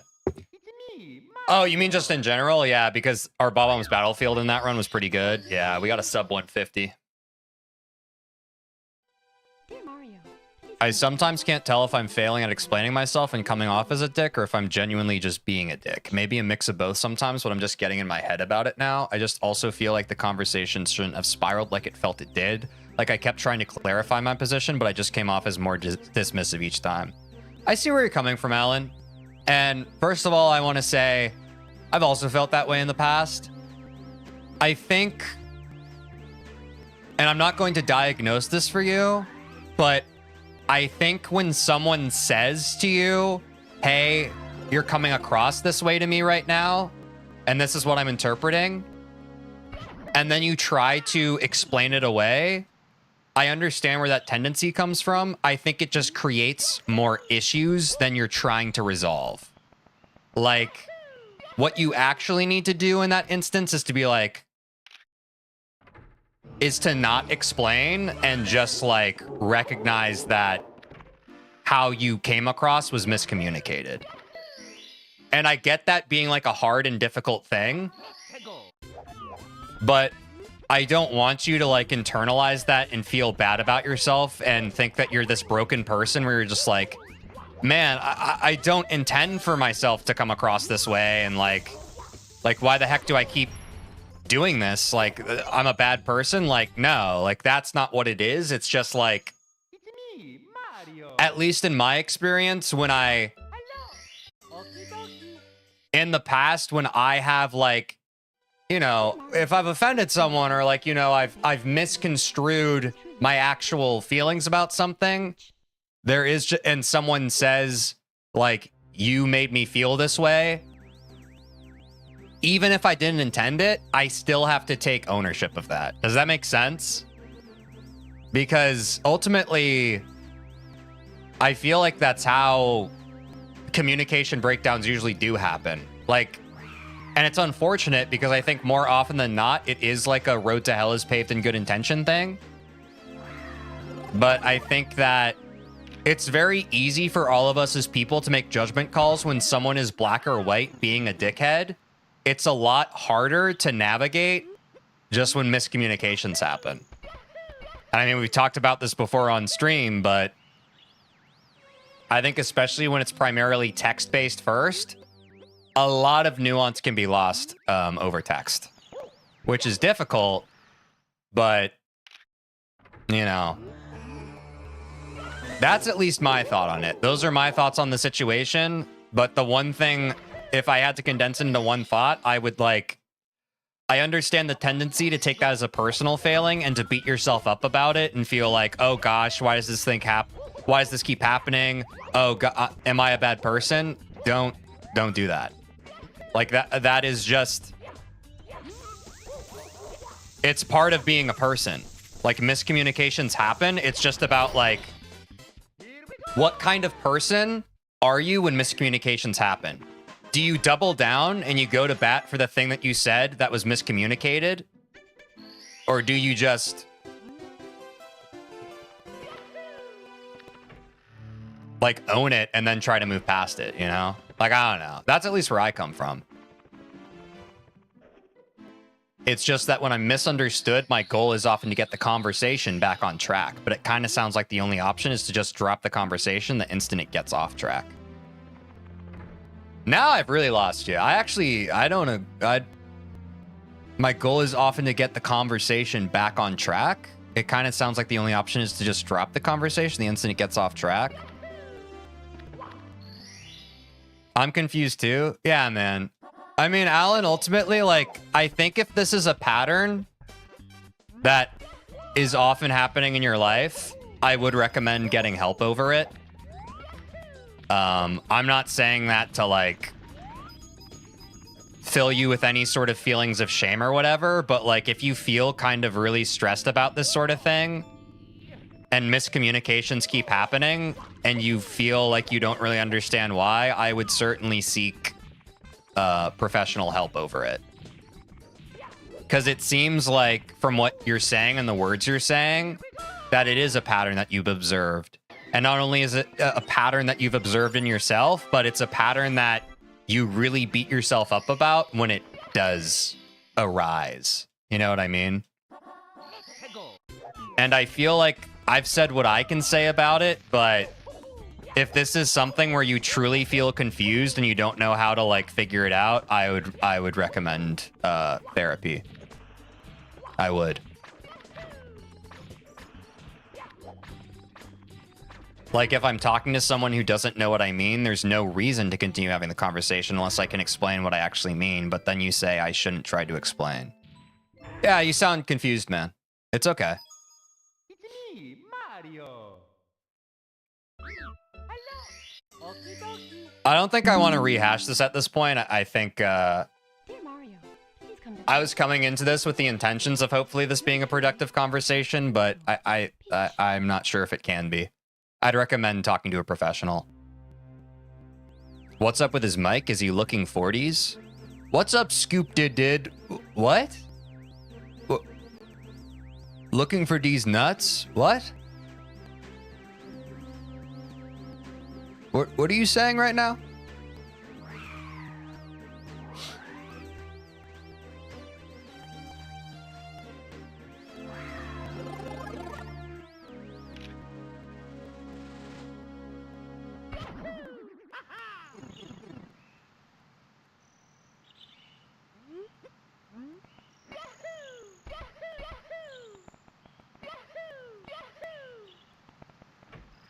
Gotta switch back to Twitch chat. What? Yeah.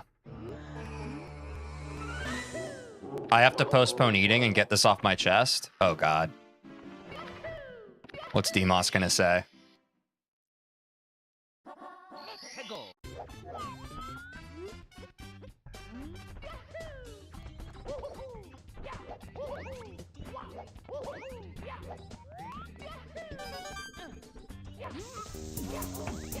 Hey, thanks for the follow, SKW Slice. Thanks for following on Twitch, too. Teach, if I go to the day one stream of this challenge, will I see you play this game for the very first time ever? That is right, Stutzy. If you go to the day one stream, you will see me play for the very first time. I have baked a cake for you. Yours truly, Princess Toadstool. Peach.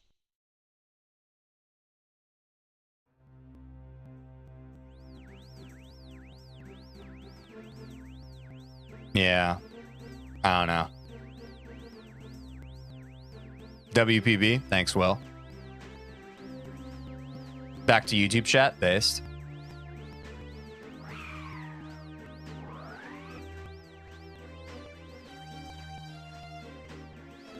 I'm back, boys. How's the mood?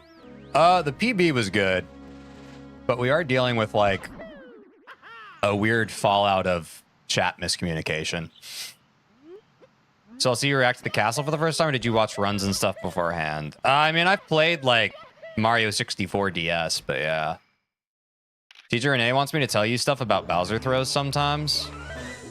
What do you mean?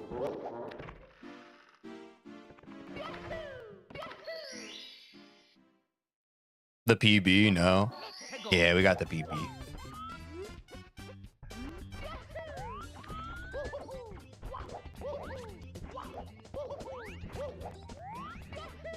In Discord later, I'll explain if you have a sec. Okay.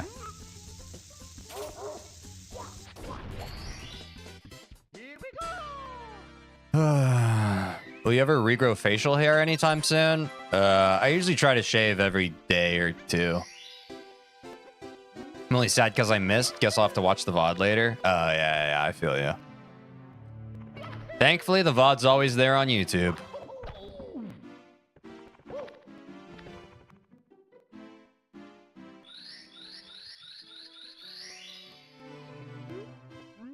Teej, look at BOB split. Massive W. Nice. Thanks, Dutsy. Damn, I've never had to shave. That's based. That's pretty... I wish I never had to shave. It is ultimately an annoyance.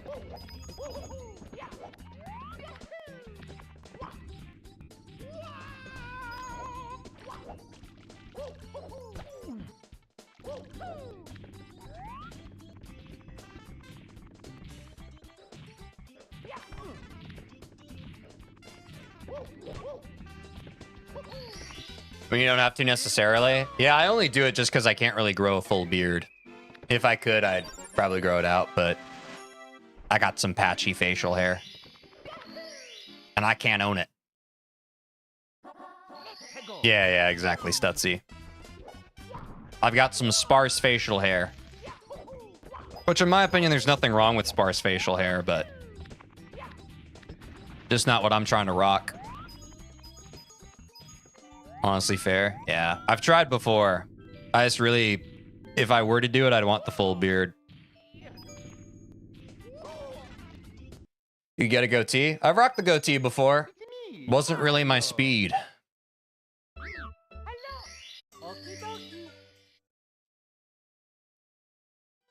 Dear Mario, please come to the castle. I have baked a cake for you. Yours truly, Princess Toadstool. Peach.